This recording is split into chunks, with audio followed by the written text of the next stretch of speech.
Well, I think it's about time to get this show on the road. What is up, one and all? Welcome back to the Midweek Muster. It is Grand Finals Thursday. If you're British enough, the way you say that, it just sounds so elegant.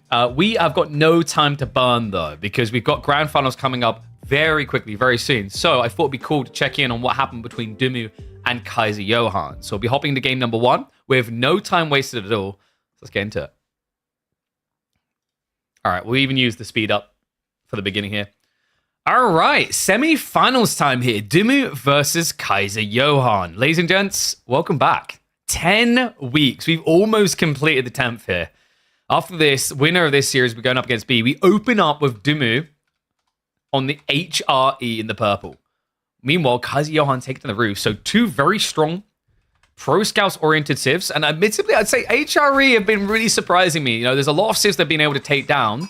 The Roos one has been a bit of a conundrum, though, in some ways. I think the Roos have looked pretty good for their naked fast castle, and Horse Archers have been a little bit of a nuisance for the HRE to find answers to. Let's see how Benny Boy wants to try and approach this.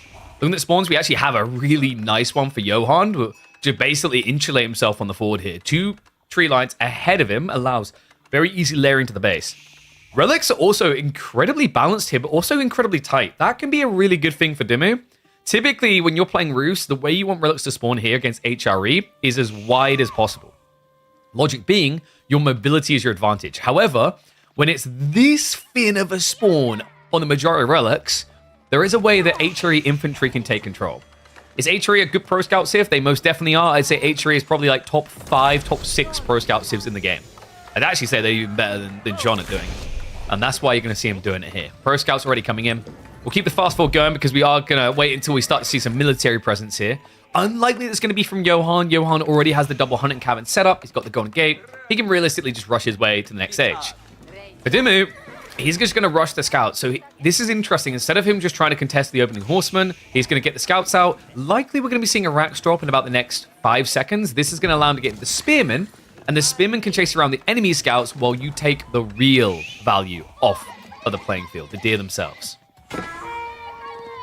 Yeah, really like this beginning for Dumu. I think this is why I've been inspired more and more by HRE. You know, there's a lot of confident play they have, even against Roos at this stage. Roos's biggest edge really is meant to be them just hoovering away the sheep in this particular matchup. But even there, you can see, they actually didn't. When you slow this down, you see 8 sheep versus 6 suggests that actually Dumu got a lot more sheep than his opponent, considering that for the first few minutes with a buff gathering rate, he was munching through those. So yeah, definitely a rough element there for Johan. In fact, we might just keep using the fast forward a little bit. I'm not quite sure how long the series is, but the goal here, guys, is to condense this before our scheduled grand final time, as we don't want to be late. Looking at the deer elements as well. Wait, yeah, that's kind of bad, actually. So Dumu, although his were forward, they were forward to the side, a little bit tighter towards him. So it's going to be a little bit harder, actually, for Johan to protect this. I mentioned the relics as a big conundrum, but now the deer also adding into the problem here, right? Because while Dumu started with his own deer and then comes to this one afterwards, that guarantees him 14 of the deer on the map. And you're already seeing the spearman just getting the blockers in. Has to ditch and run on that deer. Johan, I think he's been a little bit too resistant to the idea of adding units in here. And I'm using the word deer too much. We are going to get the Rax drop, but I think actually you need an archer range. It kind of sucks, but the reality is you need to poke near your base and slowly expand out. Going spearman feels like a quick way to lose this. I think you just need to get out of the ASAP. Right, if you went archer ranges, he'd actually have some value there already, right? Because you want archer ranges for the horse archer play. Crazy thing is when you look at HRE here, despite the fact that they built a bunch of spears, 2 horsemen as well, they're already mirroring your timing, right? Like, you're only beating them by a few seconds here. High trade house coming in. Get your numbers in, folks. This looks like a pretty juicy one, actually. He did get the main tree line and small one as well. If it wasn't for that pesky stone, he actually probably would have been able to just slot 3 different tree lines in there. I'm starting to think that what the game needs, we need a deer counter now. There needs to be a select all guy units option. Because the weird thing is you can't like double click on a deer, right? Double clicking deer doesn't actually select all the ones around. It looks like Dumu has at least got, what, 7 deer underneath the Archon right now. And more coming home. Get the fast forward a little bit again. Spearman just trying to protect this, but struggling to do so. Horseman will be able to snipe another. Nicely played there. Does try to snatch the deer away, but a bit too ambitious. Dumu doesn't really need that deer, though. Taking the flanks is more than worth it here. So tech out complete. Johan will go immediately into the horse archers, but Dumu, of course, is interested in rushing those relics. Regnit's relic already going to be on the way home here. Center of the map, he's going to be a little bit delayed arriving in, right? He hasn't started producing the units yet. I think now, like, do you just go for, yes, mass stables? Is this going to be the knights plus a few horsemen? It's a pretty cool idea. I don't think you just go raw knights because horse archers could deal with that. Instead, maybe. Is he thinking knights plus spears? That does have a very interesting gap close potential against horse archers. Right? Something's always piling onto them because the charge. You cycle the knight charge and then into the spearman charge. So if your opponent wants to do any damage, he has to obviously start a step. That means he's eventually going to get reached. Flank play here. Spearmen are winning out for Dimmu, so it looks like we have more relics going his way. There's at least one relic that's been snatched back by Johan, but it's looking like it's gonna be a 4-1 relic split here. Warlord coming in. That might have something to say about it, but the knights already arriving. You start to struggle to believe that Johan will be able to stay here long. Yeah, a bit tricky, right? Like, how do you realistically stand your ground? We talked about this with the relic spawns. The ideal situation for Roos is to divide and conquer your opponent here. For Dimmu, his goal is to keep everything funneled into one location. That's how he comes out the victor.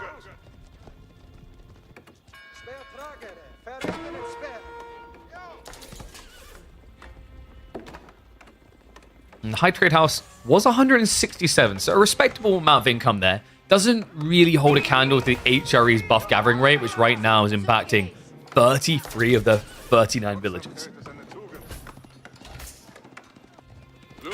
And by the way, Dimmu didn't skip a villager production. Remember, he went for that early prelate for the early timing on the relic. And it is going to end up being 4-1.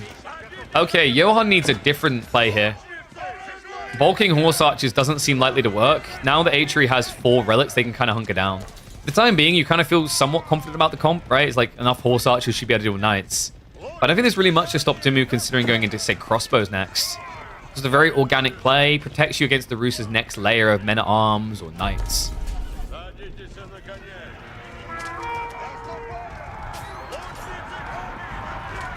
Just so many knights as well. It's kind of crazy that Dimmu's keeping up like this. Shows you the formidability of the economy of this Civ, right? Like, horse archers should be outmassing Dimmu rather, like, 2-1 essentially. Instead, it's now Johan having to blink first. He's gonna have to switch into crossbows. That's gonna slow down his timing. And it looks like Ben is just interested in going for Imperial Lich. Understandably so. With 4 relics, the boost timing on the deer, you can get away with this, and it also protects you against a little bit of leaky raid from horse archers, right? If you're 1 TC versus 1 TC, there's a raid potential to get Johan back in the game, but if he's having to kill villagers coming out of 4 TC worth of production, horse archers don't really hit that timing as well. It's desperation mode. I mean, I know Johan did bad on the deer, but you see just how bad. Has to add in farms, has to go into the berries. The lead really is just building. Dimmu now already with 2 worker kills. And the knights will eventually flop dead, but the reality check is that Ben got everything he wanted out of this. Got a relic standing by to go into an outpost. He can stockpile resources and get that ready for counter and placement afterwards. For Johan, the way you get back into this game is attack. You can't hunker down now. In theory, letting the game go late enough can be beneficial for Roos, Streltsy, Boys Fortitude. They have some very useful technologies for late game. The reality, though, is it's 4 relics, and it'll be an insane economy lead, because to mirror what Dimmu is about to get, you'd have to go and harvest enough stone and wood to add 3 town centers in as the Roos, and even then, you would still be spending substantially more than Dimmu would per minute. Right, Dimmu, for 4 TC's worth of production, is going to end up spending, what, 300 food a minute? Meanwhile, Johan, to mirror that and have his 4 TC's of production, he'd have to spend 600. Is this live? No, we're catching up on this series. Due to scheduling conflicts, it couldn't happen immediately now. So, basically, we're going to be casting this series and then immediately going grand finals afterwards.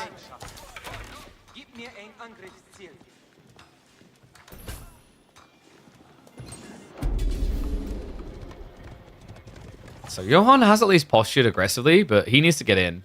I don't think you can rely on a Sacred Site win condition. Maybe if you start gathering stone, but it's so difficult, only 46 economy. Right? Like, we're 14 minutes in the game. It's not like we're 22, where I think going for keep drops on a Sacred Site can make a bit more sense. You could argue by the time we're at 22, the clock will be low, but I think it'll be too low. There'll be a reaction before that. Dimmu just needs to get the last little bit of gold going. We do have Knights massacring on the flank. Okay, this is looking pretty over now. Johan, like, I'd say where this went wrong is his reluctance to add any units in Feudal Age at all. I think Spear plus Archers could have made a lot of sense because the Spears are worth it, right? And then the Archers, you need the Archer Rangers later for Horse Archers. Sure, it delays your tech timing, but it also forces Dumu to play more and more the Age. And that also would have had the biggest impact on the Deer. Dumu won this game because he got more Deer. It's not simplifying the game to relegate it to that status. Of course, he still has to play clean, but the reason he's able to do what he's doing right now is because he must have got about 80% of the Deer on the map.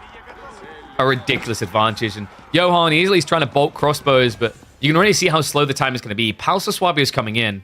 He's also playing more desperately now onto the ball on the north side. That's really close to Ben's base. Muswabi coming in. Yeah, I wouldn't blame Johan for just calling GG. Like, this is a giant hole you find yourself in. Sacred Site decap is going to come through. He can't contest that. He's going to try, though. Okay, I mean, in fairness, you do have a bigger army, right? But, like, my worry is if you lose all the front line here, you can't dive the base. And if you're not diving the base, Ben may not get rid of your win condition now, but give it 2 or 3 minutes, and God knows how many archers we're going to be looking at here, right? Like, the Arcane buff has still been in effect here. We've got a farm transition coming in. Realistically, this is the weakest point in Dumu's game right now. So if Johan can go do some eco damage, he may be able to echo deeper into the game, but I don't see him making that move. Like, it almost seems like Johan has already made up his mind to posture on the sacred sites. Cool in theory, but so slow to execute in this type of game.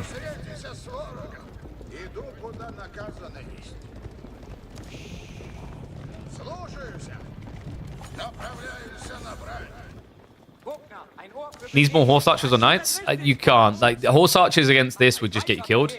Knights could potentially work, but like, you've already seen your opponent build spears, right? It's tricky. Men-at-Arms is a cool idea. The problem, though, is if Dumu gets the elite status, which you can see is queued up, these Men-at-Arms don't actually feel that bulky, right? Watch the damage scale. It goes up number 2. Sorry, 1. And then you can get the other 2 from the ranged armor, ranged damage, right? So he could easily just get level 2 ranged, be up to 10 damage. The Men-at-Arms at this stage only have 5 armor.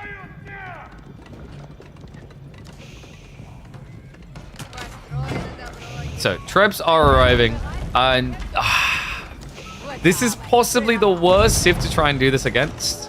But I respect that Johan is attacking. Like, I was worried. I already echoed my semblance of reluctance because I thought he was going to sit on the site. So at least he's doing something, but the chances of success here feel a little bit low, right? I mean, especially with potato aim. Are you kidding me? Like, can we hit the tower? Oh my god. Please, someone... Whoever is manning these trebuchets, put your glasses on.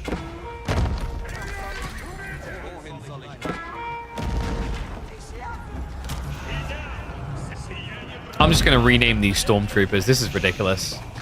Remember, it takes even longer to get through these outposts, not just because of E-repairs, but also when you put a relic inside, you get additional armor, right? So some of the damage gets mitigated from your siege. Actually, I have to double check that. I think it used to once upon a time, but maybe because building damage still counts as siege. And yeah, I find it baffling. Like, every time I watch these situations, people are like, oh yeah, they very rarely miss. Dude, they're like a 70% accuracy, maybe. They're at least calibrating a bit better now. Part of me feels like trebuchets should get more accurate the longer they are deployed. Culverin now arriving, though. Johan knows he can't wait for that site timer. He needs to keep this pressure up. Right now, there's an argument that Dumu may be living beyond his means. 91 villages and not much to gather from, but he has found the tree lines to the east side. Would have been a perfect position for Johan to send that small group of horse archers. Instead, it seems like he feels he needs everything parked on this location. And thank you, Hussein. So siege penetrates all armor. Yes, but I mean bonus damage. Does the bonus damage calculate as siege as well, is what I was asking. I assume so? I would think so. Yes. Okay, thank you. So that's at least the good news, right? The extra armor from the relic doesn't hurt then. Timon. Oh, there's a reason we're holding that in the TC. I think he may have forgotten on Garrison there. Silk bowstrings. Okay. Guys, this might be the most dominant game we've ever seen for Silk bowstrings. The extra range matters a lot here. Johan doesn't actually have mass horsemen to gap close. Right? 5 is not going to cut it. And the bowstrings did just tick in, so there we go. Up to 6.5 tower range now. Now, admittedly, the Mangoes have a little bit more to work with. Without adjustable crossbars, they're not going to be hitting necessarily that hard. I can't believe this. So Johan, if he could go back into... What are you doing? Well, that's an ambitious farm. I think if Johan could go back in time, he would have raided the flanks knowing what we can see now, right? Like, just a few troopers there to force idle time. At this stage, it's way too late, though. Jimmu, he's got 2,000 wood in reserve. Hitting them wouldn't do anything. Horsemen are just going to march in. Should be just about enough to deal with the Mangoes. The dive on the other side. Can't even get a kill on a Culver, and this game is over. Sacred Site got decapped, by the way. While that was all going on, both of them got taken away from him. I don't think Johan even noticed. No, and now... Maybe he's going to lose his army and go, oh, at least I've got a timer ticking down, only to realize there's nothing left. It's been picked to the bone here. We're going to hit the 2 times speed. Dimmu is going to take the first game in this best of 5. All right. Dude, Fort Farm's OP for sure. That was a cool farm, man. Like, the intimidation tactics. Imagine, like, you're Dimmu, like, what the hell? This guy's got so much economy that he can afford farm me like that, even though it's pointless. What a gear Chad. All right, so let's get ready for game number 2. As I said, we have got the Grand Finals live in about an hour. Actually, I think it's maybe less now. So there's probably going to be a little bit of fast forwarding just to make sure we're good to go.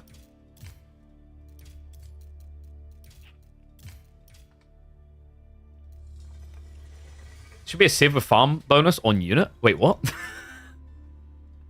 Wait, it's kind of like so you just conscript your your military units to gather from farms? Is that what we're going for? What?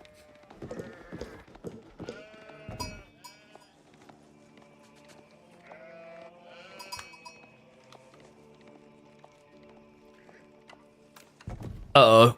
I think Johan's been getting Dimmu brain here. We have an Order the Dragon pick in a Team Liquid Dimmu series, but it's actually not from Benny Boy himself. He instead has the Deli here. Yeah, curious to see what Johan can do with OOTD. It's definitely a Civ that was underexplored. We've seen a lot of the top players starting to compete with it. A lot of creative strategies coming out. A lot of them, however, revolve around the idea of archery play. And Deli might have the perfect answer to that if both of them get cleanly into the castle. Because Tower Elephants won't give a damn. The cool thing, at least, is Johan will inherently keep Deli away from the War Elephant play.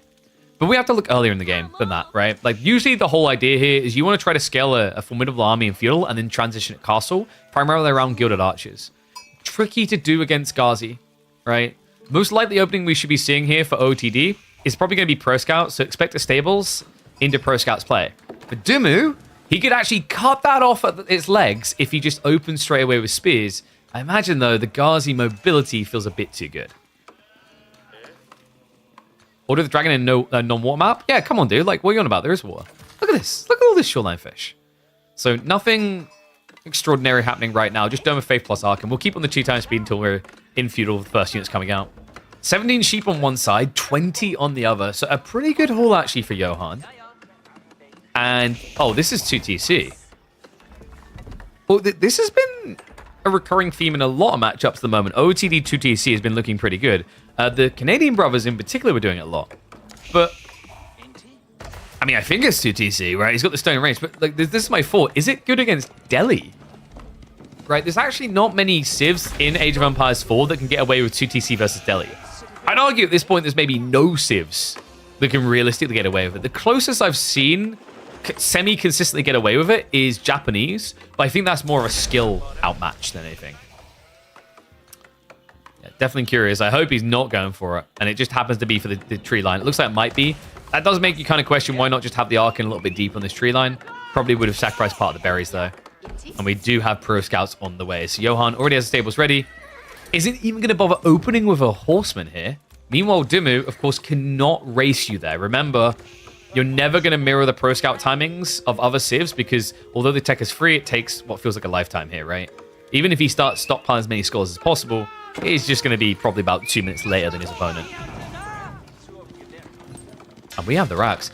Yeah, this is interesting. So Johan is essentially playing Order the Dragon like he'd play HRE, which I know sounds like a no-duh. I mean, they are both the same civ in a way, right? A variant of the civ. But it doesn't play the same way, and here's why. No marching drills, no mass production of spears because they are insanely expensive per.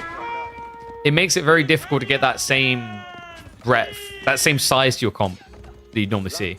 Another interesting thing is like the mathematics. If I'm not mistaken, Ghazi take an extra spear stab to die compared to Horseman. So it's 44 damage, right? Yeah, which means compared to a normal Horseman would have 125 health. So 44 damage, well, that's more than enough, right? You end up doing 132. Have a look at the Ghazi health. That's a little bit tilting, actually. So Ghazi can take an additional strike there. That's actually a really big deal, because if you catch the Spearman trickling, you can just slap them down. The other more annoying thing is, like, you can't even rectify this by getting melee tech, because your opponent can mirror that, right? And I don't see an Order of the Dragon player necessarily rushing it. It would have been cool for Johan to rush it, but Blacksmiths are just very hard to get in early. He's going for it. This is going to be for the Steeled Arrow instead, because he has to mirror under mesh. But in an ideal world, I think actually it would be worth it for the Bloomery, because then you would actually have the missing free damage to free hit Ghazi. And there we go, Dimmu now adding the spears. So one of the big issues that I've encountered with OOTD trying to mass in Feudal Age in the past has really just been raw numbers. It's why Delhi should, in theory, be very good, because they're very phenomenal at actually scaling army fast. And the reason that's an issue is, like, there's a lot of interactions that just don't play well for you if you don't have mass, right? So Horseman is one of them. It's very difficult to leverage Horseman in a fight unless you're able to blob and then mobilize. Same with Spears. Like, Spears, you know, in this case at least, you don't have to worry about Knights, but one of the classic reasons why Order of the Dragon can struggle against Knight civs is because let's say you have 2 Spears and I have 3 Knights. Well, you're going to stun 2 of my Knights, but you'll also be stunned. And the 3rd Knight won't be touched, and he'll be able to attack one of those Spears, right? It's like, this is where the scaling point is incredibly important for OTD. We do have archers on the way. Smart choice considering there are spears.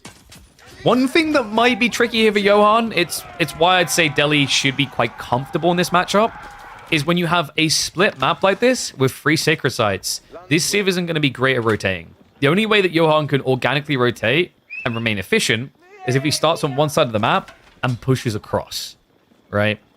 But that's tricky, because by the time you're pushing center to left, let's be real, it's Dome of Faith. Dimmu's probably got a scholar walking out to the east. Few stabs coming through here. We do have Bloomery now getting queued up. So double Blacksmiths from Dimmu. Spear count is actually looking pretty bloody scary as well. I believe he's been hiding the Gilded Archer, right? Not sure how I feel about what Johan has done there. Kind of revealing this early.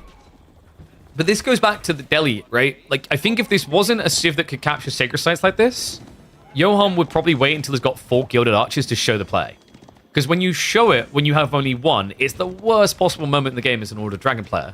Your opponent now has ample time to count the comp, because it takes you so long to scale it yourself. So now that he's seen that Archer, he should know just to add in more Ghazi, right? Like, 18 Spears is more than adequate to deal with this. The Ghazi are also going to do pretty damn well against Gilded Men-at-Arms. We talked about the statistic element of, like, it taking an extra stab of Spears to kill a Ghazi. I mean, Men-at-Arms are going to struggle as well, right? Like, they have a good attack speed, but it's 14 damage per. So realistically, like, as long as Dimmu doesn't micro like a goldfish, he'll know when to pull away, easy peasy. And that's why it's going to be important, by the way, to scale archers alongside it. So you want to be switched on, as Johan here. The archers really have their work cut out for them. They're going to have to snipe injured Ghazi running away, but they're also going to have to thin this spear herd quickly. I believe Dimmu is getting ready for the next stage. As he quite rightly should here. I mean, there's not much to stop him just teching away. Right, he's got 3 sacred sites. Johan's going to take a long time reacting to that. We do have a little bit of pressure, though. Horseman marching into the main. But great read. Dimmu, he went for the textiles play. It just takes so many hits to kill a villager for these poor lads as well, right? 5 hits required. This is another example, by the way, where undermesh would be very valuable for Dimmu because then the horseman can't get the 5-hit and take 6. I think these are like underrated elements where the melee ranged armors are incredibly worth it. Ranged armor is always worth it. Melee armor should be in consideration depending on the raw stats of the units. So, you know, if you want to be a mathematics nerd about it, just go and do the simple numbers. Work out exactly what the kill thresholds are to tell you whether it's worth getting those levels of tech. Oh, this is just annoying. So he pauses the decap. He's now going to force him to camp here. The wall's already up, so Johan can't do anything about the center, and the west side is going to be a stretch, man. I don't think you get that decap. So Dimmu's going to have at least 2 sacred sites going into the castle age. Johan is trying to follow now, but it's going to be slower than he'd like. Don't do math on stream. I mean, it's better than your math.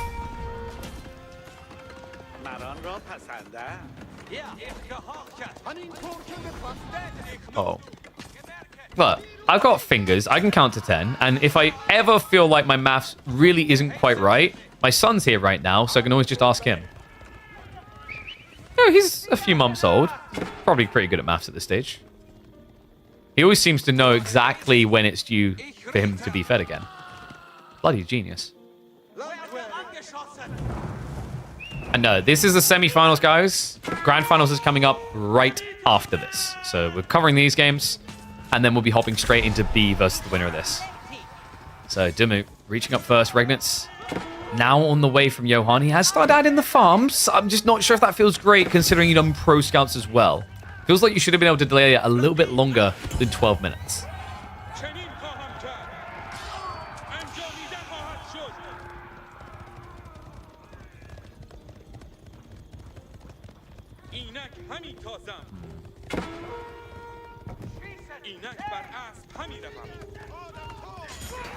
Home Blades on the way as well. I'm pretty sure if Home Blades, 2 Men at Arms beats 1 Order of the Dragon Men at Arms, but we're not even going to get to see that, right? Like, it's going to be more about the crossbows, which are already massing. It's tricky because Johan needs to stockpile resources instead of adding more units and just go mass crossbows. It's his best hope here. Crossbows archers should try and carry these fights with a thin front line. But we already talked about how that can get tricky. Like, if your opponent goes heavy on cavalry, you don't have enough front line to block him. So Predate's getting queued up, but I'm not sure if there's going to be much left on the map, folks. Third Relic is already on the way home for Dimmu. And he's going to look to contest the center. So this is looking like a 4-1 Relic split in favor of the Delhi.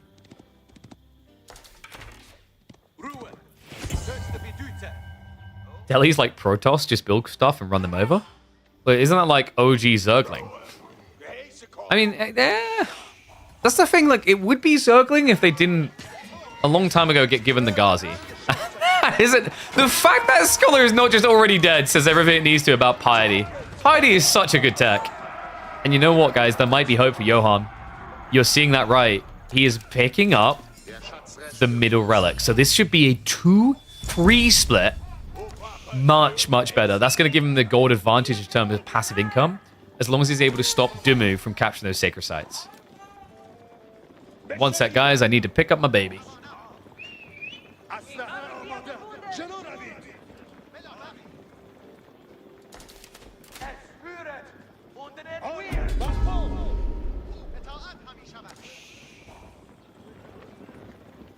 All right, we have guest caster Ezra on the line.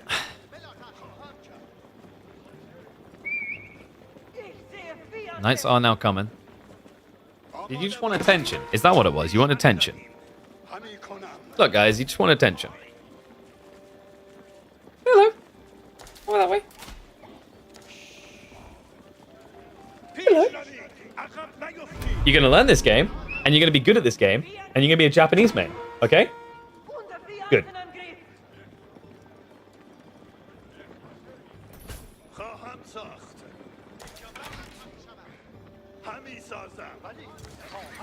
Okay, I hope he doesn't start mashing the keyboard, because last time I done this, I had the headset mic, so I could just lean really far back from him. And Clash coming in the center here. The crossbow count already looks so scary, though, right? Dimmu with 13 of them. The only reason he's backing up is they're not all in this fight right now. And he does have range advantage, so you can just fall back behind the wall, and then your opponent's kind of at a disadvantage, right? Like, I think Johan, the wall's the worst enemy for him here, right? He's got 12 melee units here out of a total of 16 units. Dimu, he is queuing up Pakes. That's going to be an interesting tech. There's still going to be a range advantage for Johan, but it's going to be minimized. We do have Lancet coming in. I like that idea. You can see that Dimu is being really budget cut with his front line, just Spearman. So this will give you the quick swipe down and give you access to that back. There may still be hope for little old Johan. Frequency for Horseman is also coming in. Farm count is looking okay. Nothing crazy here. We're seeing a what? Yeah, 10 farms. Other side of it, Dimu hasn't gone for farms yet, but he is going to be going towards keeps here. So an easy peasy drop in the center would control the narrative. It would also give him resources secure on the berries. There isn't an insane keep drop. Sometimes you get 2 to 3 berry patches on one spot. You can see by the minimap, this Rocky River spawn was actually quite balanced. All right, ones if you think Dumu's going to win this game, 2s if you think Johan's going to take it.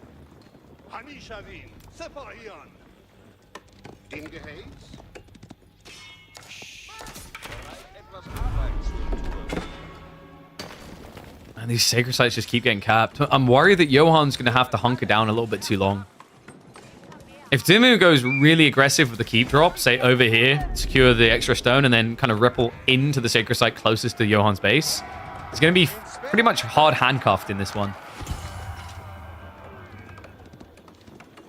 What do you think, Ez? What do you think? What do you think? No, you're not going to queue? Wow, he is... I'm not even kidding. He is full on just staring at the screen. This kid is infatuated with AoE.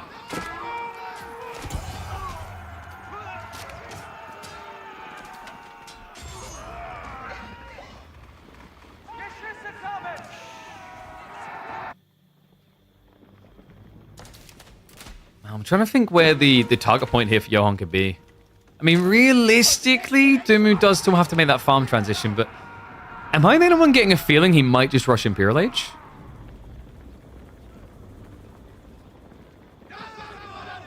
Right?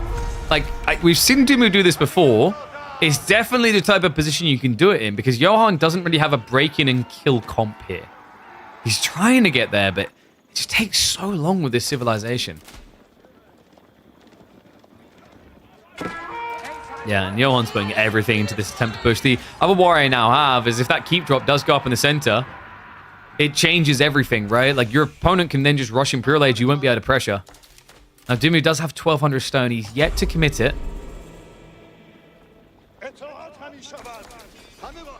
Give me a sec, guys. I'm going to try to put my son back in his seat. Come on, Ez.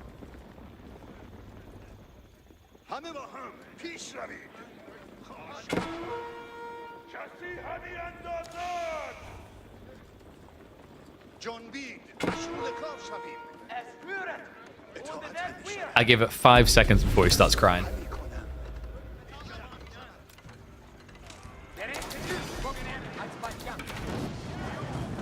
Breakthrough's coming. At least he's not trying to breach through the castle location, but we talked about the necessity of quick access. And this is going to remove it for him. We even have the Wi-Fi drop coming in to make sure we quickly see an unlock into TC Keeps here. Other annoying thing that's going to be coming in is if Johan's plan is to try and raid when armies primarily ranged, these houses are going to be a nuisance. Reinforced foundations is on the way. Remember, that is the tech that lets you garrison villages inside the houses. And they attack back.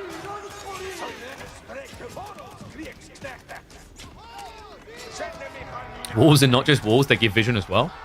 True. What we need is a civ that can, like, train birds to sit in trees and scout for them. We basically need the wisps from Warcraft. Oh, Johan, what? I can't believe this. He's just backed up entirely. I mean, Dimu should just take the swing for the next stage.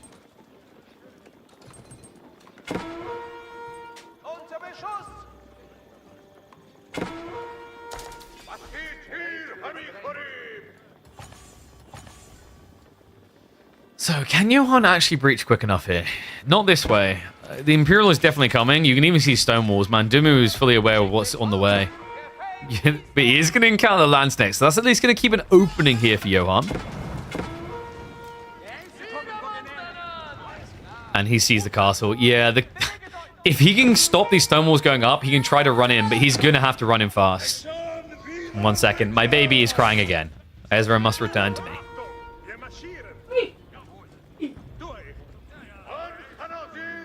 Now you're my sugar daddy.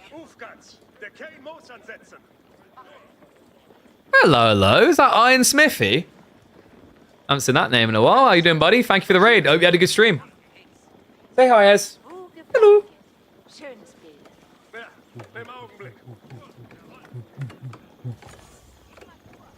Alright, he's just going to sit here. He seems to like watching AoE fall. Oh. You'll sit here until your mum comes and takes you back. Because your sister's already a daddy's girl, and she needs extra time with you so that she can try to secure your allegiance.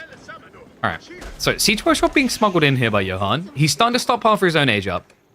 We do have Palace Assault on the way, and this is really budgeted by Dimu. Only 6 to build it up. He's showing a lot of respect. Makes sense, right? Like, when you commit to these keeps, they're so expensive. They'll pay for themselves down the line, but it's definitely a big hit to your economy, and also, as a result of that, your military production in the opening minutes. And he is looking to go pretty heavy on those castles, right? We're going to be seeing, what, a third, possibly keep coming at this rate? Yeah, he only has the 1 up so far. But with this amount of stone gathering, realistically, we should be looking at 3 keeps. Spread widely across the map would be ideal here to secure gold and the eastern flank alike. Mate, you are worrying me there. He keeps leaning back. He's like sitting on, but he's not. Ugh. I can tell you, it's very hard to observe, commentate, and babysit at the same time. Take note, Ezra. This Civ will be forbidden from you because I don't like making games easy. Madrasa now coming through. We already have the maximum garrison in, so in a minute's time, we will get the Gunner Boy elephants. Johan just doesn't really have a solution to those either, right? Like, I guess you could argue Gilded Cannon is kind of okay, but the reality check here is you need horsemen. Remember, they are basically tower elephants, so the crossbow damage, the Gilded Archer damage could be kind of irrelevant here. And because you're playing not HRE, you don't have marching drills, which means even spearmen aren't necessarily the quickest gap closers against these gunners. He's at least able to stop the Lancer raid, but my worry is that at this point, Johan isn't really attacking. He's just trying to survive. And that feels like a quick way to demise here, right? Because what you've allowed to happen is Delhi got Imperial Age. Why is that important? Would someone like to quickly do the rough maths of all these techs? 1,000, 1,000, 1,000. 2.2k, 5.2k already. I think Taiwan's on 500, 700, 6,200, 7,200, 8,200, 8,700. And then Ecotechs of level 3, another, is it 500? 750. So we're talking about, like, right now, queued up here, we've got about 10,000 resources worth of technologies, all coming in for free for Dimu. Because remember, some of these are deceptive. Like, Zeal isn't... Like, you can't authenticate Zeal because it's a Delhi-specific thing. Same with Armored Beasts. But yeah, even Incineroar, another 1,000. It's ridiculous. Actually, it's even more than 1,000, right, on some of these. Used to be 1,000, but remember, some of these got upped. So Incineroar, for example, is 1,500 now. Silk Bowstrings is 1,000 at least. It's just ridiculous. Like, you can't justify... Oh, don't, Ezra, stop it. You're not a Observer. But Ezra... Sorry, guys. He's just kicking the arrow keys. He's like, move over, I want to play. I can do a better job. Then who? No comment. Culveron's at least sieging in. It's just not going to allow him to breach quick enough here, so... It does mean that all the elite... Okay, Ezra, really? And also, where's your other shoe? Good God, man. You look away for a second and a baby just undresses themselves. Sounds really weird to say out loud. But yeah, we have keep drops on every angle of approach for Johan. So no matter how he looks at it, there's no cheaper route through than taking out a keep. So you might as well take the one in the center to get quick access. We do, however, have plenty of stone from Dimu to buy the time necessary for his counterplay. Double Tower Elephant already out in the form of gunners. We have hand cannon account up to 7 now. This is a good sign for Johan. The bad sign is going to be the fact that adjustable crossbars is complete and Dimu is scaling into mangonels. The true late game king.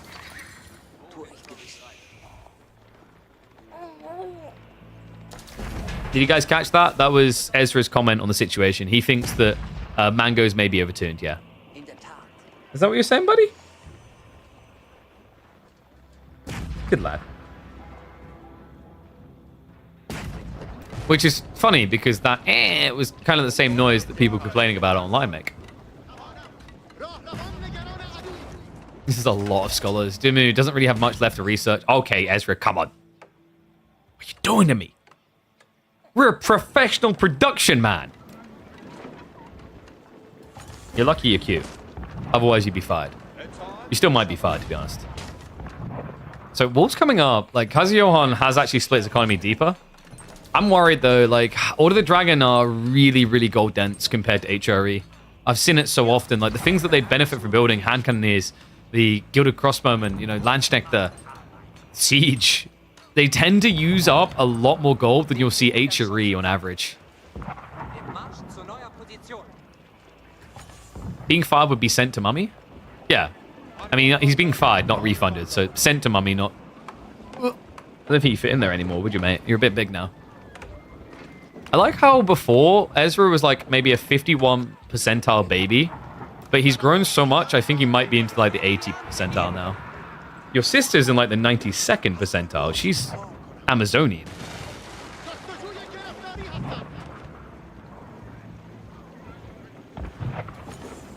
And pretty much everything's been tech now. Dimu will be pulling the scholars soon. So that's going to give the chain heal on the elephants. And we're already up to 3 of these tower elephants.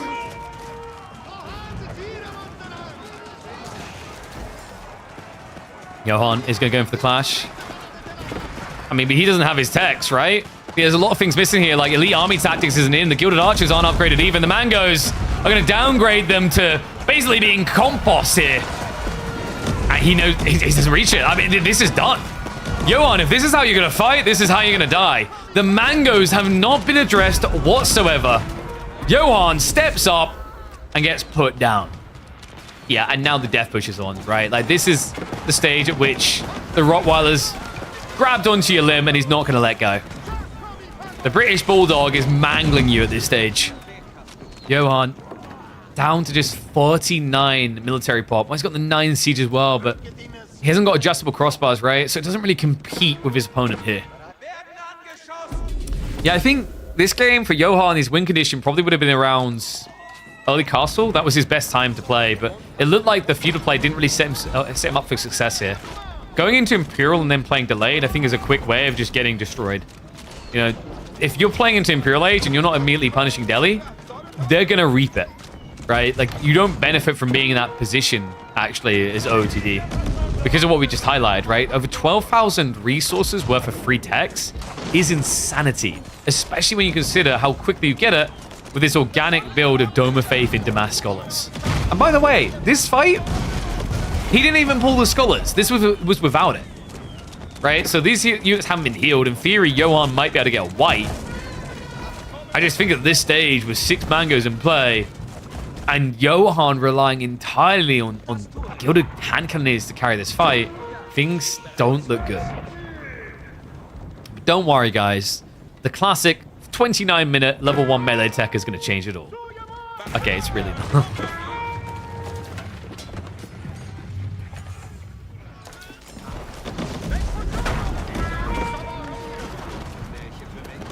Wait, did I just see that correctly? You're on a 95 watch streak. Jesus, 03029922. I think that might be the record. I'd say get alive, but please don't. Dang. He's just there in the background going, and I don't want to miss a fan. Well, Johan might miss out on the grand finals here. He's about to go 2-0 down against the favorite. I think for a lot of people, B-Dumu rematch just almost feels inevitable. We're going to hit the fast forward because at this stage, Johan is just resisting the irresistible. Mango's diving underneath the keep. They don't even care. War Elephants trying to make their way through it. The hand cannoneers are doing the best to kite, but it's just so difficult once adjustable crossbars comes through here. They're going to get wiped. Without them, there's no hope for him to hold. So, game 2 going to Dumu. We head into the Furb with a likely sweep here, unless Johan could start to pull off a miracle story. Uh-oh, I got a cranky baby. What's wrong? What's wrong? Oh, my God. Good time for a GG, considering you were slipping down my arm. What's wrong? Say, where's Mummy? He's a finger sucker. Yeah. Cram all those fingers in there. He can't be hungry. He was fed not even 2 hours ago, I believe. Maybe 2 hours ago? Hey. You know what you do? Look in the camera. Look into his eyes. Look into his eyes. Subscribe. Why aren't you subscribed? I'm gonna buy this guy more shoes. Look, he's missing one. I don't know. I actually don't know where it is. Oh, there it is. Down the floor. I don't even know how he actually got that shoe off. Mummy may have dressed you poorly today. Ugh. All right. Let's get ready for the next game. Mate, you're in the most annoying place for me to do production. All right. So, next game is English versus Byzantines on Dry Arabia. I mean, if you pressure with Biz, this can be pretty good. Did you just burp? Is that what it was? Were you holding that in all along? Hey, here's Mummy. We're going to palm off the baby. Say bye, chat. Say bye. Don't be rude. Bye-bye. Bye-bye. Bye-bye.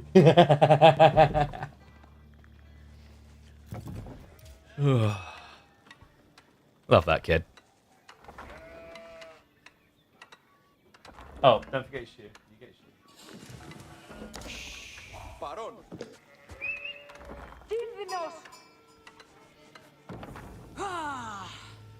So, Byzantines versus English was meant to be okay for Byzantines, right? We actually saw them kind of leveraging good timing around longbows to brutalize the English in the early days, especially when we had the 2TC meta.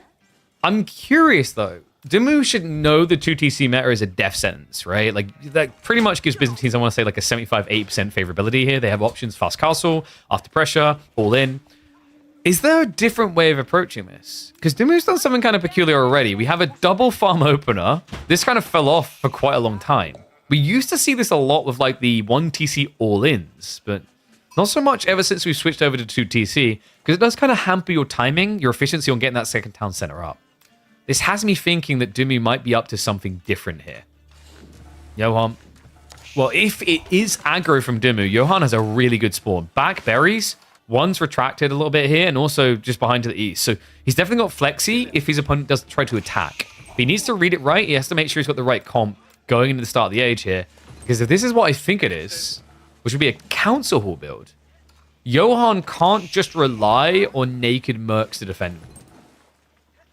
And no, this is a best of 5. So if Dimu wins here, he will be on to the grand finals for a rematch against clearly what is becoming his arch nemesis now, B. And guys, it's going to be aggression. Okay, I am very much intrigued now. So Council Hall's a pretty smart read here. I don't really see many people doing Council Hall against Byzantines, but in theory, if you just now send it down the middle, you know, Johan's going to have to react pretty defensively, right? He's probably going to have to try and set up outposts to protect the berries, because the reality check is it takes quite a while for those first mercenaries to arrive. And if, say, Dimu decides to go for 4 to 5 lombos, follow up with 2 to 3 spears, Johan is going to have to pretty much just brute force his way through with horsemen. And I'm not sure if he has enough food to guarantee that. He's got 10 sheep right now, compared to the 13 of Dimu. We're going to hit the fast forward for H2. All right, 1's if you think this is going to work for Dimu. 2's if you think Johan will survive and just Byzantine stomp it. Because like, in theory, Byzantines are meant to be pretty formidable here. I don't think you can play a macro game as English, which is why Dumu's taking this line.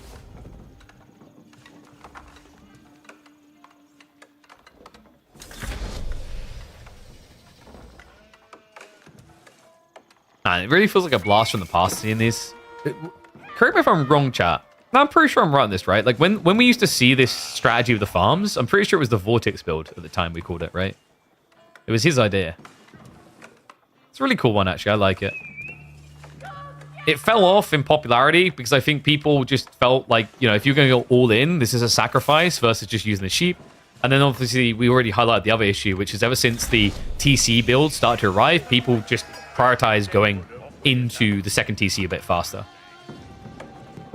Especially worth it if you can, for example, drop a TC on the deer. Wait, yo. We have a problem. Johan, this is actually a quick way to lose a game right now. Pro Scouts, there aren't many situations where I kind of shake my head about it, but my worry here is we talked about the mercenary timing, but you went Grand Winery as well. So we have Pro Scouts on the way with Grand Winery. This means he'll be able to afford, what, 2 Lombos and then it's all about meat? I mean, if Dimu, yeah, if he just follows this up balance-wise, let's say he goes for 40% spears and the rest Lombos, Johan might be in quite the pickle. Even more so because the spawn doesn't support what he wants to do here. This is double for deer. Lombo's already marching over. The scout does see what's happening here. And I mean, you have to have alarm bells going off, right? Why would Johan keep his scout at home right now? This is looking suspicious. Second scout, if he gets seen, it's going to be too obvious. Lombo's already poking at the goals. That's going to be a blocker now. This is the other thing, remember. Dumu can check the amount of gold you've gathered. And now he knows there's 2 possibilities. Either you're fast castling or you've gone pro scouts. It's the only 2 that would make sense for why someone would already be 600 gold deep. If it's fast castle, he's blocked you out before you have the gold necessary. Dumu does at least end up losing that first Lombo. Johan is starting to blob horsemen, so there is some hope here. I think Dumu actually needed a second spearman at this stage. Now that he's seen the horseman, I'm a little bit surprised we don't have more being queued up, actually. What was Louis build? What, the farms around the TC? No, dude, it was Vortex first revealed this strategy in competitive play in 20... Was it 2020? No, wait. Game wasn't out then. It was, I think, EGC's second major tournament. It was a match on Altai. I think that was the first time it got played in competitive. And it kind of got memed on until people thought about like the ramifications. And in theory, setting your farms up like that was more efficient. So, Horseman are going to be marching in. It's like the spin will be enough to scare him away. Johan at this stage needs to be prepping the next counter. Now, realistically, you should be looking at Lombos here. Oh, whoa. Okay, wait. He goes Silk Road. Did he cancel that? No, he actually committed. I'm a little bit surprised. I thought we'd be seeing Silk Road here. Sorry, I thought we'd be seeing Western here. But the reason is because you need to clear the spears. If you clear the spears, the horsemen carry you, right? But I think maybe Johan's a bit too focused on countering Lombos. So if Dimu sees this, like, you have options, right? You can blob lots of spears. You can theoretically get loads of Lombos. If Johan wants this to work, what's going to be a really key ingredient is his timing and blacksmiths. Instead, he's actually adding an archer range. So he's still fearing these spearmen. He's just going to look to answer it with standard archers. My worry here is Dimu's already up to 8 Lombos. Blacksmiths is a real possibility at this stage. Your units already penetrate pretty well, even against the Javs. Western versus Council is tricky to pull. I agree. But, like, the worry I have here is whether Pro Scouts are a little bit too greedy. I mean, Johan, if he attacks now, I think he gets the wipe and it's pretty much game. Instead, the Horsemen are trying to cut reinforcements. So Dimu is going to sneak in unnoticed. He does find the archery range transition as well. Yeah, and the Lombos could even start poking at this.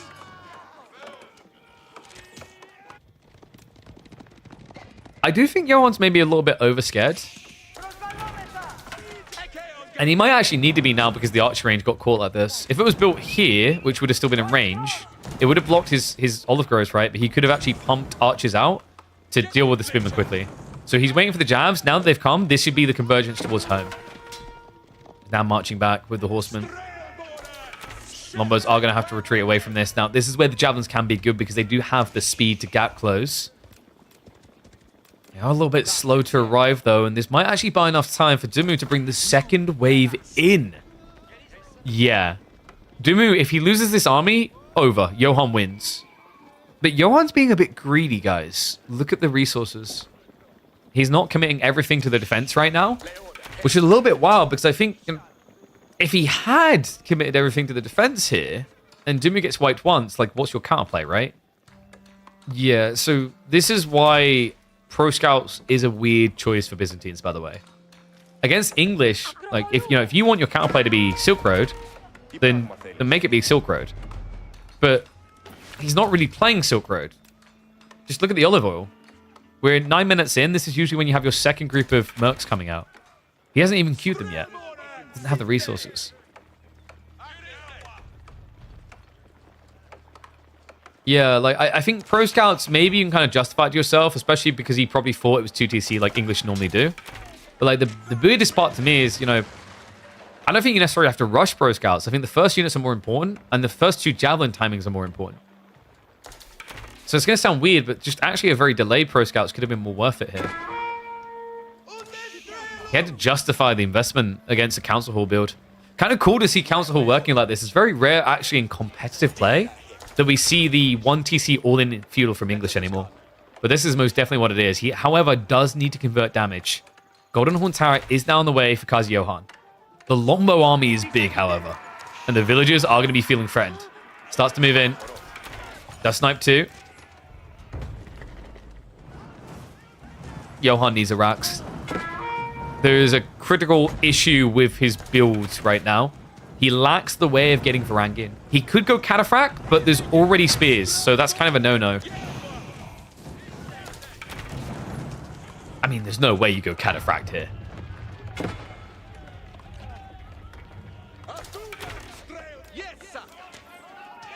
Cataphract is most definitely a death sentence. You just wouldn't be able to get them out quick enough.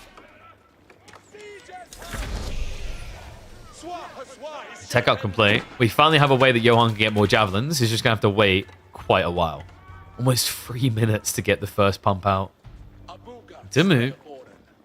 Well, he has stopped building units. Is he just going to bypass the castle as well? No, I was about to say, like an army this big, surely it's go time. We do have the horseman looking to intercept reinforcement. Wait, what? I don't think he realizes just how slow he's moving there. Oops. No, Johan, please. Please, just drop the deer and put your hands in the air. No, actually, just drop the deer and run. Oh, no. His army is not big to the point that losing a few horsemen is okay right now. I can't believe this. He doesn't realize. He still doesn't realize. He finally drops it. That cost him was at, what, 3 horsemen plus almost a 4th. And also, your opponent was chasing into you, right? So instead of preventing reinforcements, you've now let it all through. Dimu has 27 Lombos. We did at least see the racks built, though. So Johan does have Varangian on the way. He, however, has 2 Varangian. Keys to not get caught here.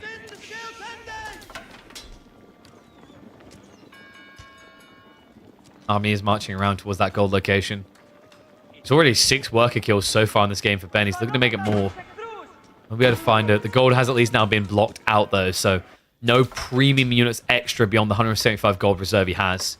The Cataphract choice is ambitious. He needs to attack with it, though, and that's exactly what he's doing. He marches in. However, Dimu, quick on the fingers, pulls away. Now, Spearman Trickling should die to Kata, but right now, yeah, Johan needs to target that Spearman. Lombos are just going to be able to start a step away. Meanwhile, other side of this, that feels like that's all the Cataphract we're ever going to see. He has got more deer coming home, but I think that this is a funny situation we don't see quite often, right? Pro Scout's kind of killing him because he's got all the food in the world, but he's got no gold to play with. And he also doesn't have a marketplace. Actually, I say he's got all the food in the world. No, he's out. He's actually out of food. He didn't get the deer, right? We talked about this one being too forward and in the way of the reinforcements. Lombo's now trying to posture. Remember, Varangian, they have 15 less health than standard MAA. So they just melt to this. There's just too many troopers. Starts to target that back line. The javelins were never upgraded either due to a lack of gold, so they don't last long. The Cataphract is just going to get ignored while he mops everything else.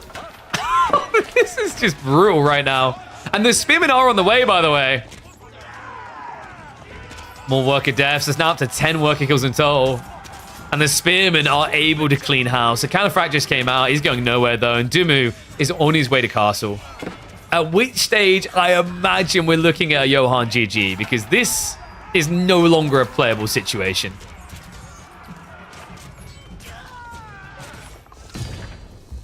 So a 3-0 result for Dumu means we are going to have a rematch grand finals between Dumu and B. A best of 7 that last time left the Ben looking pretty bad and bruised after 3. Something tells me it's going to be a bit more competitive this time. Hopefully, 7 games worth. I'll see you in that chapter. Stream not going to last long? Chill! What does that mean? I mean, if you think about it on paper, realistically, Dumu should do better than Johan against B. Realistically.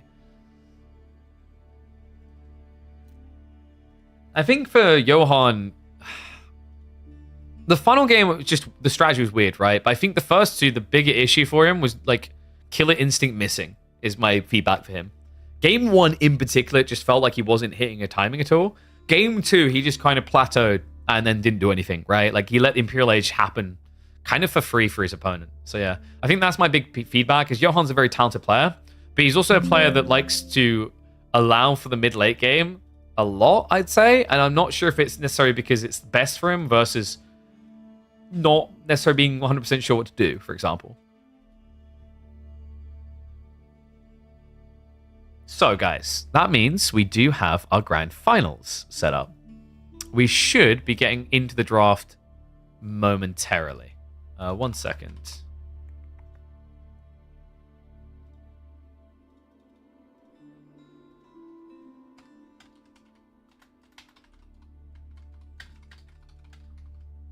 All right, updating title there.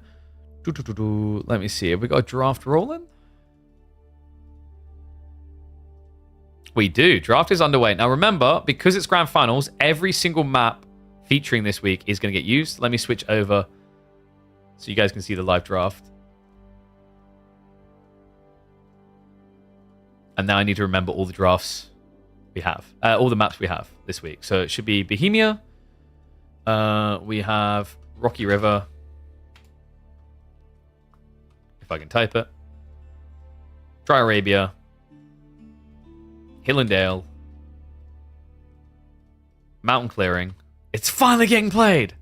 And I'm forgetting to, because I'm a plonker. Bridges. That was it. Bridges, which did actually get picked more. And how can I forget Boardland? Especially when Dimu's involved. Good lord.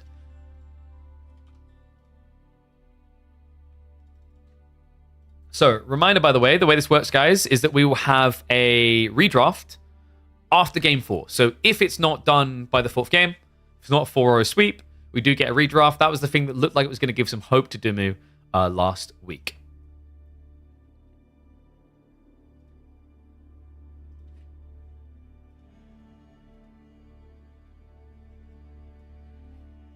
All right, draft's complete.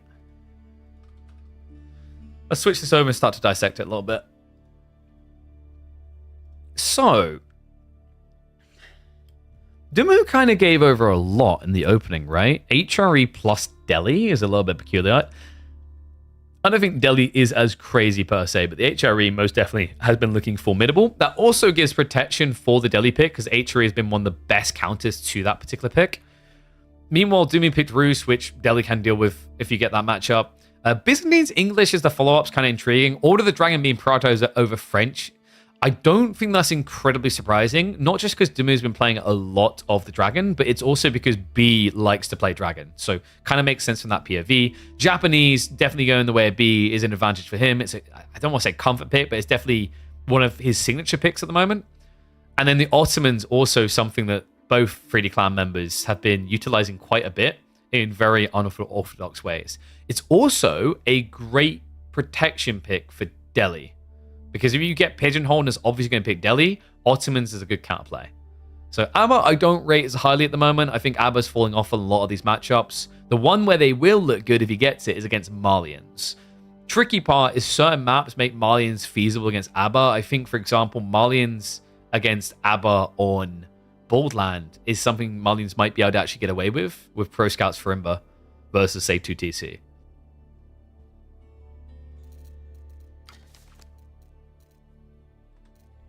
Nerf Pro Scouts? I mean, we're waiting. Soon, right? Like, yeah, I keep just huffing the hoping, like, it has to get nerfed soon, right? Right? You'd think. I'm still not entirely convinced, though.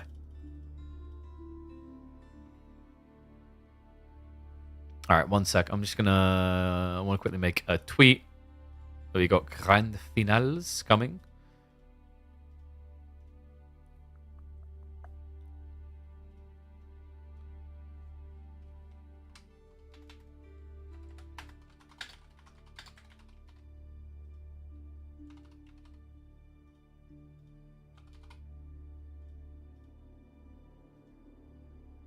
There we go.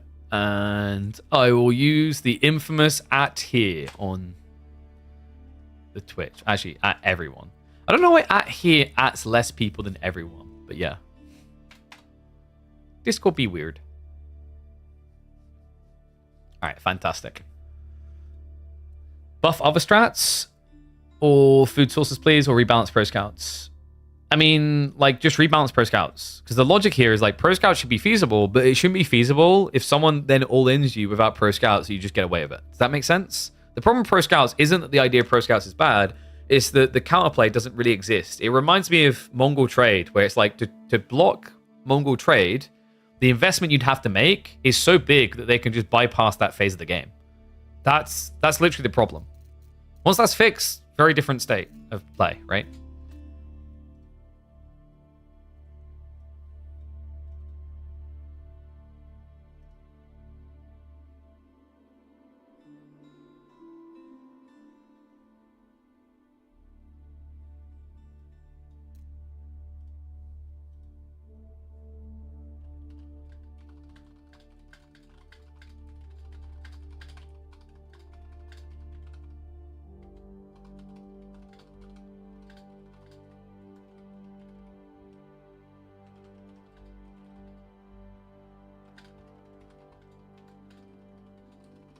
Alright, just prepping stuff behind the scenes. Pro Scouts right now is like a must in any build, pretty much, right? Like we've seen, I think at this stage, in the last 2 weeks, we've cast literally every Civ at some point doing Pro Scouts. It's not even hyperbole, it's not exaggeration. I can't think, is there any Civ chat? Can you think of any Civ we haven't seen so far? We've seen Byzantines try it, we've seen Japanese do it, ABBA has now done it, IU's done it, Chinese, Yuji, French, Jean, HRE, Order of the Dragon, Delhi, English, Malians, Mongols, Ottomans, Rus. Yeah, I've literally cast a game of every single Civ doing Pro Scouts at this stage. The one that's done at least is actually Jean, weirdly enough. And that's just because we don't see Jean. Yeah, like there isn't a Civ that doesn't do it. Like even Mongols have tried it. I think Mongols can feel really weird for it because I think like to go Pro Scouts as Mongols, you're pretty much losing all of your advantageous aggression, right? Which makes it feel weird.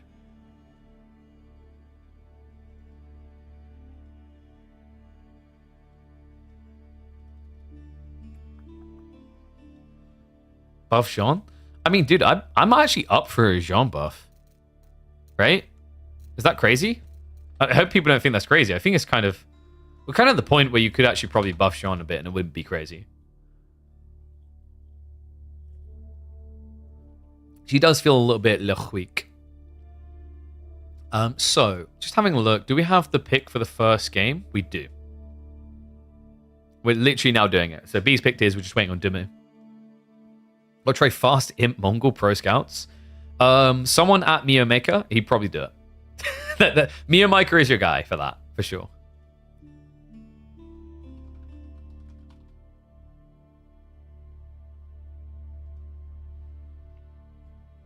Jaden needs a rework.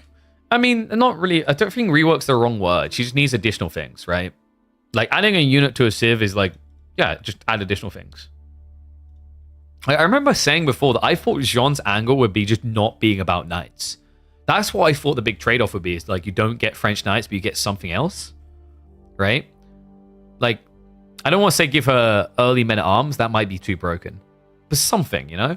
A new unit type I'd be game for. Like, because did John have a professional army? Her whole thing was like leading the peasantry, sort of, right? To a certain degree. So maybe something along the lines of that. Like, she led the commoners. So, like, why is she leading a bunch of French... Eventually, she was given command to a big army, granted. But, like, her roots was not the nobility, right? Rapier-wielding musketeers. I don't know if we want to introduce gunpowder units in Age 2. So we have Japanese Order of the Dragon Game 1. Yeah, we saw B... Was it B or Cat? I think it was Cat that done this against Numidan, I want to say. And it looked really good. Numidan in that game played the Chinese. So, like, you basically just bypassed playing Pro Scouts. I mean, in theory, you could. Wait, who did he do it against? Who done it to Numidan? Oh, it was Miyomaika. That's right. Miyomaika, the game he won in that series was Japanese versus Chinese.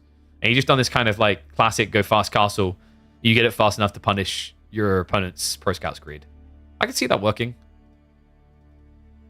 And Benny Boy does indeed love OOTD.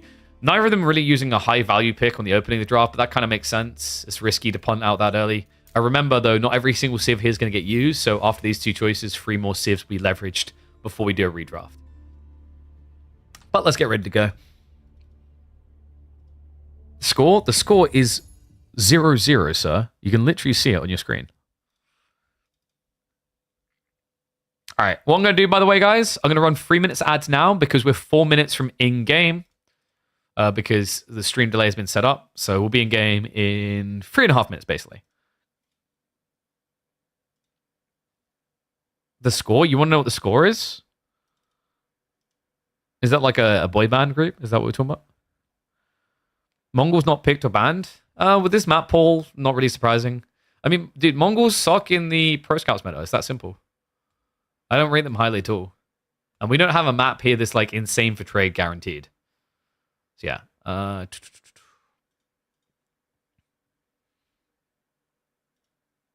there you go, guys. So 3 minutes until we're in.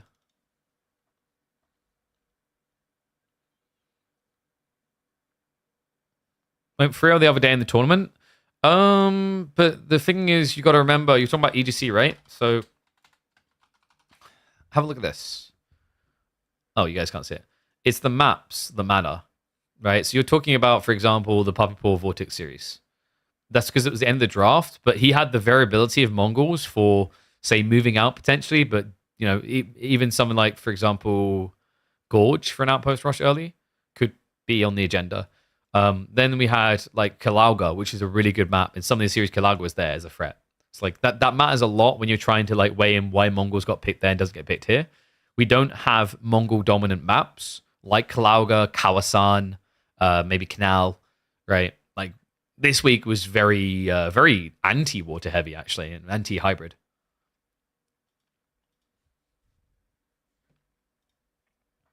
Hey, thank you for tuning in, man.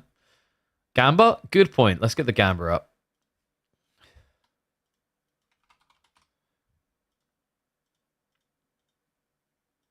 There you go, guys. I'll give you 5 minutes. 400 viewers. Big poogers. We've only been live for an hour and, 20 minutes? That's what we like to see.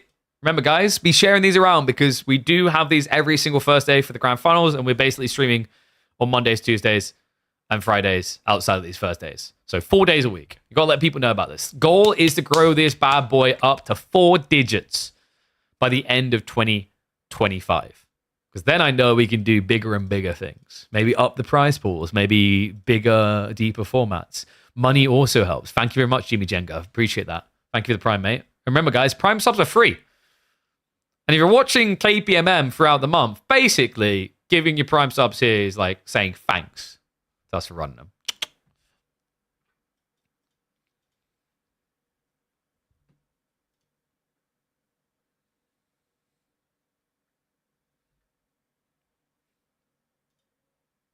Sorry, I'm getting bumped about things in the background. Nice. Good things on the horizon, like agency side.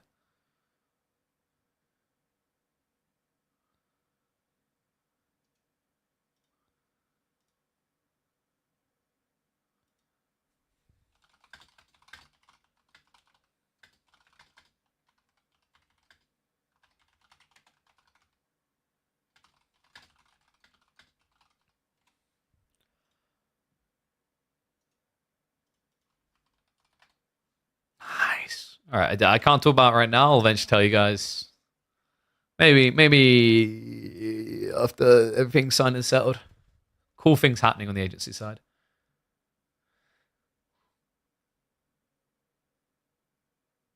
Less tongue clicks. What's a tongue click? What I do at the end of the word click? Like most people do? I don't get that. Okay, whatever. Let's go. Less focus on clicks and more focus on clapping cheeks.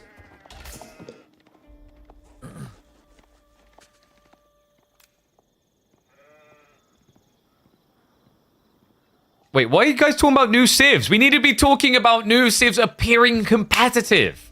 Dragons are back. Ladies and gents, it's that time. Grand Finals Midweek Muster number 10. It's happening again. Will B make it a triplet? Will he have back-to-back-to-back victories in the Midweek Muster? Or is Dumu gonna get his revenge after last week? We head into Bohemia to start this off. OOTD versus Japanese. Definitely feels like comfort all around, right? For B, he loves Japanese. He'll play them on land, he'll play them at sea. Dumu, however, has been regularly prioritizing Order of the Dragon at the moment. He's been grinding it religiously on stream, and we have also seen him commit to it as first pick type material in his execution on Bohemia specifically. Yeah, interesting civ, actually. I think the best way to kind of highlight this one is underexplored. Right? Like, we've seen this with other civs as well, where people moan that they're crap, and then they explore it, and they discover, actually, it's just we didn't really know how to leverage it. I think Order of the Dragon kind of fits to that. It did, however, get some beneficial buffs along the way, right? Slight tweaks over, like, the last year, in conjunction with Pro Scouts being desirable for this particular civ, because in a meta where Pro Scouts is viable, you basically have a civ that has an amplified economy, and thus a cleaner and quicker way to get into Pro Scouts, right? Because while all the other units take longer and cost more to produce, there's no such thing as a Gilded Scout, which is a shame. I would totally be up for a Gilded Scout that could pick up 2 deer, but move insanely slow. For B, I wonder if we're going to be seeing the Koka here. Kura's probably a lot safer. I don't really know if you want to have Koka Township up against Gilded Horsemen. It feels like that is just a recipe for disaster. Going Kura would also mean he wouldn't need to prioritize Pro Scouts. Yeah, guys, we're going to say Order the Dragon just lets Gilded Scouts pick up Boar, right? Okay, so he does go Koka. I guess the thought process here is he's expecting Dumu to go into Pro Scouts. So by going for your Shinobi, you can block those Scouts because you know he's going to want to pump up to 4 before he adds in a Horseman. At that stage, you should have, realistically, 4 Shinobi at least. And 4 Shinobi can kick the teeth out of a Gilded Horseman. The tricky part is if you're a little bit slow on the pump and your opponent starts to mass Horseman fast. Because, like, Gilded Horseman won't lose to Shinobi like standard Horseman will, right? We're talking about 15 base damage and ability to kite. And it means that also Shinobi can't Shin away like they would against, say, infantry comps.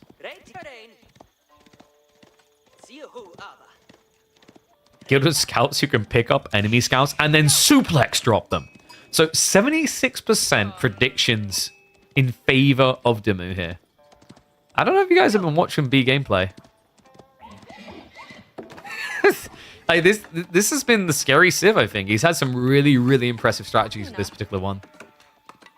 We don't have any rush to get wood here, right? I mean, from wood, I don't think we're necessarily going to be seeing... Wait, we are, aren't we? This is Pro Scouts. You know how you can tell? He's gathering just enough wood to prio Pro Scouts and then follow up with the stables. Which is a bit weird, actually, because he also got Tawara. Right? So this isn't the most clean execution if that is the plan. And what is up, Deniskia? Appreciate the raid, mate. Hope you had a good stream. Welcome, one and all. Just in time for the grand finals. So Pro Scouts queued up here. This definitely is PS on the other side. And Shinobi queued as well. Wait, is this... Okay, now I want to doubt that it's Pro Scouts, but it's 6 villagers on gold, which is quite a lot. Like, even if you're fast casting, I don't think you need that many on gold yet. You'd want more food, right? So he's going to prioritize going to Shinobi. I think realistically 3 is probably a bit better, but the spawns are a bit split, so your opponent realistically should be going deer here, but he could always go far flank and right behind him as well. Whereas now, by massing Shinobi quickly, you can stand here and block the deer. And because the scout's going to move so slow, you can get the initial stab in and then jump past them with a blink. Pretty cool. I like this opening. I think Shinobi really has given a level of depth to Japanese that just didn't exist before. Right, at one point, Shinobi felt a bit memey unless you're playing water. Sakura was too good. And now you have a situation where, like, yeah, losing out on the free farm sucks a bit, but the value play of Shinobi is just too good to resist. When you have these units, even if you only get the one ninja for free, it forces reactions. Think of it the same way you would the king. It's like Dumu is going to get blocked off the gold. Already has decent amount to work with here. And we do have an archer range being dropped behind. And there you go. It is indeed going to be pro scouts from B. Nice thing about this, it means he's going to the stables, which means this gilded archer play, you can counter it, right? Like your opponent is going to have to rat archers, which means he's not going to pry a horseman. And it means that your horseman can counterplay what Dumu's doing. Like, it's the same effect as landmark production buildings. Kind of like what Council Hall used to do in the very early days of AoE 4. Where I already have archers, so you now have to react with 150 wood to build a counter. And once you do that, I've already reacted with the same amount of wood to build the next counter. This is the cool thing about Koka. It puts you a step ahead. And what makes it feel even better is it's not like you're putting yourself a step ahead with a slow, sluggish unit, right? Like, if Shinobi moved at, say, 1 movement speed because they're sneaky, I think this unit would be less dominant in these opening plays.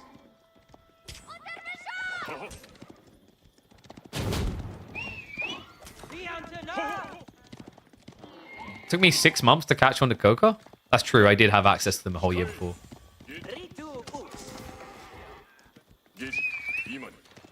Anyone ever noticed how Philly's kind of like that I told you so person? Phil's Bow, if those don't know, knows every single strategy that's ever been perceived.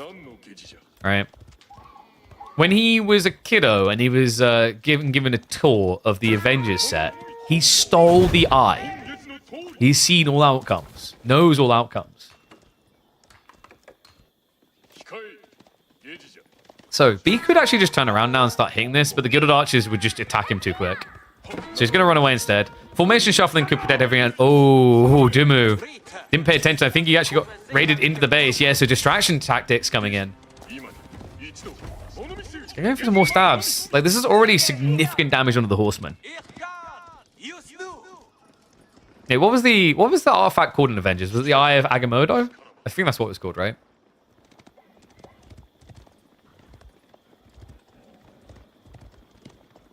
I don't know, this is looking pretty good for B. If he can get to Uma Bannerman, that's when things really get a bit grim for Dimu, because he's added quite a lot of Gilded Archers in here.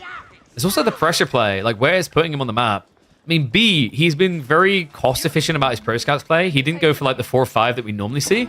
He only played Double Scout, because he needs the Horseman, right? Needs to be a Shinobi Bannerman? Why? Just get a Katana Bannerman. Remember, guys, Katana Bannerman buffs Shinobi. I'm waiting for the meta to become Shinobi Onobugisha and watch it somehow be archers, even though it shouldn't. I do think that if Feudal Samurai didn't suck so badly, you would see the strategy be Koka into Feudal Samurai and then push with Katana Bannerman timing. But like, statistically, Feudal Samurai just not worth it. When Japan first came out, there was a lot of talk about them being really gigabusted. And then people tried it and realized it was bad. It was like going Mass Scouts Hippodrome Triumph. It sounds cool. And then just loses. So, this is a lot of Shinobi, by the way. B can get an incredible fight here, but he needs to lead with the Horseman. Spearmen are coming out. This is not the way to begin, B. Shinshin in. Gets rid of the Spearman straight away. Horsemen are going to wrap around the back, but the Shinobi need to peel away from this. They'll go for the reinforcements. Going to target this down. The Uma Bannerman very tanky. A good distraction in here if the target fire goes onto him. Now, it might be looking like a good fight for Duma, but you have to remember that his units are insanely expensive here. So losing just one of these Gilded Archers, not worth it for a Shinobi kill. I feel like Duma lost a lot there. He's going to lose a lot more steel. Horseman able to chase through. It looked messy. The start of that from B was not clean, but man, Dumu just overextending towards the base.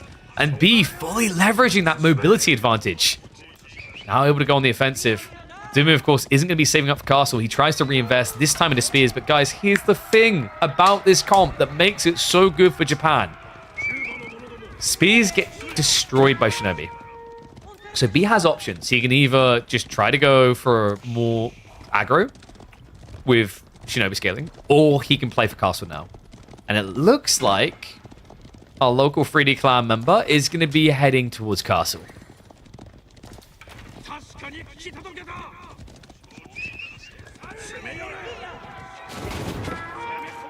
I agree, Marine Lord. See, Marine Lord, Marine Lord, he just said, Dumu lost as many units as he lost hair. He's doomed. It's a fair statement.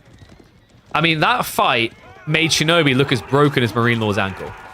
It's ridiculous, actually, when you use these units at the highest level. I think this is what I want to see more of. These type of units allow for micro-expression. That's why I love them so much.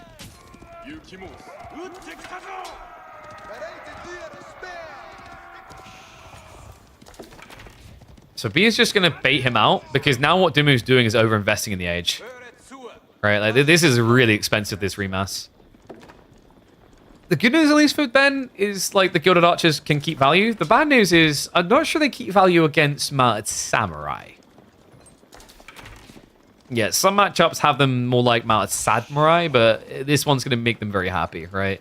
Because Dumu has to come out of his base in a rush for relics. The other awkward part about being Order of the Dragon, you kind of suck at your relic timing compared to HRE, because you can't prep prelates ahead of the age, right? You can only start going for relics once you've reached Castle Age. It's kind of crazy, actually, because Japanese can have a better timing into relics than you can, because once the Floating Gate completes, they have a unit.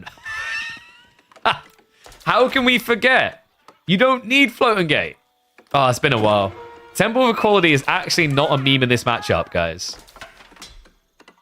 Temple of Equality actually makes the fights equal, because remember, Dumu is going to have a smaller army, so that debuff of 50% goes a lot further when you're using it on the dragons. Yeah, I've seen this matchup a few times, and I gotta say, like, if there is one civ that Temple of Equality can and probably should be built against, this is that civ. It's the only one, actually. Anyone else, and I'm a bit questionable, but when you build it against Order of the Dragon, a lot of the high-value plays just feel like a wet fart, right? Like, you know, the Gilded Crossbowmen, Hand Cannons eventually, Gilded Knights, they're all just going to be hitting like little puppies with squeaky toys.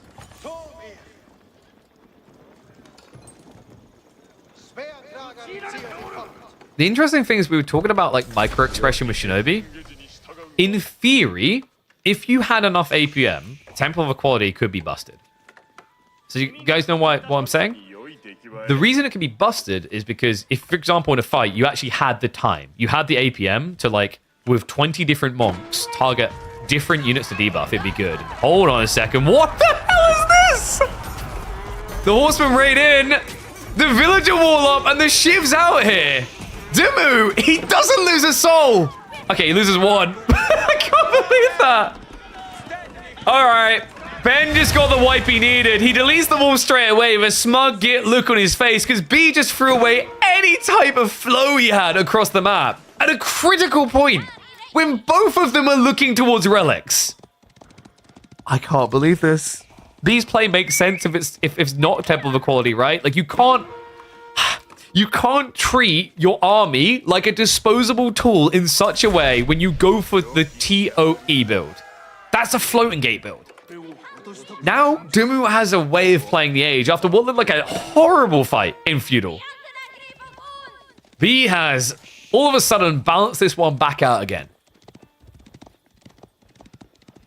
Dumu, he should be looking to move for center relics, really. With an army this big, you definitely are justified in doing so, and you need to fast. Maybe he doesn't realize that it's actually a Temple of Equality build, right? I don't think Dumu ever scouted it. The problem is if you don't realize it, remember, these come out very quickly. You only pay 80 gold per Buddhist, so it doesn't take long to rush relics.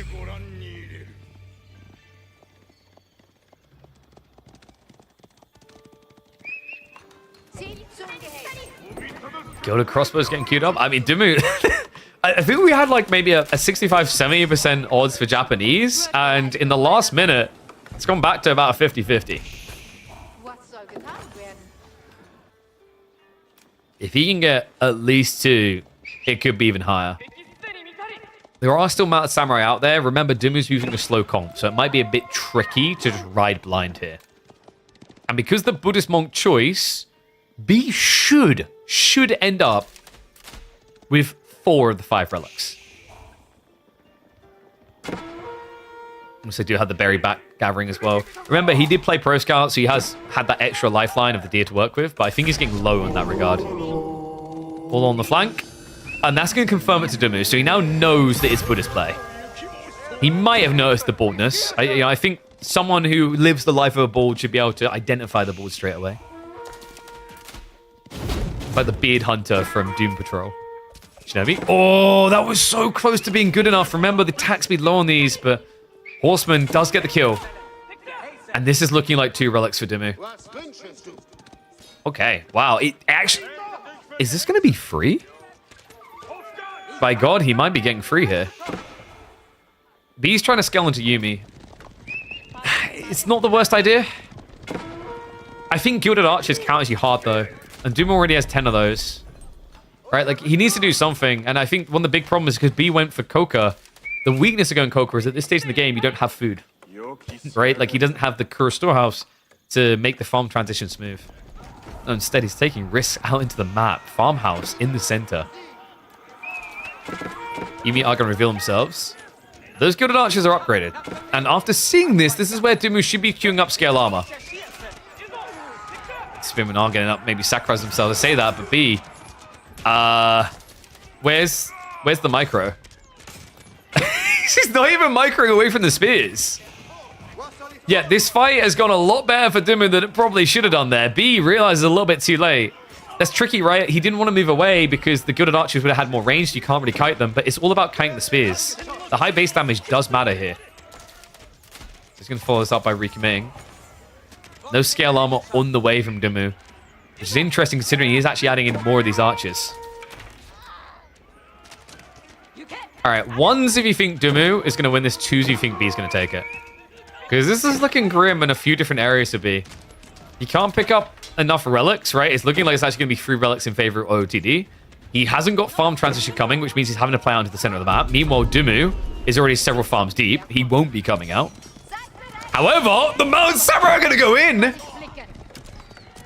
And that is starting to add up. Look at the worker kills. Are you kidding me? He's not even done yet. Spearmen are coming out, crossbows as well, but the Mountain Samurai are just going to stand their ground. There's no textiles here from Dimmu. All of a sudden, he gets 3 relics, but it comes at a high toll. I can't believe this. There's a small group of Mountain Samurai going in because Dimmu decided to march out to both the east and western flank. B, instead of reacting to that play, plays completely away from it. Now finds himself leading by 17 workers with a total lead of 12 worker kills more than Dimmu.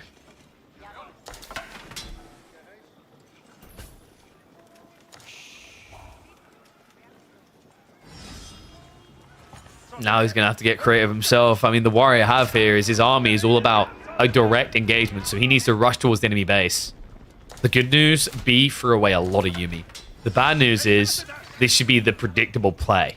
Another bad news element here is I wonder if B's going to use it. If he gets a few more of these Mountain Samurai together, remember, the Buddhist monks can Wololo to give you a damage buff. Mountain Samurai, at this stage of the game, are the best unit at using that buff.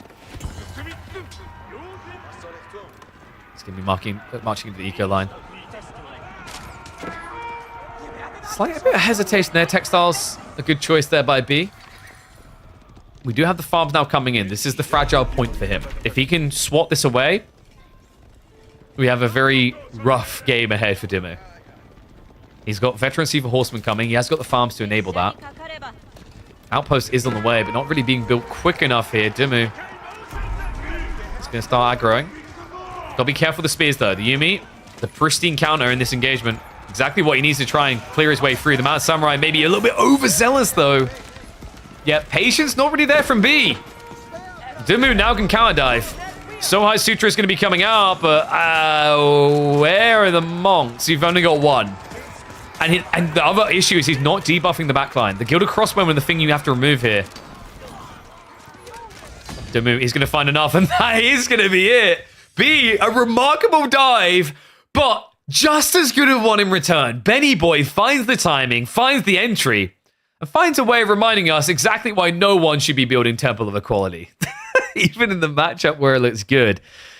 And a change from last week because we kick off with Dimmu now leading.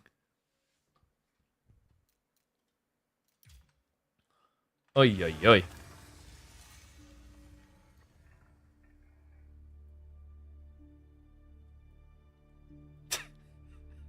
Arguing in chat. That was crazy, though. I mean, credit to B. Like, he found the one redeeming area he could attack when he could, but Ben was switched on, man. It's not Betty Bye time for him yet. That counter attack was perfectly timed. I think looking back at that game, the thing that really decided it was B, the dive with the horseman, just getting counterplayed by that wall. That quick wall was sick out of Dimmu.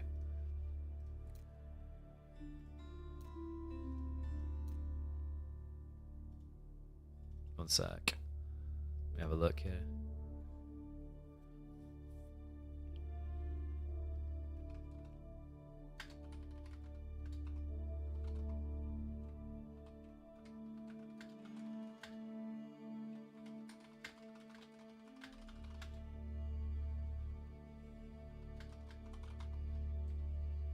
All right. So, let me power up predictions. Dimmu for game number 1. Let's get ready for the second one. Where are they taking us? Okay, King of the Hill, Ibids versus English. Is this the Pro Scouts build? I think this is the Pro Scouts build. Guys, I'm going to run 2 minutes ads so you don't have to worry about them when we're in game, okay? This is the Pro Scouts build, right? Oh, did I put Hill and Dale instead of King of the Hill? My bad. There we go.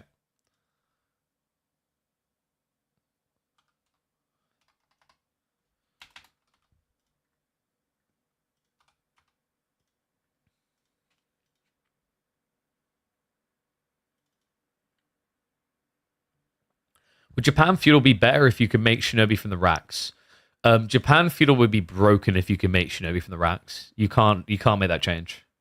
Their scale point would be way too good. Like you legit break the game. Like Japan would go from like being the worst civ to the best if you could Zerg Shinobi. I definitely think it would be broken.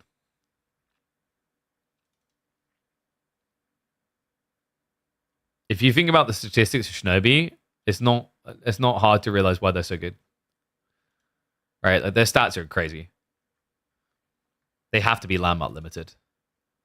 The way you could do it that would be intriguing, that I've talked about before, is making it so that in Imperial you get a surge point where you could build them out of keeps. That would be a cool way of doing it. But I think especially the castle transition would be too good.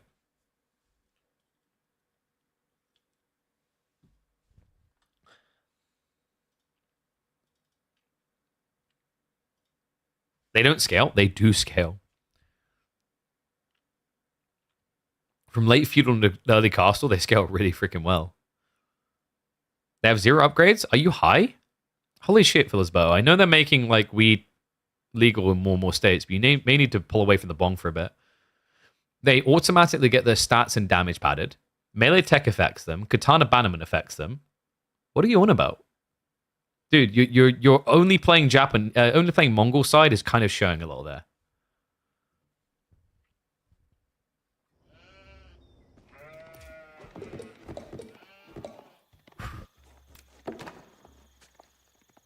If you're below Conk, don't even bother giving game suggestions. I mean, technically, I am both above and below Conk. What's up to Santiago? Thank you very much, my friend. Appreciate the 10 gifted subs. Look at that, 90 gifted subs. Dude, this guy's a legend. Always comes out of nowhere and drops the big uns. Appreciate you, mate. Thank you, thank you. Well. We may have a reverse some circumstances here. Dimmu up 1 game, and with this civ pick, we could easily be looking at a 2-0. We head to King of the Hill, where Dimmu has picked the sturdy and reliable English. The B. Is that a Pro Scouts build I'm seeing coming? I'm trying to think what else he could have in mind here. Maybe Dervish, but then again, you're against English, especially if they go Council Hall, you're in trouble. Predictions? Yes, let's get the predictions rolling, you Gambaholics. Give you guys 2 minutes for that. Yeah, English have historically just been a really dominant pick here, right? In the old school King of the Hill meta, they were the goated civ. I still remember when Viper won a tournament practically just by picking English in the grand finals. Most notably was how it started with King of the Hill, if I remember correctly. But Ibets weren't around at that time, right? And also we have a very different meta. It's not just about White Tower dropping the center and GG in the game with the changes to Siege. But it is going to be about the pro scouts, which is what the new meta has become. When you look at the map and you look at the civs that dominate here, it's ones that can go for deer gathering. That's why Rusev looked pristine, because also the gold generation in the corner. But with Advancement Wing, you can very clearly see that's what we're getting from B. So he's going to get aggressive timing into pro scouts here. Dumu could theoretically mirror pro scouts play. I've seen English do it, but against Advancement Wing pro scouts, I think you're going to be a little bit too slow. So wouldn't be surprised if we get a good old Council Hall build. What's important for Dumu before he makes that choice is where the gold is. And unfortunately for him, this is not a Ford gold spawn game. Yeah, Ford gold spawn would have actually just been the jackpot, right? Like English should park on the front. All of a sudden, B can't go for fast castle Ibids. He wouldn't even be able to get necessarily like enough gold to feel cozy playing the Age with, say, some Desert Raiders on the raiding side. But it's going to be Abbey of Kings, so Desert Raiders will likely come into the equation. Typically, when you see the Abbey of Kings play, the counter is to get one camel out and then mirror his moves. I'm wondering, does that mean we wouldn't be thinking about 2TC here, would we? Wait, I'm sorry. Did I just read that correctly? Someone misses super late game China versus super late game English? Why? Who misses that? I mean, you can usually just get that by watching a SAS game as well, actually, to be fair. All right, that's unfair. Usually it's French or Russe he takes us the late game with. I don't know, man. I feel like I've seen a few super duper late game Chinese English games recently. They're not that hard to come by. How's the sheep count looking as well? 10 to 17. Wow. So Demi off to a great start here, especially considering that B hasn't touched the sheep, right? Oh. Oh, wow. No. He's quite late moving out onto the berries.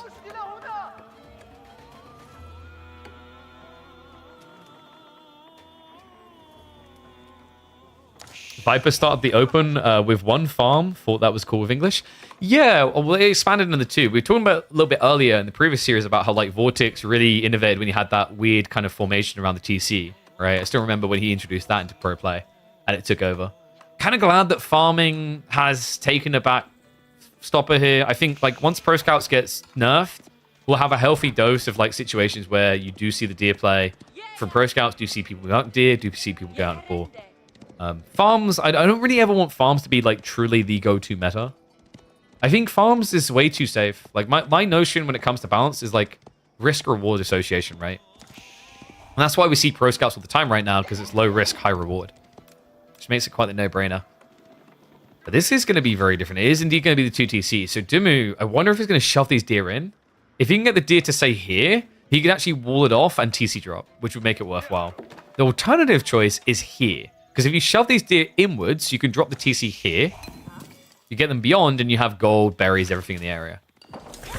He's definitely going to need to do one of those things, because essentially, otherwise, you're ignoring 2TC. You're ignoring Pro Scouts, rather. And that means that 2TC can get punished by Fast Castle.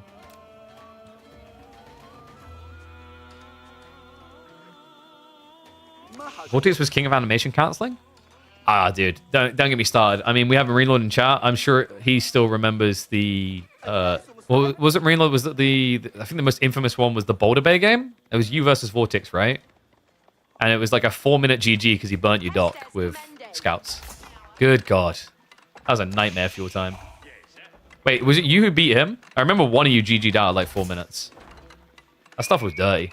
So second TC drop is coming in, but yeah, he went very safe with this. He's going to secure his tree line. So you never know if Dumu's telling the truth or not. He just, by default, says he destroys everyone. Except magic. You remember it was yesterday? Okay. How Sora was discovering the Ottoman mass archer build.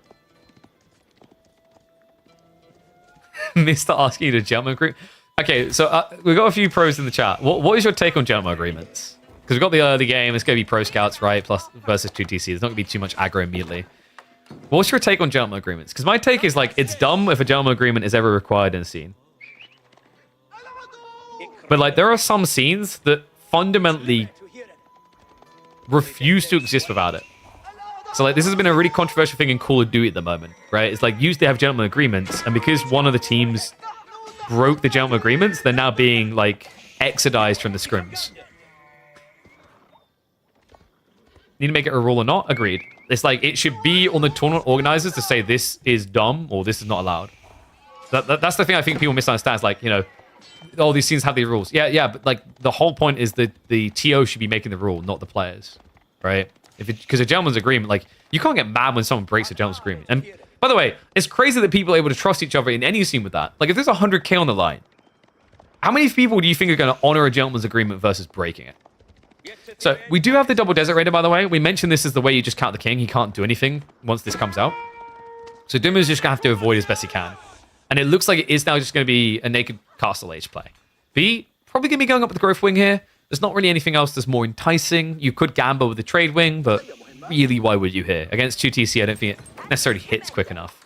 And for Ben, it's just about trying to cleanly get into the next stage. Unfortunately for him, okay, actually, not too bad. I was about to say, unfortunately for him, I think he hasn't got that much food, but actually, he's still sitting on 13 sheep here.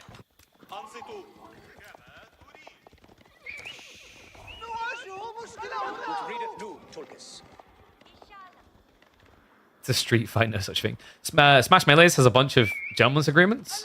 Yeah, but like, so I think the misunderstanding there is like, the reason that happened is because I wouldn't really say there is a reliable network of tournament infrastructure, if that makes sense. There's loads of people that run tournaments. There's no like universal big swinger to say what is or isn't banned. Does that make sense? Like, it's very different. Like with AoE 4, we pretty much have like one big tournament organizer consistently. Another one that comes in occasionally, and then a bunch of people doing things around that.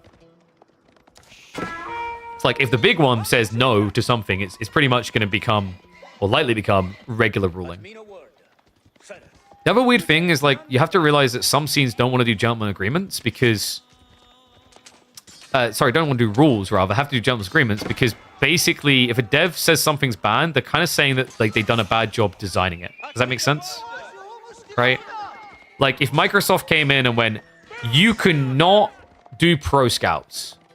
And you're like, why? It's like, it's not balanced. What they basically just admitted is, like, the design team screwed up. So it's kind of weird in that way. That's why you put it on the TOs, because the TOs are then, like, a separate body. So, yeah, a little bit of shenaniganing around the center here. We do have Castle Age on the way, by the way. Growth Wing coming in 1 minute. Walls are up for Dumu. This is really just kind of a survival element now, trying to drag the game deeper. The good news for him is he already has a decent, healthy lead in economy. The bad news is it's going to still take him a bit of time to tech up. He's starting to be forced into Lombos here to try and deny the deer. Honestly, at this stage, B has options though, right? He can always go north side for the deer instead. If he splits the attention, the Lombos can't cover all.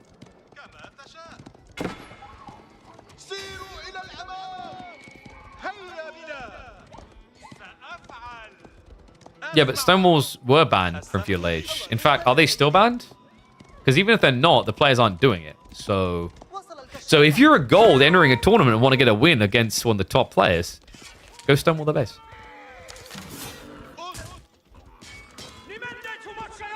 I'm trying to think if there's a Civ where the king is less impactful against them than Irobids. And I'm coming up dry. Desert Raiders just really ruin your ability to do anything. And yeah, I'm pretty sure they're still banned. No one's doing it. Like, Stonewalls and Feudal Age is silly. Like, we talked about this on a previous stream, that at this point, considering how long in pro play it's been said don't build Stonewalls, it's a bit weird that we don't just have that by default configuration. But it's because the devs are trying to appease casuals. You know, casuals that basically want to go and have a 2-hour game where they Stonewall up as a team, and then they get 200 trade and 1,500 farms, and they love life, you know?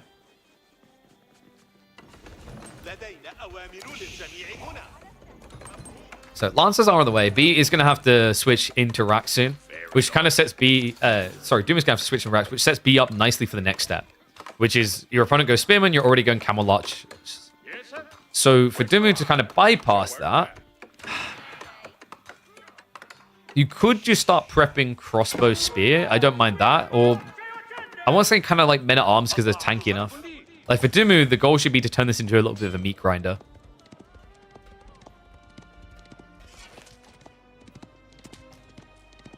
And yeah, King's Palace is... Wait, what? Okay, so let's dissect why would Dumu do this. And I think it kind of makes sense. So, for a start, like, what would you white tower here? Right? Do you white tower your primary, or do you white tower the fat tree line? North, south? There's just still entry points, right? The other reason is he already walled. And he's against a fast-casting Ibid player, which means one thing and one thing only. They like camels. If this had been a Golem rush from the Ibids, there's a risk that going King's Palace kills you. But I think because B went Camel Lancers, there's no breach point. And he doesn't even know that Dumu done this. That's kind of wild, man. So extra greed to try and overcome the greed, right? We've got double Dervish, make it quadra Dervish coming. As B is looking to capture the Sacred Site and get the cleanest timing possible into 5 relics here. I mean, this is just, like, I think the reason that this actually feels really good from Dumu is that there's no real world in which B should know it's happening. And it's all because of the walling. Walling, which, by the way, is really unorthodox, even on a map like this. In the current meta, it's very difficult to get these walls up. Very rarely do we see the player putting these walls up survive. Now, considering B has probably been anticipating 2TC, he's likely to go very defensive here, right? Might even consider eventual keep drop. When I think the play against King's Palace is the dive.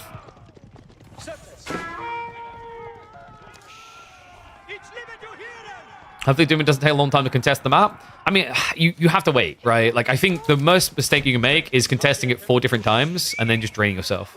But like 3 TC plus farm clusters coming in and him going spear crossbows, realistically, he should reach the number. We'd love to see him add in some meta arms alongside the spearman just to make it a bit awkward for the archer comp on the other side.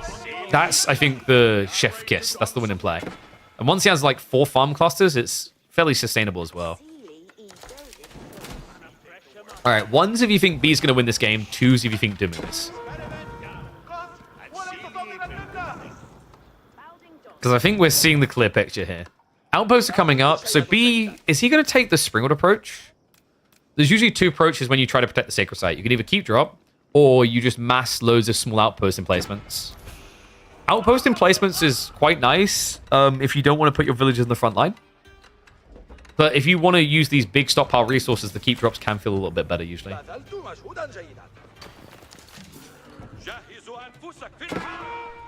Oh, B, he does have the stone gathering coming. With only 5, I don't know if this is going to be a castle though. It's like there's an attempt to break through the wall, but discovers all the spin behind it. One tricky part is Dumu would have to pull a villager pretty far out to repair this wall. Wouldn't be surprised if he just settles on something a little bit tighter down here. Then again, maybe he's thinking like long-term keep drops, right? Like the idea of dropping a stone keep here isn't a bad idea for English with the attack speed aura and also basically it being a siege workshop on the front line.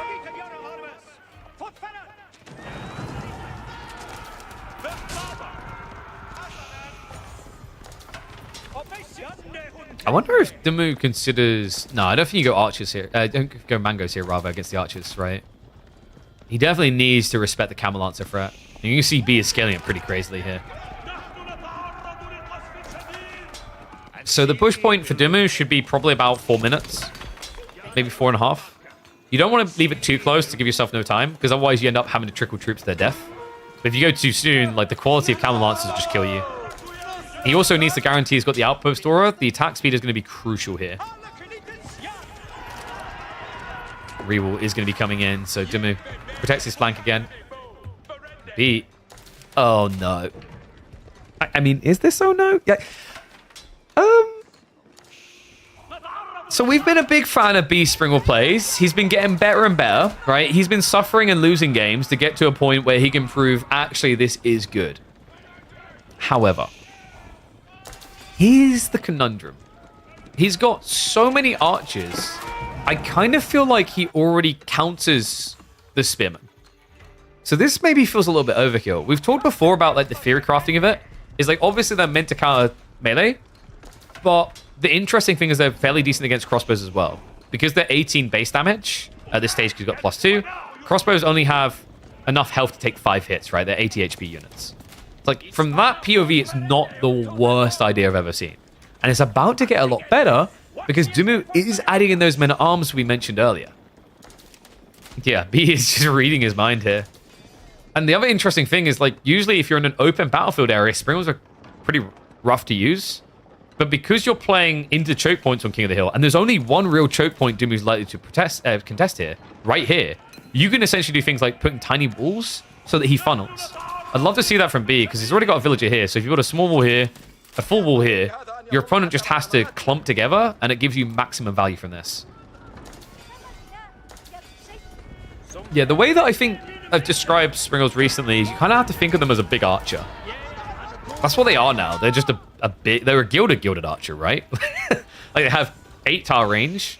They're really good against spears. They're really good against, like, men-at-arms, which I know archers aren't normally. But the whole idea is that, you know, this isn't as much siege as it's like a hybridized archer unit now, if that makes sense.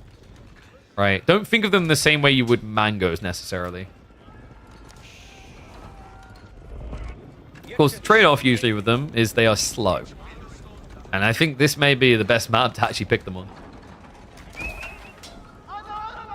One Springer is weaker than one Archer? That's statistically not true. An Archer will do 9 damage. Springer's going to do 18 base. And the attack speed is slightly less. Right? So they attack a bit quicker. And then remember, they have all the ranged armor. Resistance. Plus the extra range.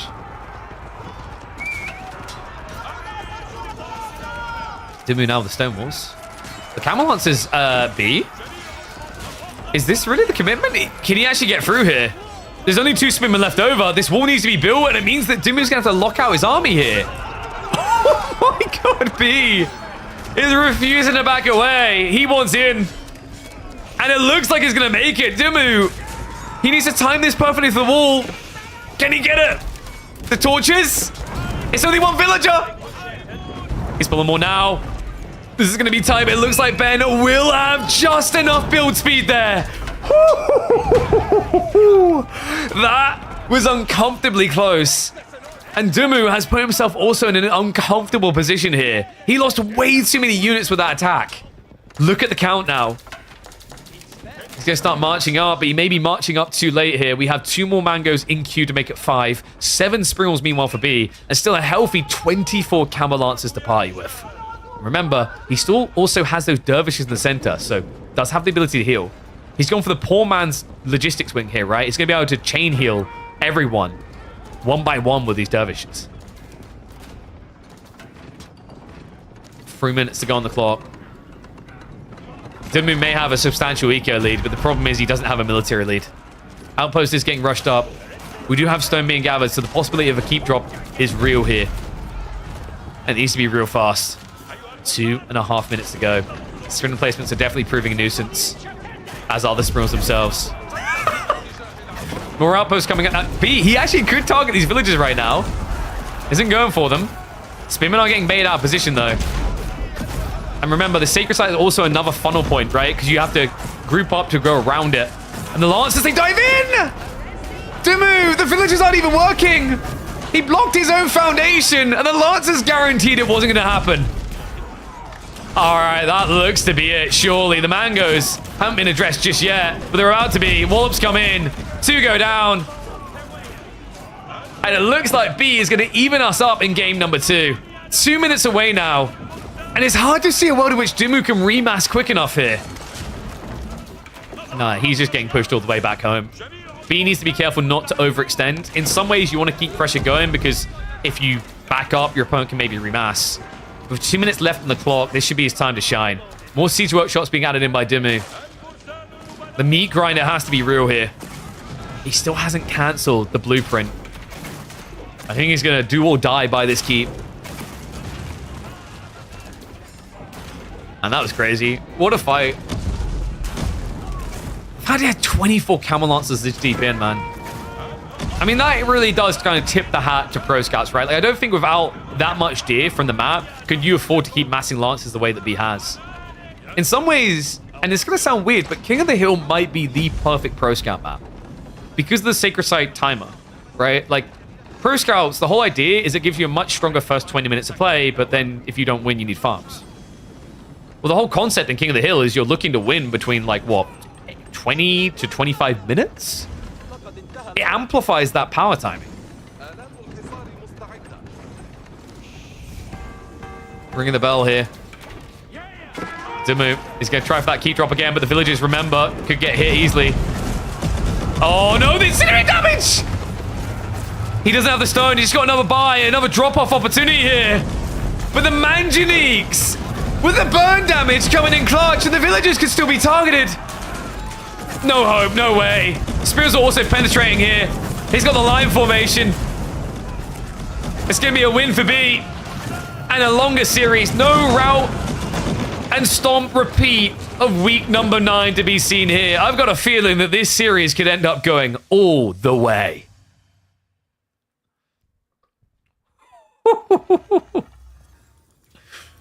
All right. Well played. That was sick. A little bit skeptical at first, but I mean, did Pro Scouts is Pro Scouts is what we're learning more and more. So win for B. Let's see. So put that in as win on the left. I think, you know, I don't want to say it was as much Dimu's error as B forced it, right? That rotation south side that forced him to try to commit to a stone wall, where he lost way too much army, I think that was a critical ingredient in success here. That really set B up to remain ahead. So game number 3, it's going to be Borderland. We've got Rus versus Delhi. B, if I'm not mistaken, is unbeaten as Delhi versus Rus. Ever since the Pro Scouts meta started, like, this guy has been switched on. He's got a really clean execution on his build. The whole idea is you go Ghazi Spearman and you rush towards the enemy base to block the Pro Scouts play. Now, Borderlands is a bit different. We've seen him do this non-stop on Dry Arabia. Dry Arabia is where he always picks it. It's where he's been unbeaten so far. So we'll have to see if it plays out the same way. Guys, I'm going to run 3 minutes as now, by the way, so you don't have to worry about them once we're in game, okay? And I'll put predictions up as well.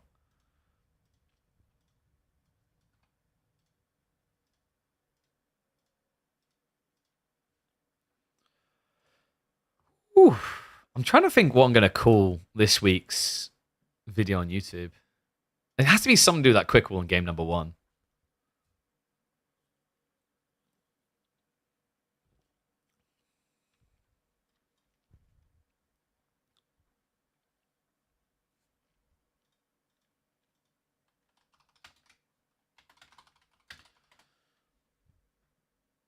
You could have a better moment. What, from game 1? Than the quick wall that, like, took a crap on everything? I don't know. Maybe the Mountain Samurai raid? Maybe something like death by raiding or death by weird landmark.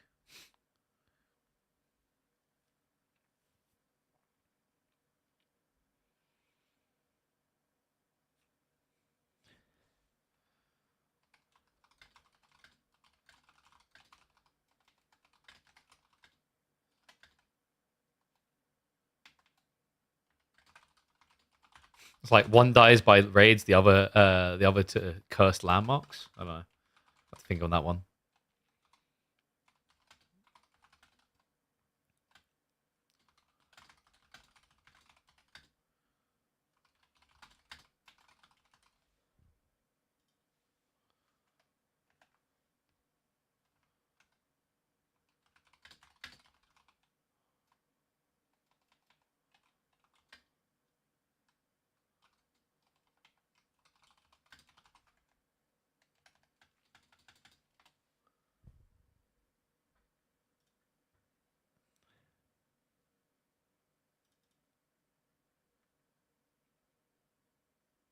Challenge is like giving people what they want without spoiling it, right?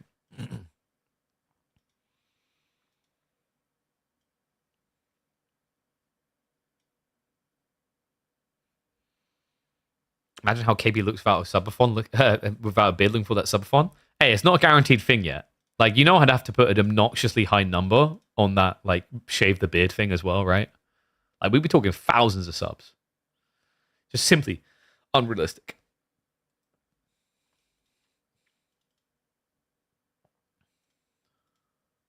Go bald? Yeah, that would be even higher.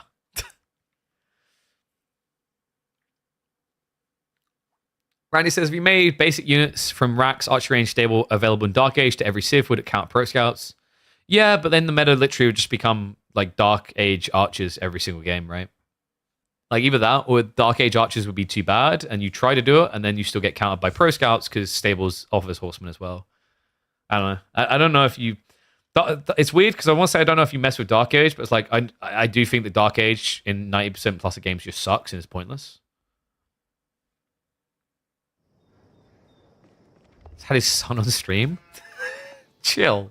We don't exactly look alike. I'm pretty sure he's got a few more years before he develops the chin to match, you know? But soon.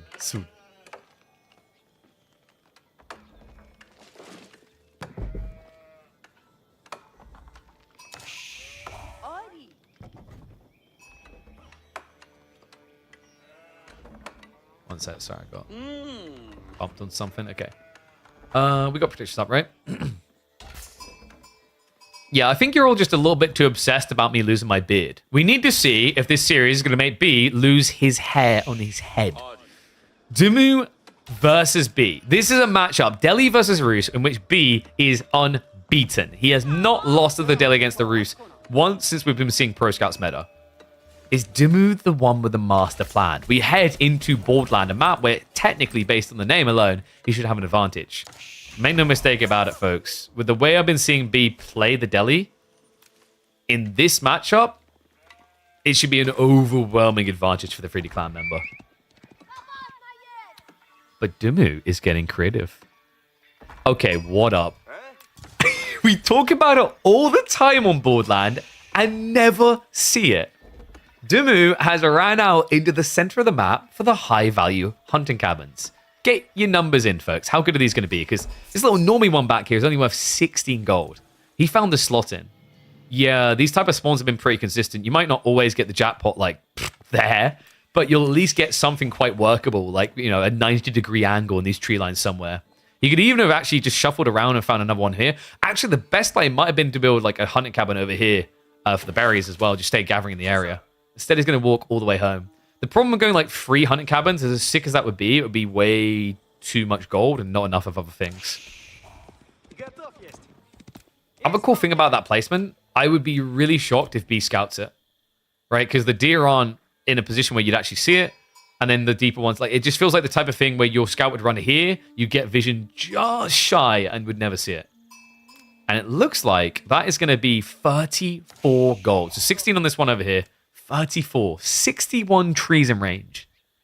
Goodness gracious me. So that should give a little bit more of an aggressive timing onto, say, Pro Scouts, right? I don't know. It's a bit weird because, like, while it's a really good hunting cabin, the trade-off is the villager just had to walk 2/3 of the map to get it, right? Almost 2/3. Thermofaith is going to be coming in from B, so pretty much exactly what you expect to see for Delhi. I gotta give it to him, man. I've been enjoying B and Dimu both in these weeklies because, like, B has always been that creative mind.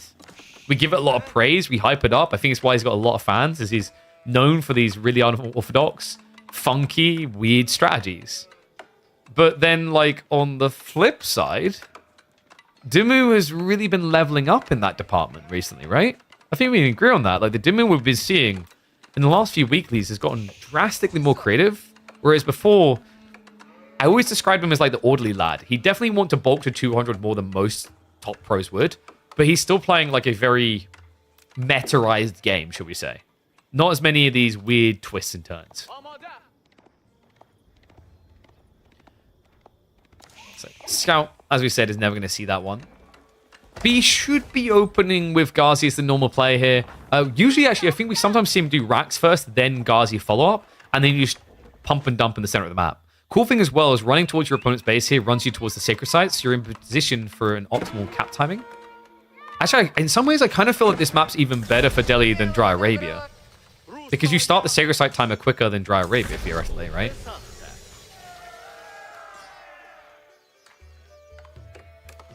What was the predictions like, by the way? Okay, so 68% for B on this one. I mean, part of it on the Delhi and part of it on what we said, I think. And, okay. The man who never subscribes, which means he should have, like, so much money saved up. He should have, like, a 200-inch TV. If you look in the bottom right corner, you'll see we always put the length for the series. We've got a best of 7 here.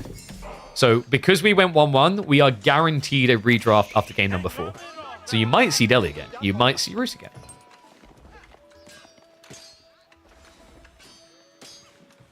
And there's the racks. Yeah, I really like B's approach here, man. This has been the way he's broken all these players so far. So it'll be stables almost straight afterwards. And then you just flood across. And Dimu, because he's going to be playing standard pro scouts, you're not really going to see him build units, right? Normally the reason why you just see Delhi annihilate here for B is because the Roos player is too focused on getting castle. And even if you get castle, like getting horse archers against Spear Ghazi isn't as good as you'd think. Because, well, Ghazi do counter you. But the other awkward issue is you think, oh, well, you can kite spears and kill them. Sure, but the attack speed wind-up is so bad. I've seen plenty of situations where if you get too many horse archers, The spears just wipe out as many of you as you wipe out of them.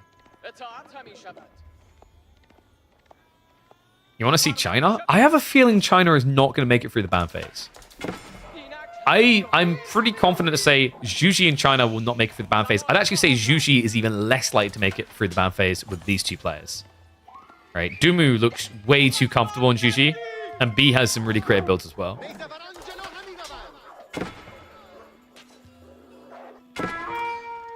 So first tier is going to get pulled back here. B needs to get more spinning across ASAP. Yeah, your goal should be to protect these two, right? In fact, I'd love to see him just camp this deer and use, say, 2 spears to shove these deer further away. Instead, you're seeing what B's doing here. He's going to walk all the way north. We might even see him wall off the flanks. And this panic camp, by the way, is just getting better and better up. Now up to 38 gold a minute. I think the cool idea about what Dumu done there is, did he not have survival techniques? He could have had it coming in at the same time as Pro Scouts, right? Because the extra gold gen.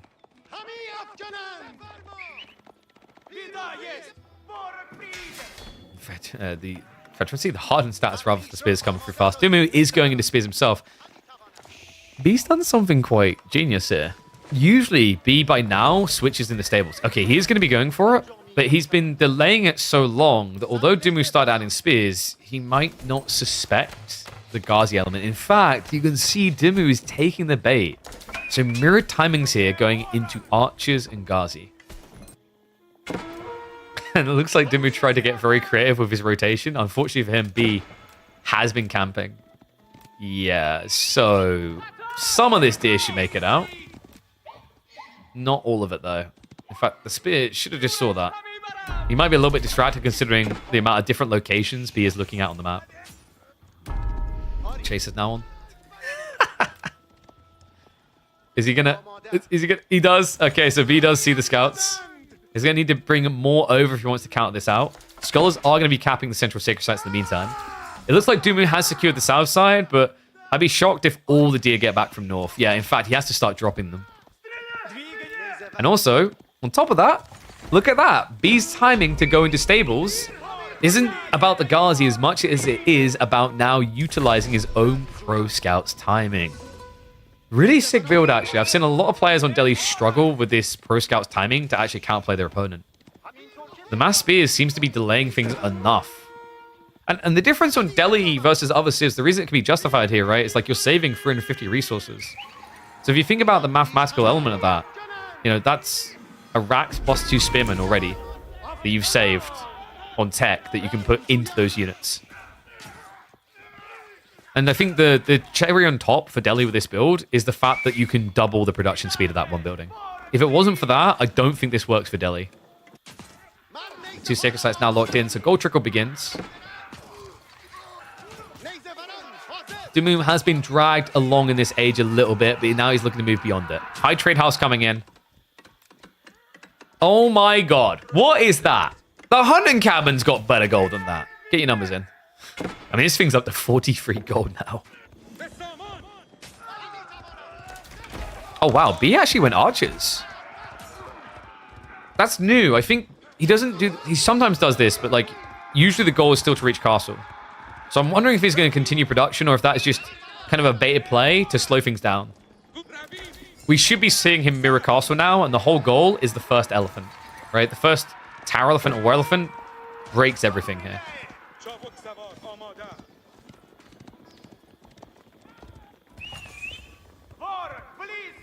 Seeing this game, I don't know why people don't like Pro Scouts, because most games won't be this. Most games will be both civs just go Pro Scouts. And then they divide them out. Like, this is very specific civs that can do this. Delhi and HRE are the main ones that can do this type of thing. It's quite rare. You have to remember, for B to do this, like, think about the quirks we highlighted, right? We highlighted the fact that he doesn't have to pay for Pro Scouts, but eventually gets it. He has double production. He also has sacred sites to come out on the map for, which generates an extra 250 resources a minute, right? Not every civ has that.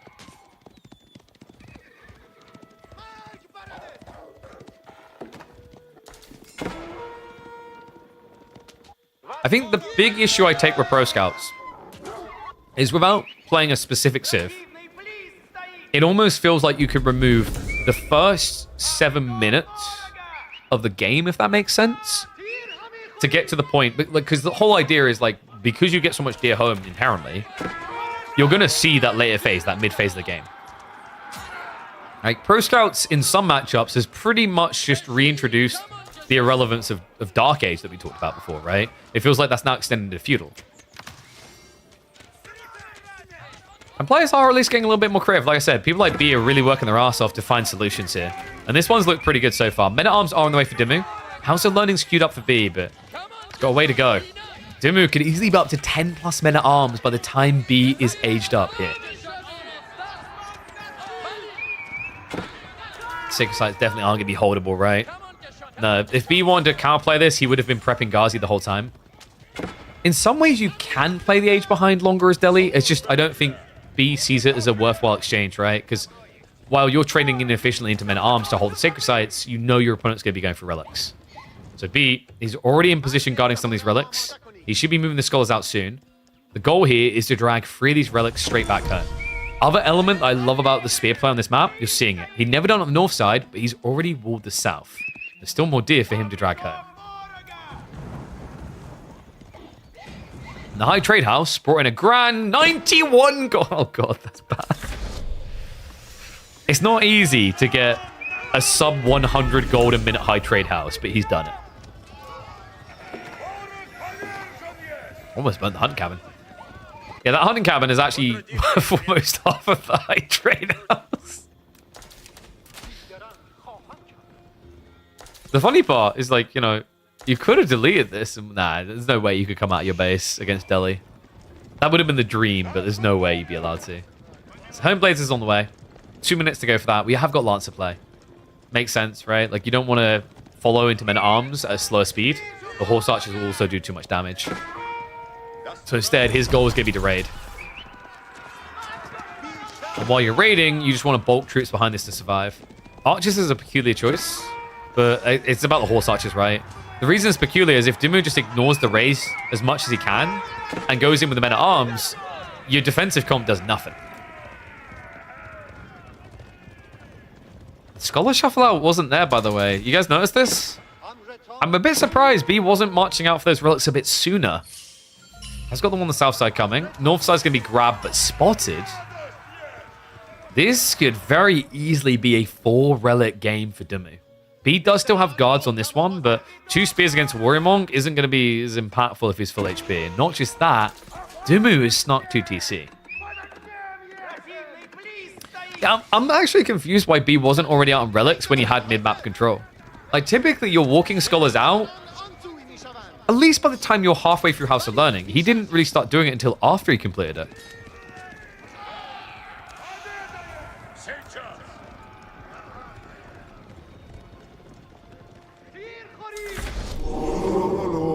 There's gonna be a warlord attempt up there. Maybe it would have been better just to have walked off of it. It was ambitious to try for it, so the Spearman are able to clear that up. But he now knows about it, so he can send like 3 Horse Archers over to mop that up. And there's no way I see B getting this north side relic, right? Like, this army is just too big and threatening. In fact, this army is looking for a fight. Dimmu just wants to try and keep B contained, right? With 2 relics running, 2 relics already and 2 more to run back, plus the 2 TC. The whole idea is you're running an advantage over time. It's B who actually has to make a move here.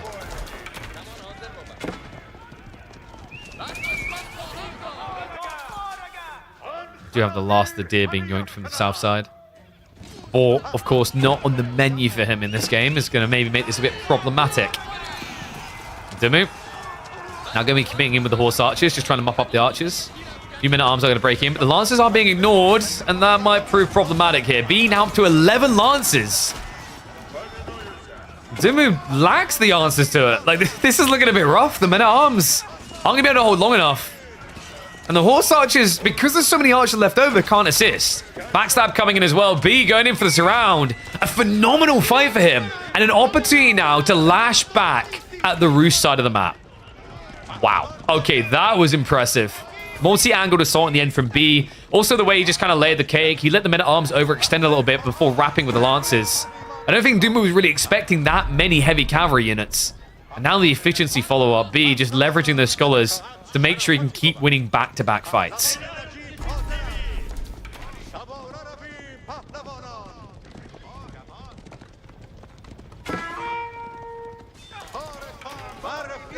Of course, Voldemar's going to be in chat watching a Dimu game where he loses. Hey, Voldemar, does Dimu still have that chat message up on screen?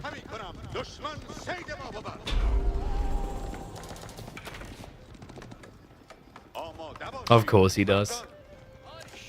So, what I'm hearing is Voldemar really wants B to win this. Good position to try to do so, but it is 4 relics. So while his position on the map looks good, his position in the game may not be.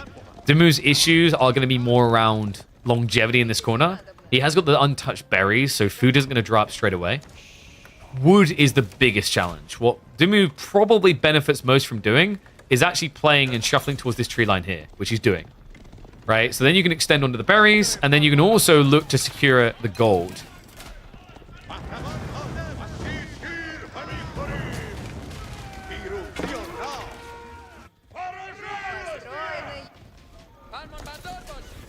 Even having Pakes on the way.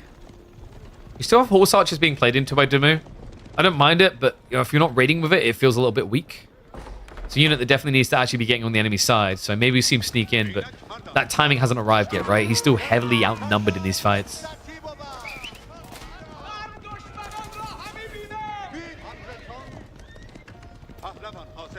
That Cabon was unburnable. You're playing against a Delhi player. It took him 17 minutes to find it and kill it. I'll say that's pretty good return on investment. Mate, this is how you know Phil's Bow deals in Web 3, where he promises like 1200% returns and scams you. Because apparently paying 100 wood to generate like, what, on average 40 gold across 10 minutes ain't a good return. Come on. Come on. Oh, no. No, no, no, no. No. Dimu's not ready. Dimu's not ready for this. It's a heist. B, he wants those relics. He's like, I could have done what Marilo suggested him in optimal, going for the relics. Or I could wait for him to pick them up. Village is being pulled. Dimu's not going to give it over that easily. The Lancers may have wasted a little bit too much time rather torching here. The Archers also get body blocked by the men-at-arms. Slow to arrive to the engagement. The Lancer's now dead. This may have been a torch too far for B. He's going to get cleared up. Ford Army is dead, and that means that Dimu will not get punished for the gluttony. We do have some worker kills, but overall, 4 relics, 2 TC, and the big boy army mostly removed. I think Dimu has to be happy with this. And all that raiding, attempting, and B only getting 6 worker kills. It's not enough. He needs to try and keep this pressure up, but a lot of Lancers were lost there, a lot of Archers going down. He does still have 11 in the field. Well, 9. Most of them are fresh, haven't even arrived yet. We do have Elephants getting added in. I wonder if Dimu's aware of it, though. Crossbow count is going to be what matters here. Dimu needs to get up to about 25 crossbows to counter the War Elephant play. Nice quick walling coming in. Dimu will be able to protect himself, insulated against it, and the hunting cabin in play. More gold gen, as well as the extra food he needs to keep playing this. And access to the tree lines that would enable him to get towards those farms.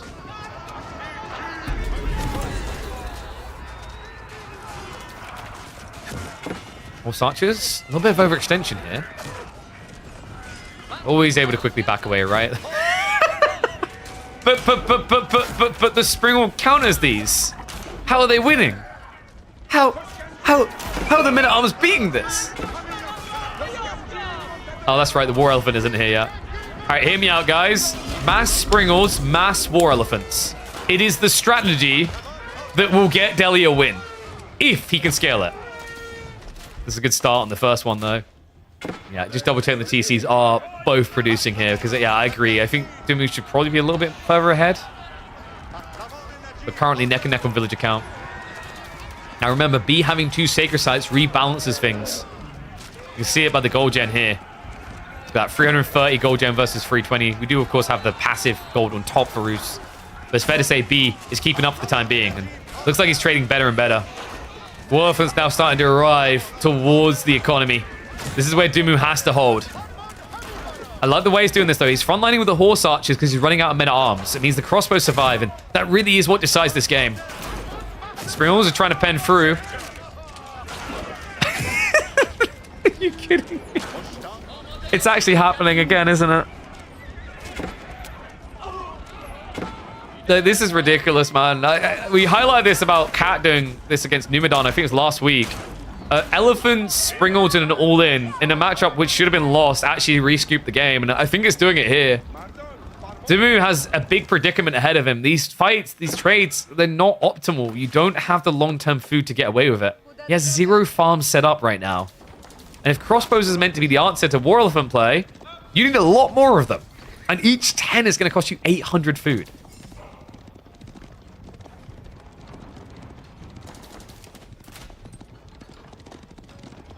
Now, everyone trying to write Dumu off, I'll say this. This man has the most miraculous comebacks on Borderland. Believe. That might get him the food he needs. He finds his way up to the boar and the tree line. However, B now knows, right? Because there's, like, you don't look over and go, oh, there's 4 or 5 palisade walls, and think, there's no one behind those. But it's probably just like they had a building permit that got denied, but they'd already invested in the fencing. No, he knows there's something inside here. Here's an interesting thought, though. Playing far north and far south like this is actually a counter to Springald Elephant play. But here's the final thought for you. You guys like counting? 4, 5. 4. No, I'm not going to try to do... You know what? The count can't actually do second countdowns. You can only do, like, minute countdowns. So I'd have to go 4, 3, It's ticking. And this is the thing that's interesting about Delhi with this comp. On Borderland, the distance to defend both sacred sites is quite small. In fact, you can see, I'm going to even just rub both the sacred sites so they're all on one screen. Yeah. The only thing I'd like to see from B is maybe another elephant or two. Like, tower elephants would go pretty hard here. You have to be expecting crossbows as the counter. Give you a pseudo front line that's also able to kite. We have the most cheeky outpost you could get in here. Pretty sure Dumu has been idling his TC. I don't know about for 5 minutes, but I think there would have been gaps. We talked about the lack of food when you're trying to mass army, so yeah, it wouldn't surprise me. Yeah, we should be getting... Springwood, maybe? Yeah, stone's being gathered now. So this is going to become a bane of Dumu's existence. And you can already see B is walking up with a scout. Yeah, you want to be standing down here. You don't want to draw too much attention. Ring the bell means Dumu has to march fast. He has got the stone for a keep drop. He will be looking to stake his claim on the south side, sacred site. If he's creative about this, when the big fight goes underway, he could sneak a villager out onto the sacred site north. But we said, with them being so close, it's incredibly difficult to pull off.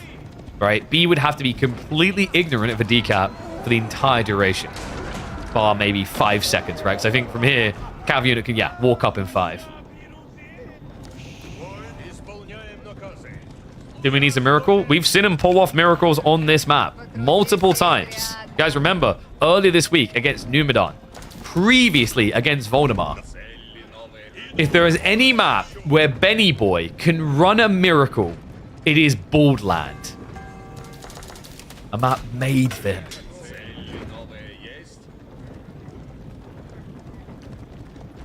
A matchup made for B. Real test on both sides. We even have greased axles now on the way. Trip Mangonel also a really big problem for the mass crossbow strategy here. And a key drop coming in on the north. So B, he's actually peeling back here. It's almost like he's inviting Dumu out to the sacred site for a tea party. And we British people do love our tea parties. So of course we have to come over for a crumpet at least. 30 villager pool. Keep drop to come, but we already see the outpost up. The spring replacement's coming. He knows. B marches forward. Keep drop now on the way. The villagers get pulled over. The shiv's out. He knows he only needs to win this fight to win the game. The Ghazi go in. Spim and pursue. But the siege backline, they're taking a little while to show up here. Oh my god, he's pulling extra villages. That's 33 to block this. Dimu, he's only got 5 villagers on this. Soon to be none. No way this castle goes up in time. He done it. B, that villager pull was sick. Vile. And the Springle's now diving deeper. He just needs to deny this Mango Smash coming in. He's so focused on killing the crossbows. He's ignoring the siege that would win all. B's mech army is going to beat the Terran main. No doubt about it now. So B taking the lead after 3 and reminding us why his Delhi is so damn unbeatable when you play the Rus. No, this doesn't work. Villages against Sprinkles does not work, guys. Sprinkles should be tagged as anti-worker units. What allowed to block him from even touching the thing? What a goddamn hero. B he's just built with different things for this Civ. Delhi, a top 3 sprinkled Civ. I can't believe I just said that. Oh my god.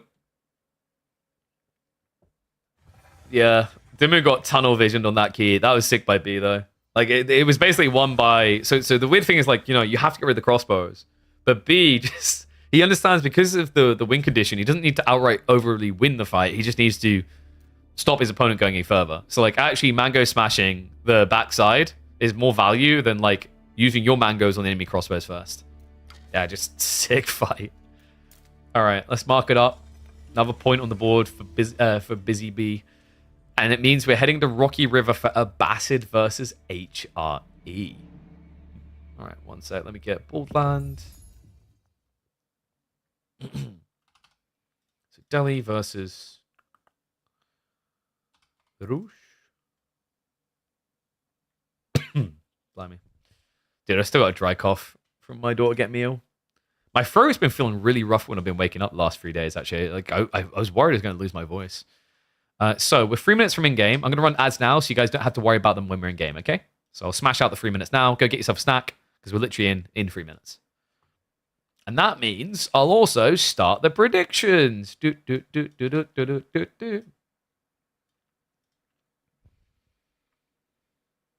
thought Sprinkles was the worst unit in the game?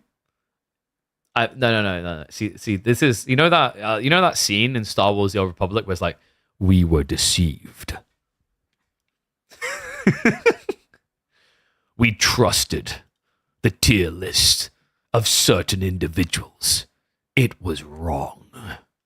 They never knew that B was still I guess that means B the Sith in this situation. They just have that dun, dun, dun, dun, dun, dun, dun, dun, playing in the background, right? Oh man.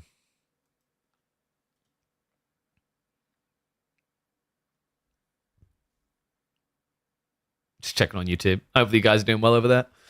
Mate, I'm being blown away by the support. You guys are incredible. These streams are growing and I love to see it. We're at like, what, 560 people watching on Twitch. We've got 125 people watching on YouTube. You guys, I can see that you are individuals with good taste. And I respect that. Thank you for the support, guys. Reminder, it's not even Thursdays to check in on these. Remember, we have these on Mondays, Tuesdays, and Fridays as well. Might look to do things on Friday to kind of diversify it a little bit because obviously it's the round of 32. Not every series is going to be interesting. Some are going to be stomps. So like, I don't know, if we continue this growth, I keep making adding in different promises. If we start, I reckon if we hit the average of 1,000 viewers, we'll find a day to start doing the low elo legends series again. Right? Maybe like on Friday, part of the day is that and part of the day is the midweek muster. I mean, hell, if we reach the 1K average viewers mark that I set myself the goal of this year, I think we can aim to do additional tournaments, maybe some bigger ones. KB to Conk series when? We said we'd carve out a point where we play the game each week if we hit 750 average viewers.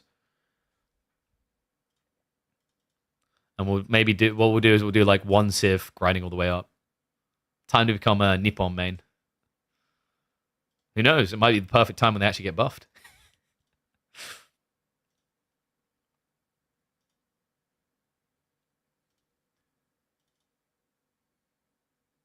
Have I played Space Marine 2 yet? I have. I've completed it. I've leveled my sniper to max level. My not assault class. I forget the name of it. The Vanguard class. Not Vanguard. It's the one with the grapple hook is like level 15.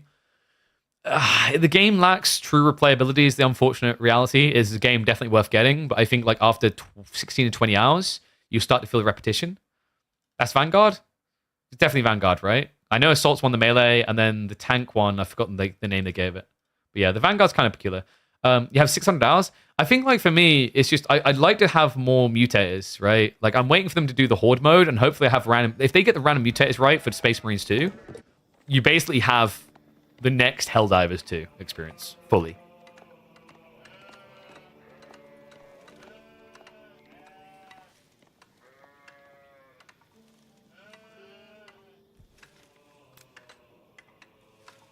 Hey, Phil's bow. If I did plateau at Diamond though, I guess it's pretty impressive that I would have done it with more than one Civ, right? I mean, I can't imagine what it would be like to just play one Civ only. God, that would get boring. Like, multiple years of it? Jeez.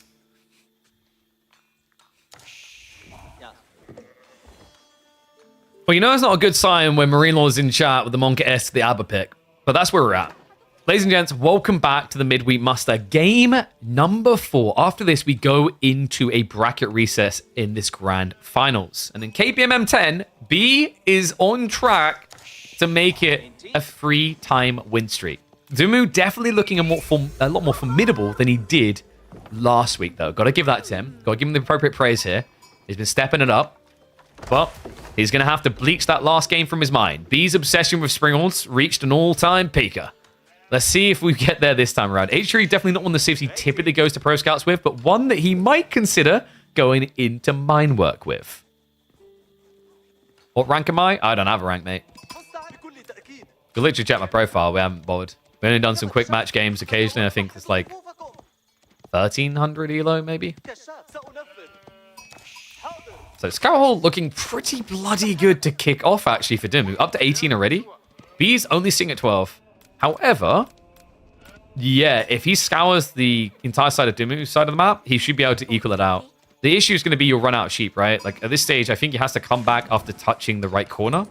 So Dimu should end up with about 65% sheep, which is really what you expect out of ABBA. What I'm wondering is what we can expect on the wing choices. It's not just going to eco-wing this, right? Oh my god, he is doing it. I freaking love this guy. B, he's going for the Minework build. If you go eco-wing, I think this is a death sentence. Do you melee-wing? No, that sounds terrible. Like, what do you really get out of that? You know H3 is going to build units anyway, but he's going for it. So Dimu, I mean, I guess, like, eco-wing is too greedy. Military wing at least gives you some units. So his goal here should be melee-wing into stables. And then you have the initial advantage of having all unit arcs covered, right? Whereas B with Minework is likely just going to be opening stables, maybe archer range as well. We're still going to be getting Pro Scouts, I'm pretty sure of that. So this is tricky. Like, I think if B has to go archers, there's a disadvantage, and that's why Dimu's doing it. Because the build that B's going for is all about all pikes. So you need to get Horseman, Spearman. That's all you want to Zerg.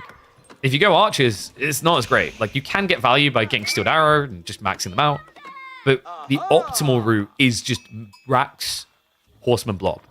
And with Minework, what you can also just do is you can get very efficient timing into making Men-at-Arms quite threatening as well with Pro Scouts. This could be a Burgrave angle. I don't think you rush Castle here. Because your opponent's going multi-TC, it's better to actually attack him. With HRE's better economy at this stage, like it's such a value point in the game, right? So you can just Pro Scouts and shove.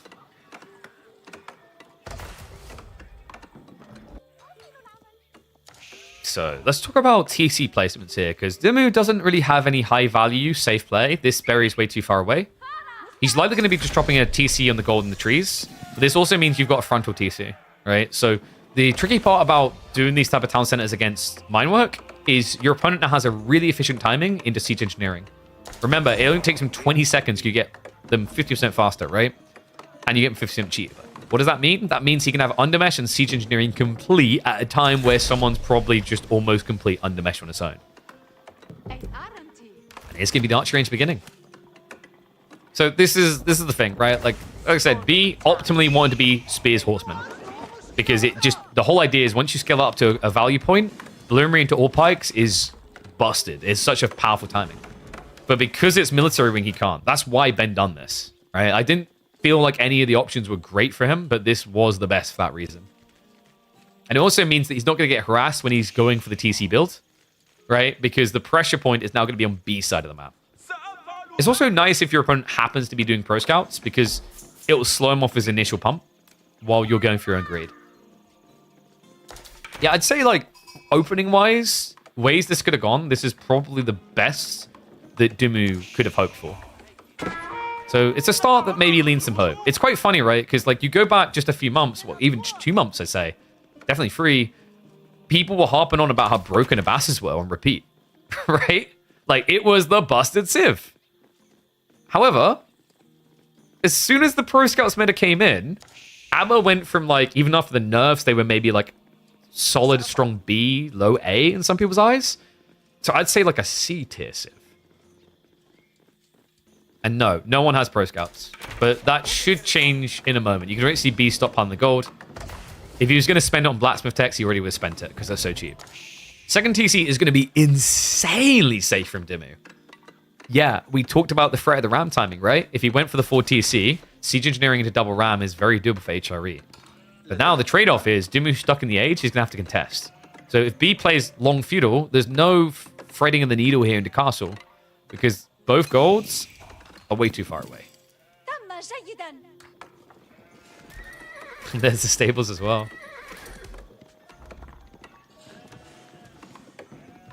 He's still pretty good. I don't think Abba is that great. So the issue with Abba is like they inherently get countered by Pro Scouts. Because Abba's game plan always involves a line in the program which says town center, right? And I'm not saying Q villages out your town center. I'm saying you're going to build one. And I think that town center detail, it is very difficult to navigate and justify 2 town center versus Pro Scouts.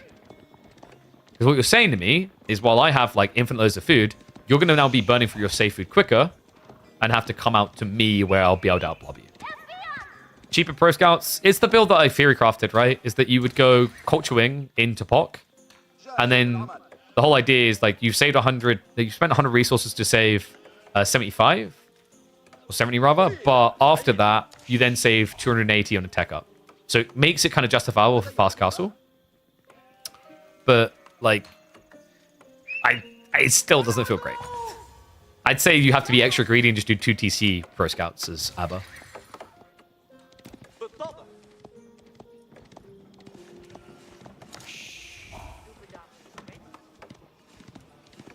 In fact, actually, when we talked about it before, like Survival Techniques is also another, 20 resource saving. So like it adds up really quickly to be worth it for Pro Scouts POC. But I still think you need the second TC. You have to just take the opportunity to be really, really greedy. It's situational. It definitely won't work against like a Civ like HRE because their economy is too strong. And check this from B, by the way. Wait, are we getting treated to one of his other fun builds? Is it still barding time? We might have a still barding build here, guys. We've seen this from B before. I think we saw it in the 2v2 tournament, actually. A little bit of poke from the archers. Walls are going to go up. So, like, the biggest priority for B is just to rush relics here. He knows that Dumu cannot mirror the tech timing. Dumu, if he scales archers now, the barded play is just way too good. Right? So, like, Dumu has to be careful not to nibble at the bait and blob archers for composite bows, which just seems like an organic play here, but against HRE's options, I don't like it. The best thing you can do is just try to rush castle himself and then prep to pump out a few camels, actually. And the cool thing is, like, the camel play is interchangeable with the lancer play, right? So you build the stables, and then you initiate with lancers. And if you then see your opponent has gone barding with knights, you switch into camels. Okay, overall, I actually think Dumu's pretty together in this one. Things can still get really ugly. Your opponent has got 7 scouts hoovering everything off of the map. Meanwhile, you don't have Eco Wing, and you're locked in your base with not much food, right? Like, Dumu has... Oh, okay, he's got 21 sheep, but... It's weird that in my brain that still doesn't sound like a lot, because I know that in return, B is going to get close to 10,000 food in deer, right? But like, this is still a lot, right? Having 20 sheep, that ends up being 4,000 food.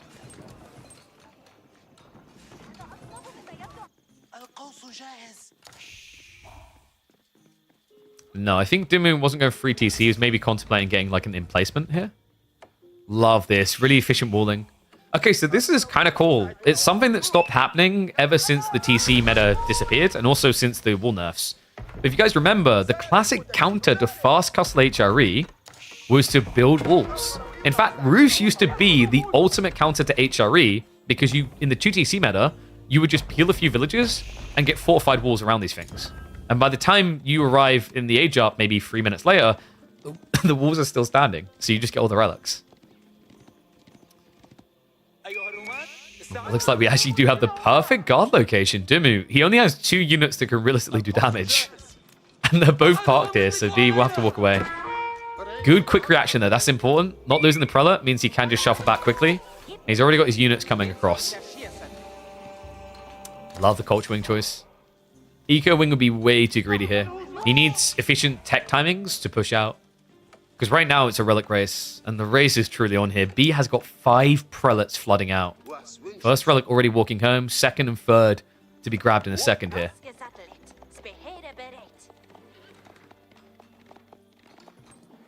And there it is. We are getting the steel barding. This is a really cost-efficient tech, folks. You pay 250 resources to basically get 2 melee defenses and 2 ranged defenses. And oh boy, does your opponent feel it in the morning. Steel barding, let's put this a different way. Steel barding is like having armor clad for knights. Oh, that sounds a lot better, doesn't it? Because that's essentially what you're getting. You can get your knights up to 8 armor in Castle Age.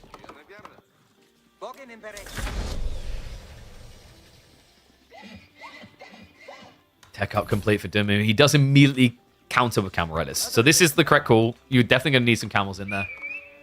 We actually have Lancer plus Camel Riders. So, you know, I've talked about this before, about maybe people quite often overkilling with knight production instead of camels. I get why they do it. The whole idea is that Camel Riders is great if you're against mass knights only, but knights can feel a lot better against some different targets, right? Like maybe archers, for example, because you have enough armor that they do no damage at all, so the extra health that camel has doesn't matter. The other really big reason why you see a lot of people go knights is actually for raiding. Knights are substantially better raiders than camels, right? Because they have the ability to 2-hit a villager, meanwhile a camel is going to 4-hit a villager, right? Very big difference. I do think the way you can justify rushing camels is camel handling, but most people are going to be quite comfortable waiting until like they're 10 plus units before they consider that tech, right? And even then, if you think about the charge the Lancer gets at the start of the engagement, it takes him higher than a camel handling speed. Burn for attempt here. The Knights do have the barding, but will not want to fight against this. Yeah, it's just insanely painful to deal with, right? The unease plus the difference in damage. Remember, this is a 28 damage unit. So although you're mitigating up to maximum of 8, you're still just attacking notably slower and for worse damage. Camel is going to get sniped out, though. Great micro there, and B punishing the villagers. That was sick. Dimu, I mean, the problem is he tried this budget approach of just cameling once. Great timing for B to just break in. In the meantime, while he waits, he can just top off the injured units. So looking like we're getting a 5-relic HRE game. It's the only dominant position that B's on the verge of having here. Prelate needs to be targeted. Great micro. Dimu, he buys a little time here. More prelates won't be on the way in a rush because your assumption is you were going to pick that up. So Dimu can at least make sure the apocalypse doesn't happen. HRE with 5 relics is bonkers.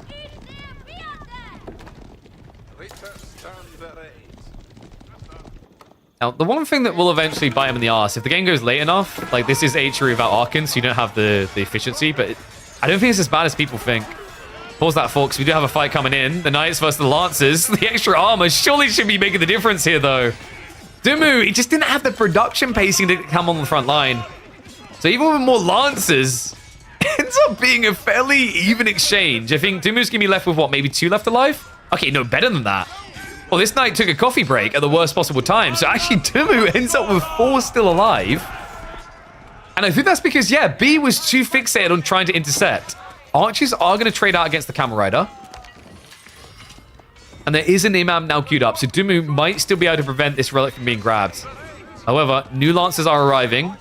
The Camel Rider should be dead. Surely. Surely. Nope. He doesn't want any part of it. I mean, that's kind of crazy. I think being that fight earlier, I'm shocked that Dumu won that. Dumu brought more lances, but it almost looked like B frontlined with the injured knights. And then he peeled them away a little bit too slowly at the end. But credit to Dumu just for kind of being fixated on that engagement, understanding how important this one relic's going to be. There's 80 gold for him and 160 gold less per minute for his opponent. So, we were going to say something about how the late game gets hurt a little bit by mine work. It's the prelate element, right? Like, because you have to add in prelates every 9 villages to remain efficient. The counter argument I'd have is in the grand scheme of your population, it's not as horrible as you'd think. It's still kind of rough, but like if you think about an Archon, you can cap out an Archon at maybe, I want to say most people cap it out about 30, 35 farms buffed. So that saves you what? Let's say 4 population on prelates. 4 population isn't insane. And you do get some other things in return. All pikes definitely I've talked about a lot for the feudal castle timing. But in Imperial Age, it's still +2 damage, which is percentile increased by things like elite army tactics.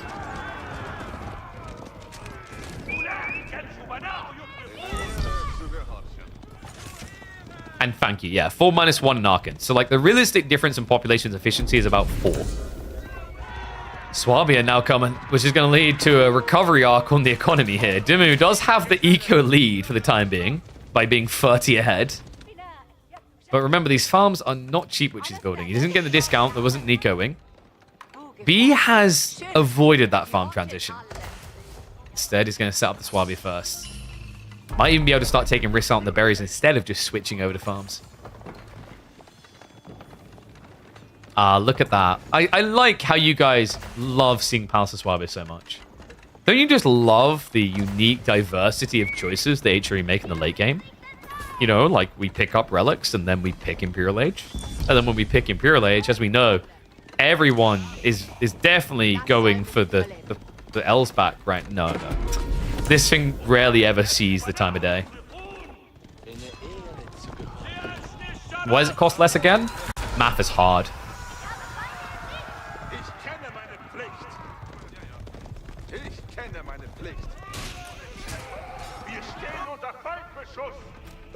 So late game guaranteed, Dimu needs to catch up. He is going the camo handling now that we mentioned earlier. It's so late at this stage though. I mean, does B really want to keep scaling knights? I can't imagine so, considering he doesn't have farms for late game economy, right? So like going knights is very cost inefficient. You'd probably rather bulk things that aren't going to die as easily in the fights, that can be more useful defensively, such as crossbows, such as spears.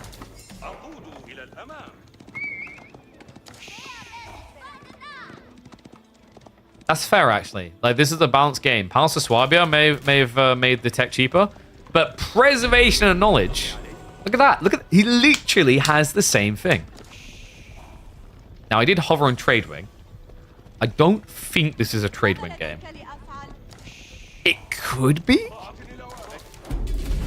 Eco Wing feels a lot more desirable because although he's got a lot of his farms already set up, getting an extra tier of eco gathering is really good. Like, you have to remember when they nerf the food gathering rate of farms by nerfing the eco techs here, the food gathering techs, they kind of slipped a little and forgot something because agriculture is still 15%. And then you add in improved processing, all of a sudden that just gives you the vomit of food-based units in the late game.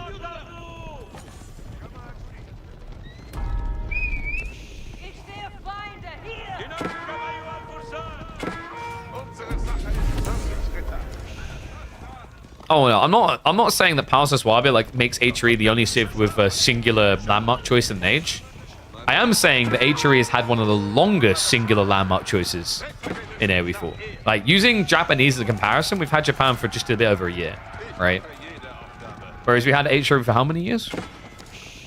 And at what point in those years was the meta L's back? Right? That's the thing. You know, even, I'd say you see more French Chamber of Commerces than you see Elsbats. It was meta really briefly, though, no? Oh, there we go. Yeah, the duration of Golden Imperial Ladder. Of course. How can we forget those wonderful times in AoE4? God, get me out.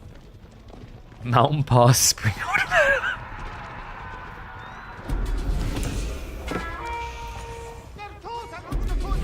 Yeah, you never saw my Chamber of Commerce because I don't have a fancy account, sorry. Eco Wing coming in, though. So he is going to prioritize that food surge. I think it makes sense against HRE Minework specifically. If it was Arkan, you probably just go for the gold heavy focus. You have a lot more infantry potential for B, but he still hasn't solved that food issue. Farms are getting added in. You kind of have to be careful about where you place them if you want to maximize the prelate efficiency as well. It's weird, right? Because a prelate can buff 9 villages, but you can get 8 farms in a cluster. So you have 1 outlier. So you want to be really cleanly efficient. You almost have to stagger them in the perfect location. It's so difficult to do.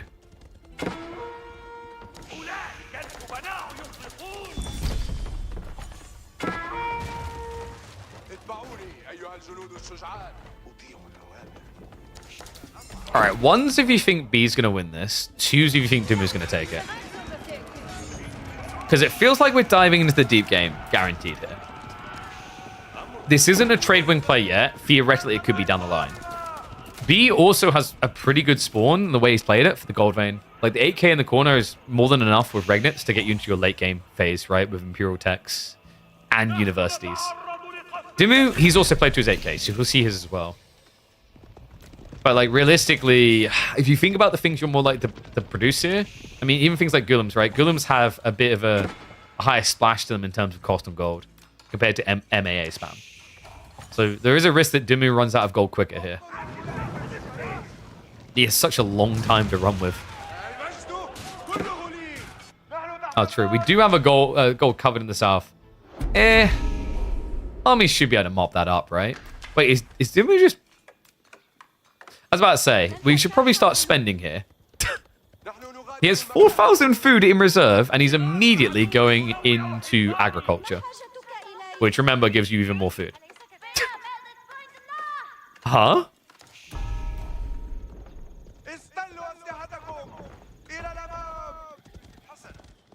One thing that Abba does have a little quirk with would be hand cannon near late game.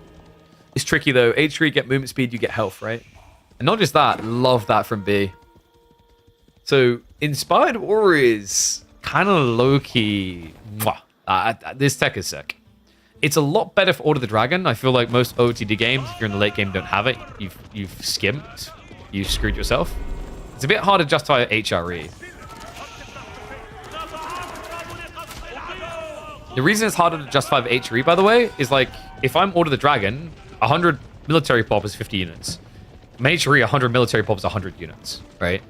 Which means I need more prelates to buff my entire army.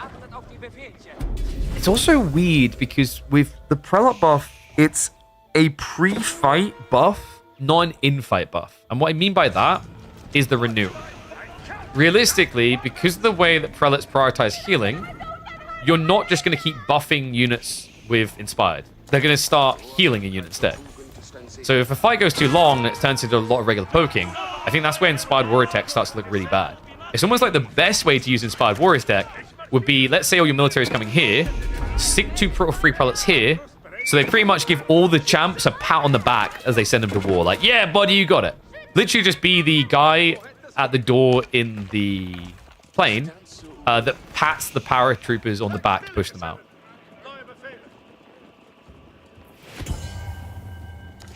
And wait, yeah, Dumu did upgrade his knights. Huh? Into mass crossbows as well. Maybe he thought he could raid.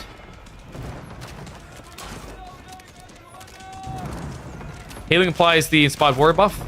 Yeah, but the problem is, healing might inspire them. My point is, if you keep taking damage, you're then not buffing the rest of these guys, right? Like, if Focus Fire is coming in on, let's say, a tanky front boy and he's not dying straight away, the prelate's going to chain heal him, and every time they choose to chain heal him, that's 1 less unit buffed in this formation. That's the problem with Inspired Warriors. There's a lot of things that are a bit like this, where the inefficiency is kind of what makes them balanced. So for HRE, it's that detail. We had the Japanese game at the start of the series where we said if you actually targeted all different units as Sohai Sutra debuff them, it would actually be a pretty strong debuff, right? So there's a lot of these different type of techs that almost feel like they're held from being OP because they don't interact optimally. And we have silk bowstrings. So very deep in the game, we've got a really cool switch out of Dimmu. This is actually his best case scenario. Archers plus Horsemen really is your bread and butter here. You've got so much food to work with. You've got composite bows. You can get the extra range, easy peasy. Meanwhile, your opponent's gone crossbows. Well, your comp entirely counts crossbows. And B has kind of overkilled it. 60 crossbows is a bit too much here.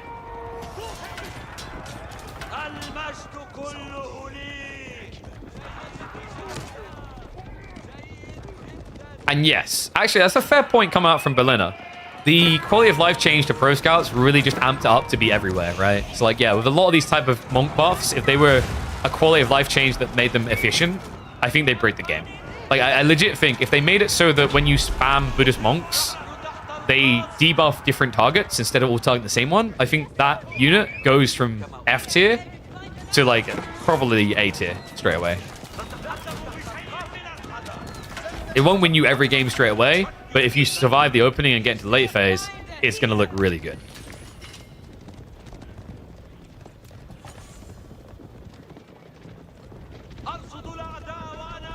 And we just got all pikes. Yeah, so remember what we said about all pikes? With EAT, it's percentile scaling. So these are vet spears hitting for 11 already. He's still got to elite them up. But, you know, even at 11, he's basically getting an extra 2 blacksmith levels in there off of EAT. Courtesy of all pikes getting him that high. Flash coming in, though. Yeah, this is not a fight B should be taking. He's got way too many crossbows. Kind of weird that Dimmu didn't chase that to the west side. I mean, I guess the issue is the movement speed allows the crossbows to just disengage. I think he's more focused on hitting that gold. So burn through on the wall coming in.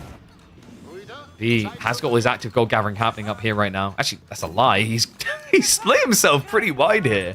B, despite the fact he has got 4 relics, he has 45 workers on gold.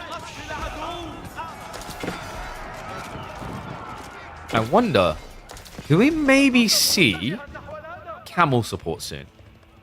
Camel support is quite the doozy against spears here, right? Like, even with the scaling of all pikes, if you get camel support, you basically offset the 2 damage buff, right? And also pretty nice in these exchanges. Like, the archer should already win it. It just guarantees the crossbows can't compete. Flash coming in. I don't like the look of this for B. If you end up trading, like, 1 crossbow for 1 archer kill, it's just not worth it. The horseman, I mean, it just feels like B is missing that line of spearman pushing. Dimmu is, however, missing the next wave. And yeah, it doesn't matter. Are you kidding me? B started this fight with, like, what, 55 crossbowmen? That just doesn't feel worth it. I mean, Dimmu is just trashing wood. You could argue that Rocky River is a weird map because we're reaching a stage in the game where actually wood starts to become almost worth as much as gold, right? Like, I've lost count of the amount of Rocky River games that get deep enough that you've got people out here gathering the straggler trees because there's nothing left. And we're not there yet, so Dimmu has plenty more to punt. And we have to remember, even before we reach that stage, Dimmu could realistically go trade. And with Abba, that would generate wood. Ironically, in a game versus B, Dimmu is now building a Springald. Did they swap names when I wasn't looking? This doesn't seem right. Stonewall's coming up from B. I mean, just look at the difference in their approaches on the map. B has swallowed up so much of the map, and Dimmu has tried to be incredibly budget about what he attempts to take. Well, there's only 1 Springald. Dimmu's like, I wonder if these are actually cute. Oh, they're not. B, I love that. Maybe it was a bait, guys. Because when B sees a Springald, he's like, oh, no, that's the OP unit. Just sends everything in to kill it straight away. But that means you dove in range of the archers that should theoretically be trading out well against you. Hand Cannoneers now joining in on both sides, though. And B's numbers are definitely swelling quicker than Dimmu's. Apology, we hit the insert key there. Seems appropriate, actually, because B is indeed seeing red. We'll have to slow things down. What you really want here now as B is the Inspired Warriors tech. Inspired Warriors is huge. It basically gives you gunpowder tech. You guys remember that one? We used to have that technology, and then it got removed, changed. But now with Inspired Warriors, not only do you get extra armor, you buff your damage by an extra 6. He almost hits for 50 damage in the melee. Dimmu admittedly hasn't got the melee infantry. But even into things like Horseman, that's going to sting. Shoves in now. Dimu, he's legit just smashing Springles. I don't think that's that good against hand cannoneers. Right, because it's quite a high base damage range unit. However, has B pushed too far? It looks like it. The men-at-arms queue may have to be refought here. Instead, we've now got him switching into the mangonels. Greased axles on both sides, in fact. So I believe we did just see B get it, right? Yeah. All right, guys, it's your favorite part of the game. The part where you throw rocks at each other. I feel like we've gone back in time. We're just stoning people in the streets here. Which is appropriate, because some of us probably are virgins. We're too busy grinding 4, 5, 6,000 hours in AoE4. We ain't got time for that. Especially when your Rocky River games go this deep. Men-at-arms reveal themselves, though, and the Springle count is just not good enough here. It's not a choke point fight. This is going to break him, surely. I mean, the men-at-arms, there's just no answer to it right now. Gold gathering on the front side. New wave arriving. And I believe we're going to be seeing B on the verge of winning this. He's going to strike for match point. Mango Warp's coming through. Dimu in desperation mode is starting to pull the villages. He can't afford to be without gathering here. Adjustable crossbars is still, what, 20 seconds away? But then you have to build the mangoes. I don't think he's got time left here. He's starting to push in. Gold has already been strip mined on the south side. Like, it is here or nothing at all. And although Dimu has been holding on for a while with Archer Horseman, if he doesn't have any gold to play with, Men-at-Arms will be the classic HRE unit that can just win the game. He's trying to go to Camel Archers, but I don't know about this. I mean, with so many hand cannoneers already, in theory, Camels could work. Very tanky unit. He has already got them elited up. If he can get enough of them, it might give him a stay of execution. The traitors from Dimu have just been revealed at their infancy. That was all of them. There's literally one traitor left. And a keep drop now from B. He knows what's happening. There will be no trade in this game for Dimu. Not if B has anything to say about it. So here's what we're talking about with the camels. 250 HP on these bad boys. And they hit like a truck. Not going to be getting that double damage into these gunpowder units, remember? Because it's actually bonus versus light gunpowder. These are normal gunpowder. But still, realistically, from a DPS standpoint, actually a reasonable exchange into hand cannoneers, right? It's not quite double the attack speed. But with it being about half the damage, you know, you consider the costs. I mean, these things literally require gold to pump. Admittedly, though, B has plenty to do with that. 5,000 gold still in the bank. He hasn't even tapped all the veins. That's about to finish, though. At which stage, if B wants to keep doing this, he's going to need trade of his own. Or hear me out, guys. Oh, I'm sorry. I'm sorry, B. You don't need trade. My bad. You've still got 4,000 gold on the map. I mean, if you're going to drop a keep, you might as well get your value out of it, right? Mangoes should be looking onto the camels here. After all, it's a ranged unit. Men-at-Arms are starting to just ripple into economy again. I'm starting to feel like Dimu just doesn't have any runway left here. Right? Like, what's left to gather? We've got straggler trees over here. We've got a stone crab on the west. The stone doesn't secure anything. Excuse your flank, sure, but the gold, the wood, like, these are the things that keep Dimu alive. Right? And without gold, his fallback plan was camel archers, horsemen, archers. But now he doesn't have trees either. His tree lines are starting to look as bald as his head right now. There's just practically nothing left here. And any little that you can find, anything you can scrape together, the men-at-arms are already diving onto. More villagers going down. The eco leader's building here. And now we're at landmark point. He can start to seize these down. Torches out. He's going to force Dimu to fight him. A lot of camel archers, but 3 mangoes should be good enough to deal with that. It's going to take a long time to kill this, folks. It does have a measly 17,000 HP. So, you know, just a little bit. Sometimes I feel like the Abbasas are overcompensating when you see the health on this thing.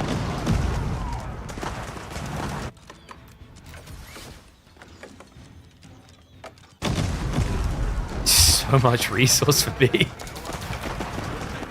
You know, we always get used to watching B do what almost feels borderline cheesy, all-in, crazy strategies, but you got to remember, this guy was a Zerg main.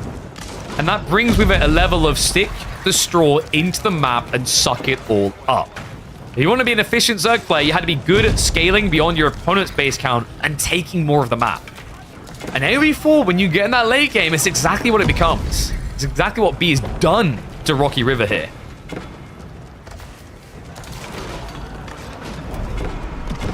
Dimu is running out of time. House of Wisdom's about to go down. It only took this long, not just because of 17k HP, but because of the fire armor given to every building around because of this landmark.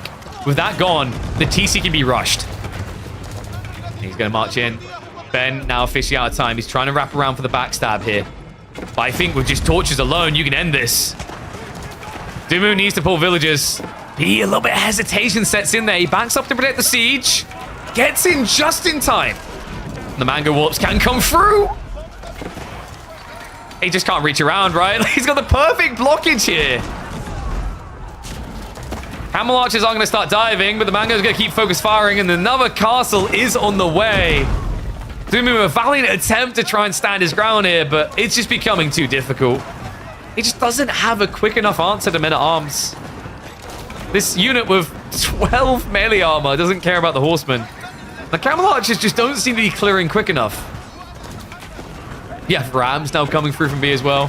Anything to get that finishing touch. And another castle in.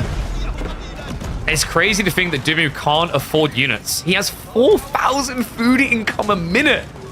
But then you realize what the real problem is.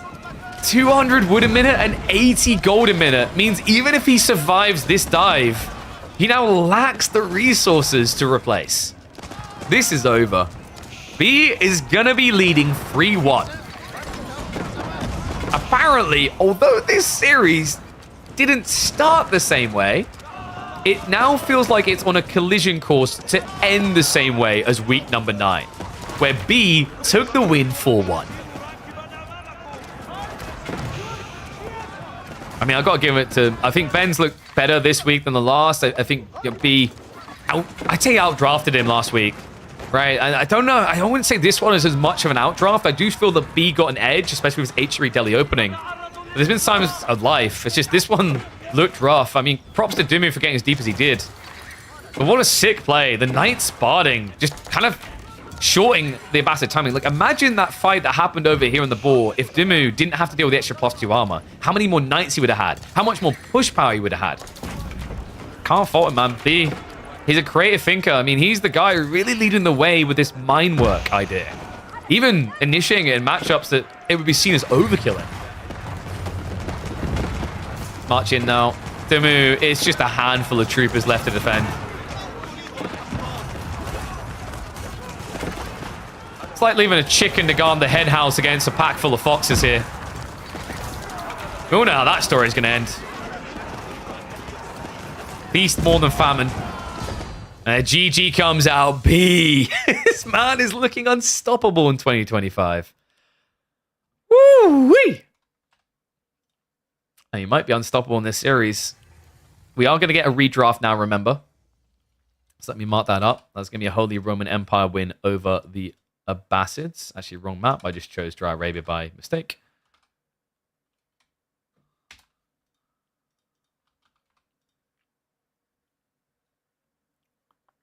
Am I blind? Oh, there it is. So, we do get a calming moment here. Remember, we're going to have a redraft now. In fact, they may have already completed it. Let's have a look. Yeah, final picks now coming in. Okay, so let me just switch these in.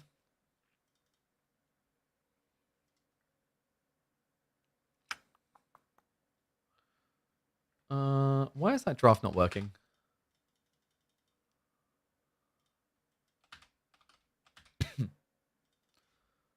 Give me a sec. Draft's being a bit weird. I better not have to manually enter these. I will rip my hair out.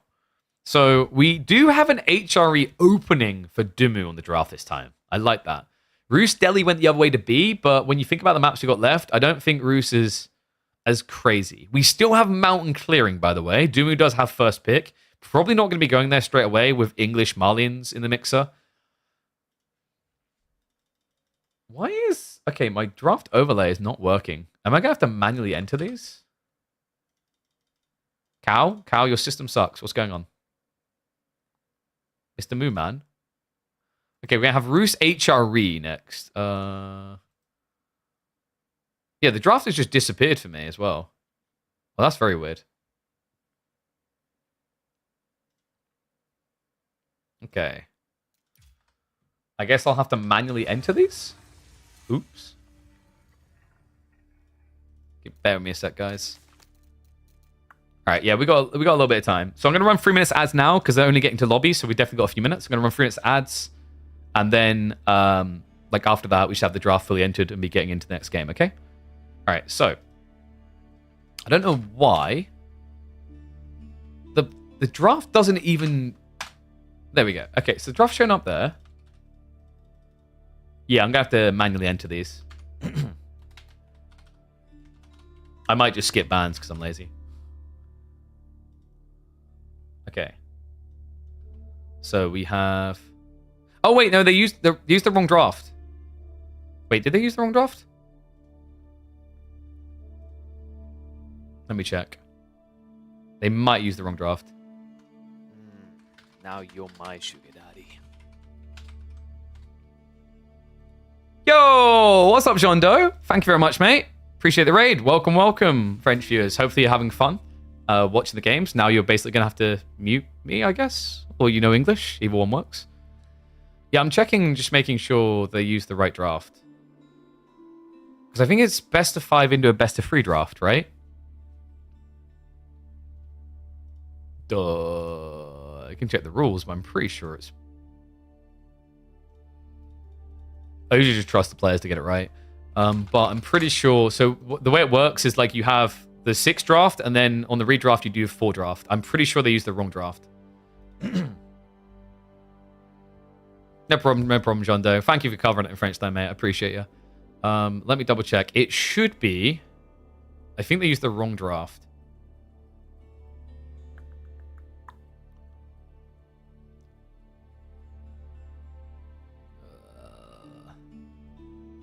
Looking for the rules now. Oh my god, we have so many rules.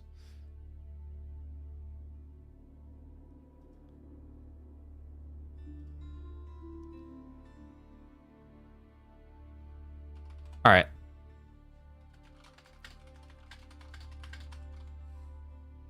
I think we're just going to let them roll with the thingy draft.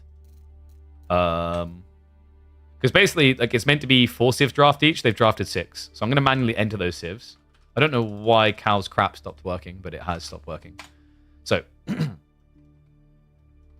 6 and 6. So we have Roos, Delhi, Malians, English,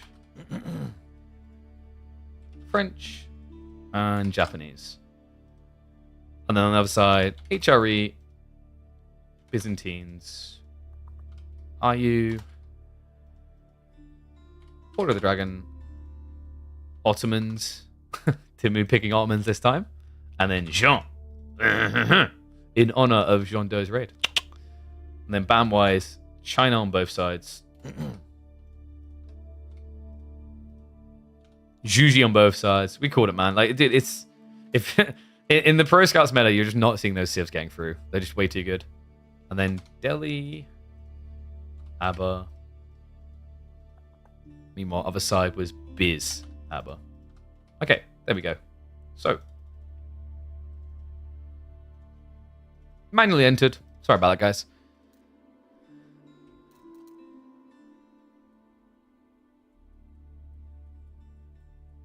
Oh, thank you, man. Glad everyone's been enjoying it. All right, so we should be hopping the game. I think we're just going to let them play through.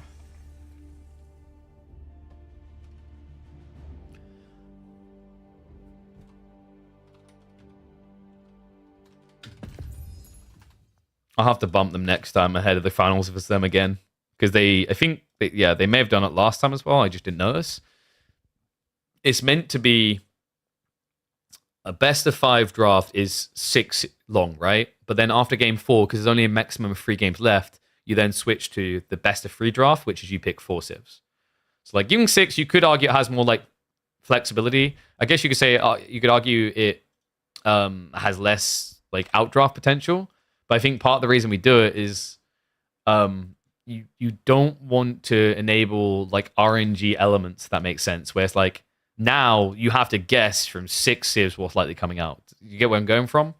It's like we done it that way because we felt that more players would be upset by a system where you could just get completely flipped on your draft by a weird out of left field pick, versus like some variability with 4 civs to pick from with 3 games to go, but not insanity levels of variability.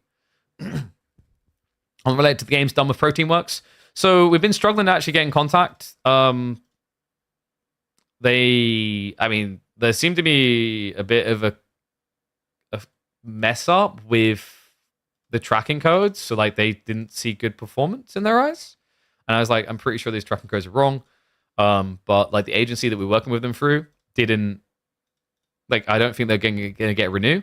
So like if people look at those type of products, I'd say just hold on. I'll let you know if we work with them again. If we do, I'll be able to give you guys a discount code and we'll announce it.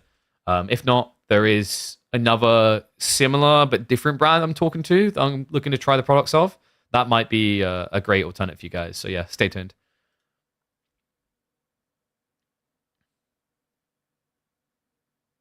Find a new one that ships into 8. I'll do my best. It's challenging because like international shipping, most of these type of products, like it's very rare that they're everywhere. And sadly, the ones that are everywhere just don't see the value in marketing, right? It's like the logic that you could go and buy Coca-Cola everywhere, but like you're not going to see Coca-Cola sponsor gaming streamers. So it's a bit weird in that regard. But we should be in game in a sec. Just a minute away.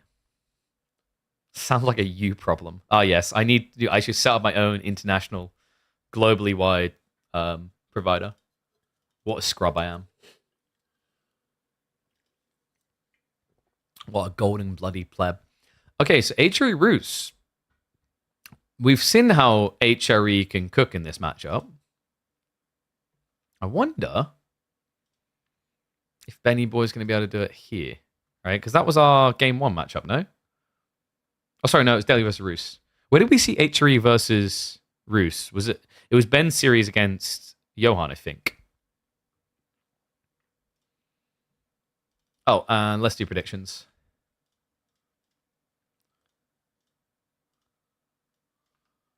Give you guys 2 minutes. Yeah, it was KJ versus Dimu. Yeah, and that one was like quite intriguing on Bohemia.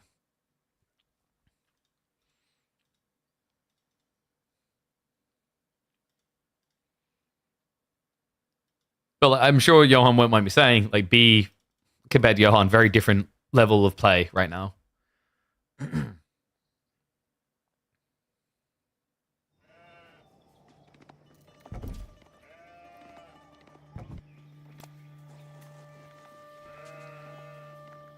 It's a matchup that got Dimu the win in his semi-finals, but B is on another level. Ladies and gents, welcome back to the grand finals of Midweek Muster number 10. We are on the verge of completing the first third of our weekly esports circuit. We've just got so many weeks left to go. Man, it's been incredible. The support, the growth, the games. Man, these two have definitely been delivering. I'm hoping that we might be able to see some more signs of life here. Dimu, the HRE, is going to be on dry Arabia. Now, when we saw him get that Roos win, over Roos rather, it was on Bohemia. A little bit different of a map. But looking at the spawns, there may be options here. Dimu, he could look to go aggro with the forward spawn deer on his opponent's side and then defend on his own. So we'll have to see him. What is up, Yallock? I see you with the gifted subs. Thank you very much, mate. Appreciate the 1-2 gifters. Remember, guys, golden time to subscribe. We're back to doing these weekly all the way through to June/July.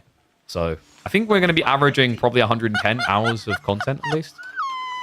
Hey, thank you, Yallock. What I'm getting at is $5 to dodge ads. Pretty damn good. Oh, also on the YouTube side, as we can, I will be adding more and more of the emotes for you guys to have available to you as well. It just requires people actually subscribing. I'm kind of curious what people would like on that platform to do the, I think it's called super subscriber thing. All right, so Scout open up. B is going up to 3. Now, this has been described as overkill by a few players, but B and Cat in particular do this intentionally. The whole idea is they're looking to find where your scout is and then they're going to cut him off in the rotation. In fact, look on the minimap. Look at the positions. You can already see that B's doing this. He's cutting him off on every single direction. So in the next 5 seconds, Dumu is going to be in the middle of a surround. And the whole idea is that strips sheep control away from your opponent. Yeah, and he has scouted him, right? He got a glimpse of him, so now all he needs to do is cut him off. This guy will cover the south side, and this one will dial back into the northwest corner. It's a really cool play, actually. And when you know you want to go pro scouts, you get additional value anyway. But wait, B? Oh, no. All right, that, I think, was a misclick. That shouldn't be happening. Dumu, he's going to get 3 extra sheep. But you see the concept of what we're talking about, right? And, I mean, it looked like B maybe just didn't originally realize he'd seen the scout. But if he had made that correct rotation, that would have meant that Dumu would only have 6 sheep to play with going into Feudal Age. Which is pretty crippling for the HRE, considering in this matchup, usually you're going to be looking to open with maybe a quick play into Rax to get a few spearmen out. Meanwhile, B, 10 sheep to his own. Okay, someone has missed sheep here. Yeah, I think we're going to get rotations down the side, which should give B the majority. How do you guys gamble, by the way? Okay, 59% for B. So Dumu, a little bit more belief in him than we've seen in some previous games. Yeah, you're right. It looks like actually some of them got missed. So Dumu, only 7 sheep in total to work with. Like I said, we will be seeing pro scouts, but you know, this maybe screws you over a little bit on the flexibility element of just how hard you can pump spearmen. And it also means now, if your initial deer grab gets blocked at all, you're in a really bad position. Realistically, this should never get blocked. This is actually a blessing for Dumu.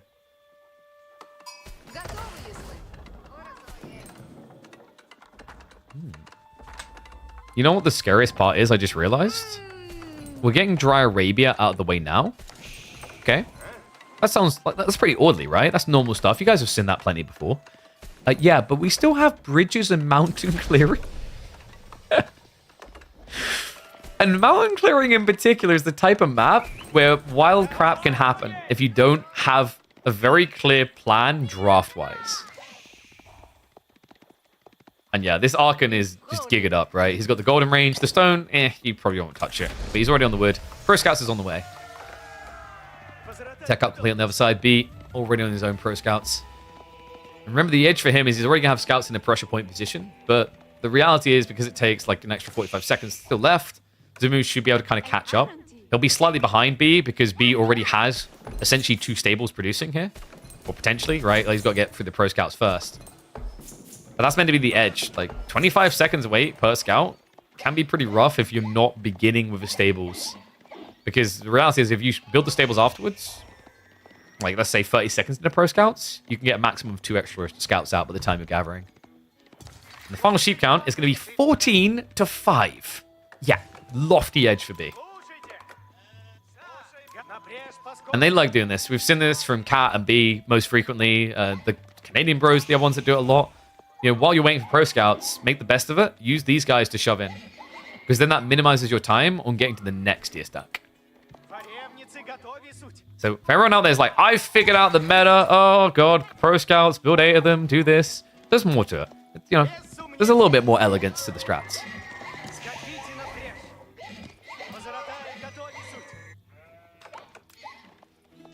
Dimmu is already on his way home with the goodies.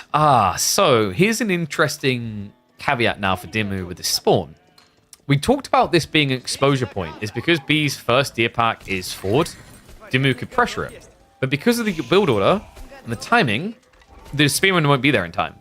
So now Dimmu has this awkward choice between guarding the back deer, which is really far away, or protecting his own deer grab. You can't really do both. So if B just splits his scouts between the 2 locations, he's going to be walking away with something somewhere. Instead, he's just going to beeline for the south side.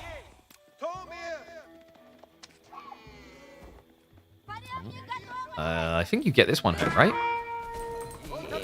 Yeah, you should be fine. Didn't realize it as well. That was good. He would have ended up diving the TC and dying.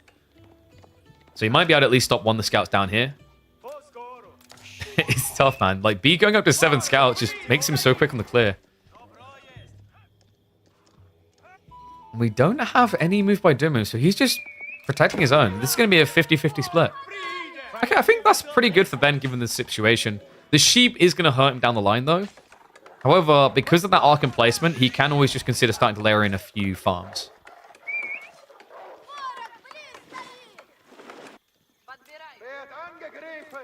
So what do we see now? Realistically for B, it's always going to be that fast castle play. Dumu could try to play a bit more of the age, but I just don't think it's worth that much now. Because he didn't add in Horseman, right? Without Horseman, I don't think you have a layer to this to contain your opponent. Horseman or Archers would have made a lot of sense. I actually think Archers could have been pretty sick here for Dumu.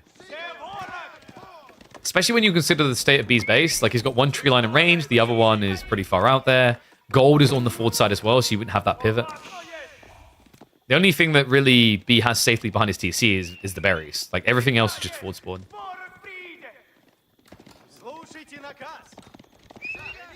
Dumu's spawn is crazy good. Yeah, I mean, he got exactly what he needed to guarantee that Roos wouldn't just bully him on the Pro Scouts. However, B is going to try.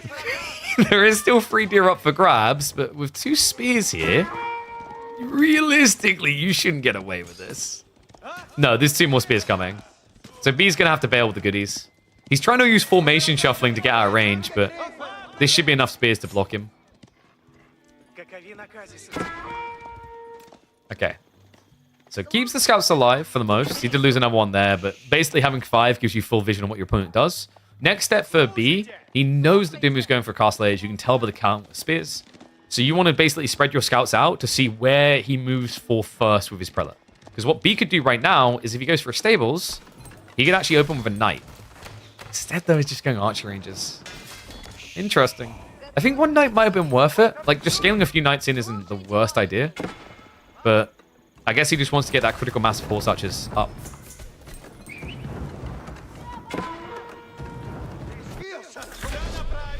He's still going back? There's nothing left. I got nothing left. Alright, so. Prelate's getting queued up. Oh, wow. He actually skips on the TC production. Interesting the timing as well, because it is actually quite late to do this. If Dumu had done this like maybe 20 seconds ago, extra, then he'd already be standing here for the Relic. Which is really important considering that B is going horse archers. And yes, destroyed value is a lie. So the little thing about destroyed value, guys. Oh, this one, yeah, that one, what? Okay, so what would have happened there is I think Dumu would have touched the landmark and it got...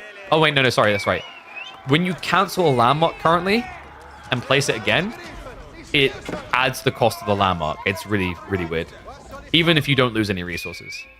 Yeah, this is what I said before. Like, I'm actually half tempted to cover this. Maybe that's why I should put the sponsor logos, but there is some useful info in here, like the relics.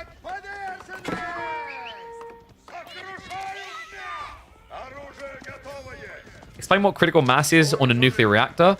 So critical mass on a nuclear reactor is when you have 89 owner Lucia. That is exactly the correct amount to reach critical mass. If you go beyond that, you will go into meltdown. But if you hold at that level, everyone around you will die instead. Very important. So Japanese, take note. If you want to mirror that with horse archers, the critical mass count is actually 69. Compensated by 42 scouts and 0 knights. Glad I could have given those insights. We do have knights on the way from Dumu. Crossbows, pretty much everything. It's like, he's the kid in the candy store that just wants the mixture bag.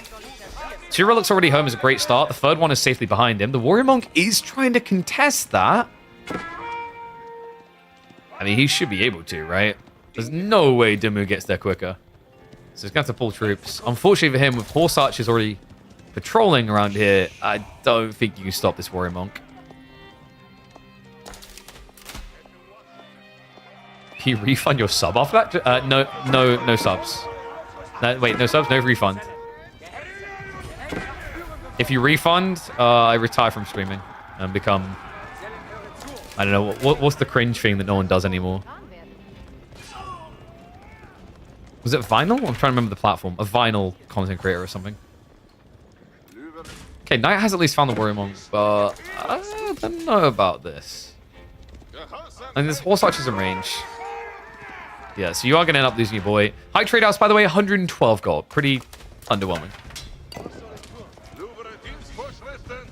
Wait, is this Knight actually going to get the kill? That's kind of ridiculous. The men-at-arms are actually going to bait away the spearman. Oh, but the knight peels off. He wouldn't have had enough damage without a charge.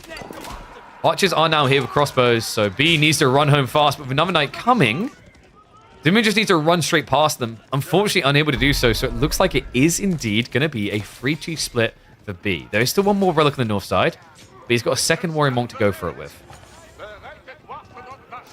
Interesting choice to go men-at-arms against HRE, though. Like, that's the dream, right? B was trying to get cheeky here. He wasn't expecting Dimu to just mass into crossbows. He thought it was going to be archers, because usually, like, if you think archer or crossbows, you could argue, like, equal numbers, crossbows better against horse archers. But equal numbers is not how it works, right? These are more expensive. So B was clearly expecting mass archers out of Dimu. Instead, Dimu has a very healthy comp ahead of him because men-at-arms crossbows. Men-at-arms don't have the heavy maces yet, so not too impactful here. The crossbows are getting tied down with the horse archers. Yeah, kind of need to be stepping them away to bait the horse archers deeper like he's doing now. Warrior Monk around the back is at least not going to be buffing the main fight, which is important. But the main fight is looking good for B. Yeah, he's just keeping the crossbows away from this engagement, which was why the men-at-arms for Roos are winning. I think Dimu's hemorrhaging way too much here. It's the Congo line of death, right? There's enough horse archers to almost insta-snipe the range units. And this is not good, folks. We've got a farm transition now coming from Dimu. He's out of deer. Meanwhile, for B, I mean, he's still got a little bit of food to work with here because horse archers are a lot less demanding on that front. Dimu shouldn't die straight away necessarily here, but it's definitely Grim Tides. 12 men-at-arms, 13 horse archers. He can block that tree line. Dimu, with only 3 crossbows, you can't help but feel that fight to try and reclaim that relic has put him on the ropes. And that rope may be about to slip around the neck.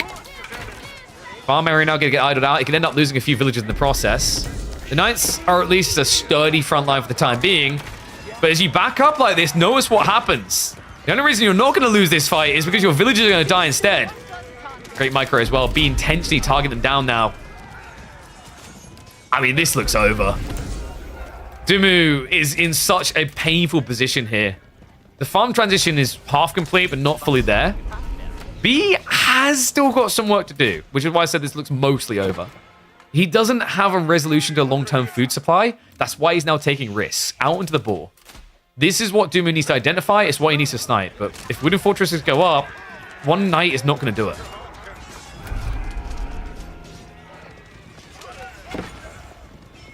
And do I like green tea? I enjoy some green tea. Rooibos tea is the thing I drink a lot of. Good old red tea. Yeah, we have our green teas. Very healthy.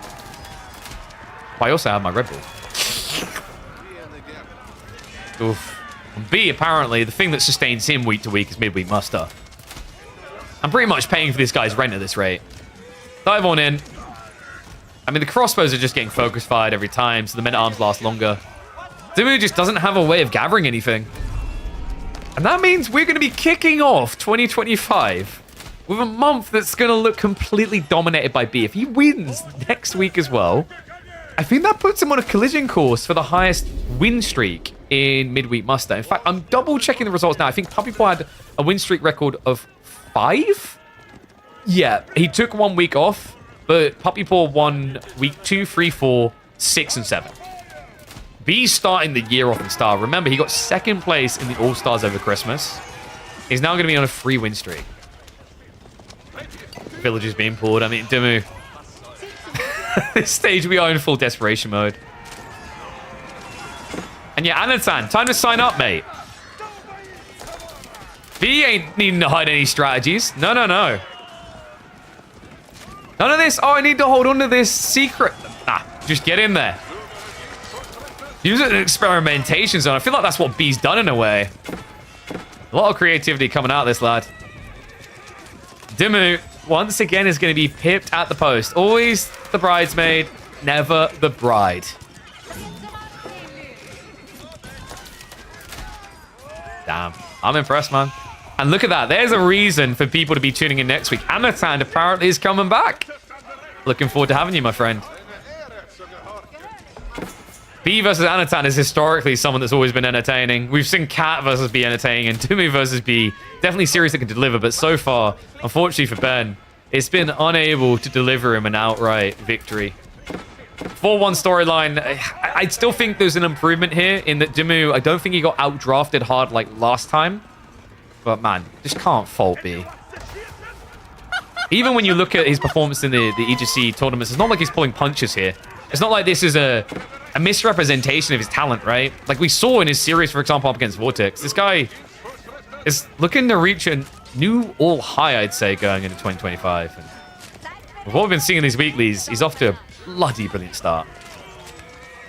At this point, Dumu knows it's over, right? He's down to 26 economy, but this is the last game. So you might as well just play it out and see if maybe, just maybe, B is out of resources, if there isn't another layer to the cake. But just like a delicious cake, B is ready to keep gobbling it all up.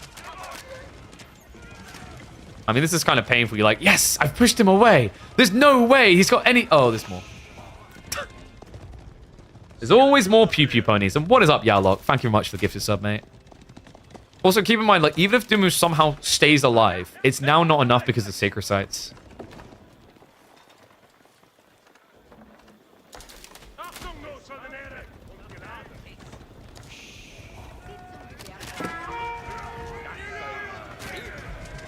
Oh, God.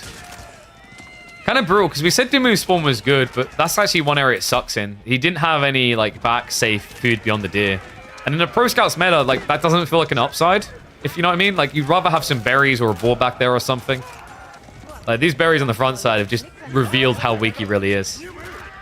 But if you like what you've been seeing, guys, make sure you are subscribed to the channel. We've still got 20 more weeks of midweek muster ahead of us. But for now, it really has become the B playground.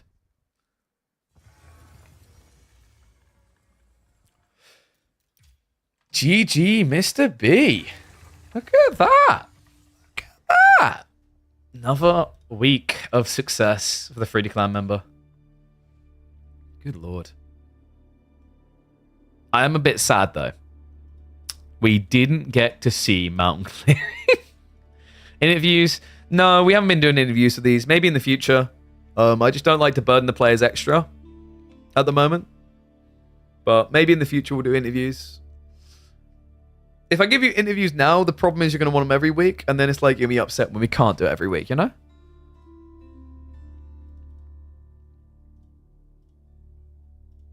But we'll work towards that. Oh, but by the way, we do have brackets already up. Wait, they should be going up in a second then. Yeah. So midweek muster number 11. You guys won't guess what we've done. New maps, new maps, new maps. Poogers. What have we got? Cliffside is back. We're bringing back Cliffside. So we got rid of Bohemia and we got rid of... I've forgotten what the other map was now off the top of my brain. What did we get rid of? Rocky River, right? Yeah. No, Rocky River's there. It's been a long day. Bohemia and... My brain not processing here. We left Mountain Clearing. I'm missing something. We kept Boardland. I literally was talking about this. King of the Hill, sorry. Yeah, we got rid of King of the Hill. Because like King of the Hill was just like a very Pro Scouts dominant map. So we didn't really see much sense in keeping lots and lots of Pro Scouts maps. So we brought Cliffside back, which in theory could be a Pro Scouts map, but I think there's also maybe some pressure play because you start a little bit closer together. And also it's just a really cool, popular map. And now we've got Cabbage Wilderness, which is number one of Kayu's creations. This has some pond play. So to the south side, there is fishing. I think there's about 4 fish stacks, deep water fish stacks there. But 2 sacred sites. Basically, I thought it would be interesting to put a few maps that have fishing variety on, just because we're in a Pro Scouts meta, so maybe there's a balance of choice there, and it's not just literally every game being Pro Scouts. It is going to be the default map, so this is a new map from Kayu. I thought it would be a good way for us to gather data, so we'll be seeing a decent amount of it. And I thought that would also be refreshing because like it looks like a map that might not just be Pro Scouts all the time. I think also it's not just a map that's going to be raw fishing because you can have like ram plays, spear plays, whatever. So should be a fun one to see. The bracket, yeah, should be going up really soon. So the only thing that should be changing is B and Dumu's position in it, courtesy of who wins and who loses, right? So if we have a look, we should have a rough idea of what the bracket's going to be.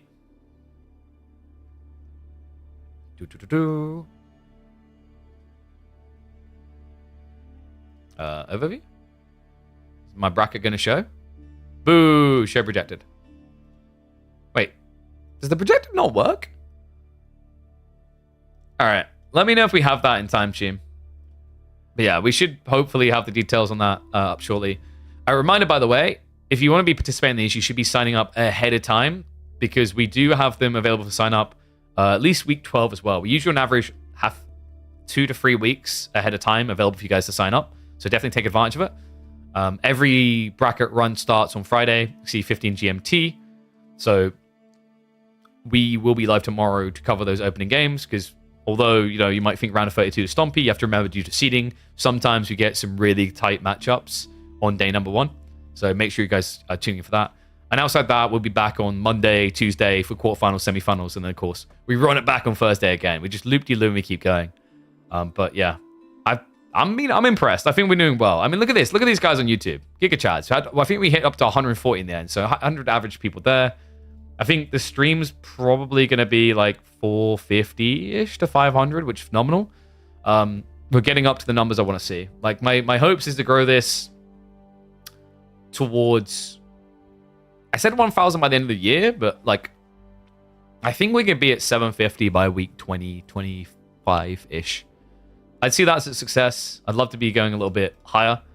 Just because if the numbers are bigger, you can bring in sponsors easier. And that's my goal. Because once we start bringing in sponsors, I can up the prize pool, bring in guest casters, interesting formats, etc.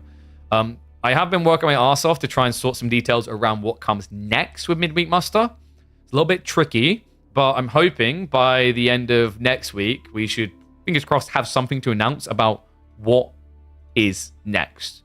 All I'll say is my big focus with what is next, one of the things that's going to be next, is to reward people who have been participating in the Midweek Musters, because I think that should be rewarded. It shouldn't be like, these people play 30 weeks and then out of nowhere, a person who never played any weeks gets rewarded more.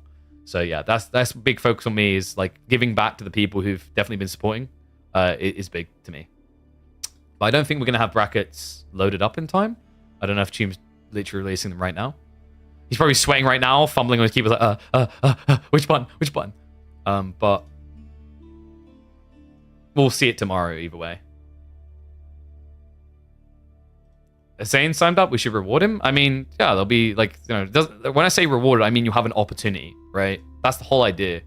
Is I don't think it's like a case of the people who've been supporting this process of like participating should be alienated.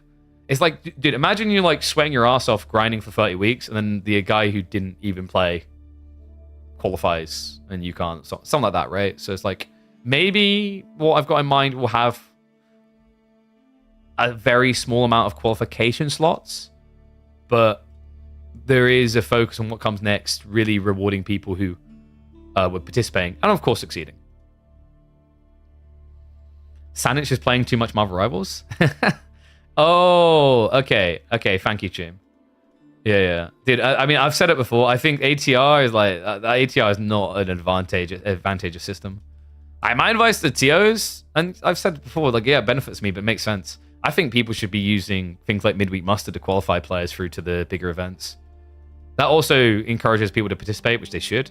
The problem is we have a system where it's rewarding to just not play for months on end, which is weird. Where the Canadian bros? Hiding strategies. Although, I don't know. Actually, let's have a look. We didn't scour through the list. Did Puppy Paw sign up? Because he was talking about maybe doing it. Because he said he didn't want to reveal strategies, but then he's like, actually, maybe I could just like have fun and try new strategies. I'm like, yeah, dude, just do it. It looks like he didn't. So, no Puppy Paw, no Wham. But the big, most notable lead ones, we've got B, Dumu, Core, Voldemar's in their Cat, Mia Micah, Sass, Numadon, Scatterbrained, Kaiser Johan, Myriad, Avali, Starflark, Dragvan, MSN, and Markatambi, Keyrun, Fukra, Zanavaku, Striker, Striker back again, Prabuti, Deniskia, Sain's in there again, Reduxider. Sorry, I missed Kindergeld 5, who I think is a new one. And then we got Rakbulo, Anatand, Lash, Fleas, Lemonos, Tiger, Lock, and Mahodo. That is one extra than what we can have, so one of them did not make it. Apologies. It's just the way it works, the way the cookie crumbles. No BC, no Marine Lord? Yeah, because like I said, the problem is the ATR ELO system is like... it punishes them from participating because they can just lose elo to lose seeding. But it's like, it's also at the same time you can argue they shouldn't because they're meant to be the better players. But like, I get why they don't participate. It just sucks that is like the system that we have in the ecosystem. I don't like. I want elo to count because it should, because otherwise the competitive scene is kind of gatekept, right? But at the same time, it's like the way that you can dodge games. We pretty much went from an ATR elo system that was exploitable by playing small tournaments, which we called the Divine DFP effect, because Divine was the most infamous for doing it, grinding 3 different regions each week, to now a system that is exploitable by simply not participating, right? We've kind of gone like from one extreme to the other, which is extremes in esports is too familiar to me. I came from Dota 2, a scene that year after year went from having too many tournaments to not enough tournaments. So whoop whoop. What is your conversion rate on sponsorships? It depends. I'd have to look at the numbers. I think Pro Team Works, we were maybe seeing between 4 and 8 sale conversions, but that was before, obviously, we upped our numbers. It's like, that was reasonable, I think.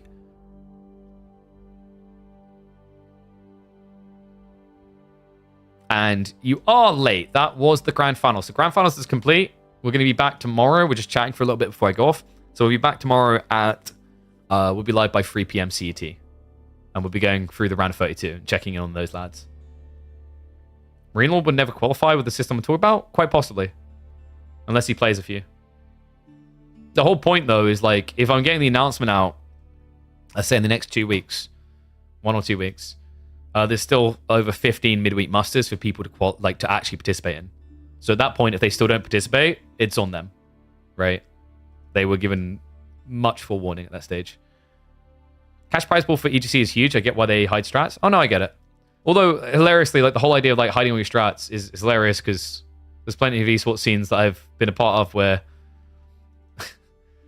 what you think you've hidden isn't hidden, and everyone got to the same conclusion, if that makes sense. And that's even more true in a scene like AB4, where like certain people play with certain people who play with certain people who play with certain people, and thus they inadvertently or accidentally reveal strats, right?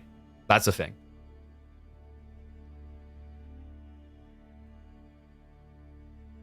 Yeah, I hope you're feeling better now, by the way, Anatand.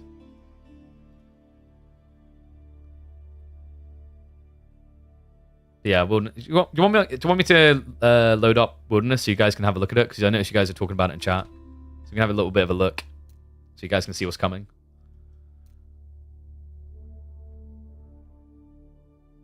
Look at KP in top left corner. What do you mean? Rogan? Oh, within the stream reception. Oh yeah, because I had the thingy open. Let's just check in and see if YouTube people were talking. So, I think... Probably forgot to download it. Sneak peek. Let's take a sneak peek. A little ganders.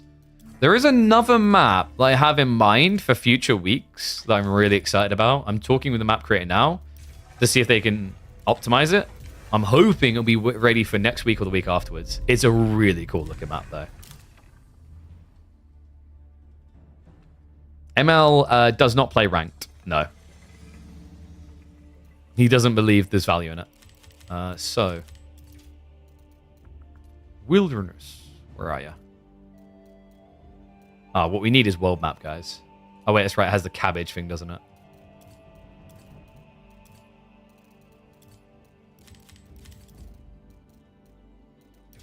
There we go.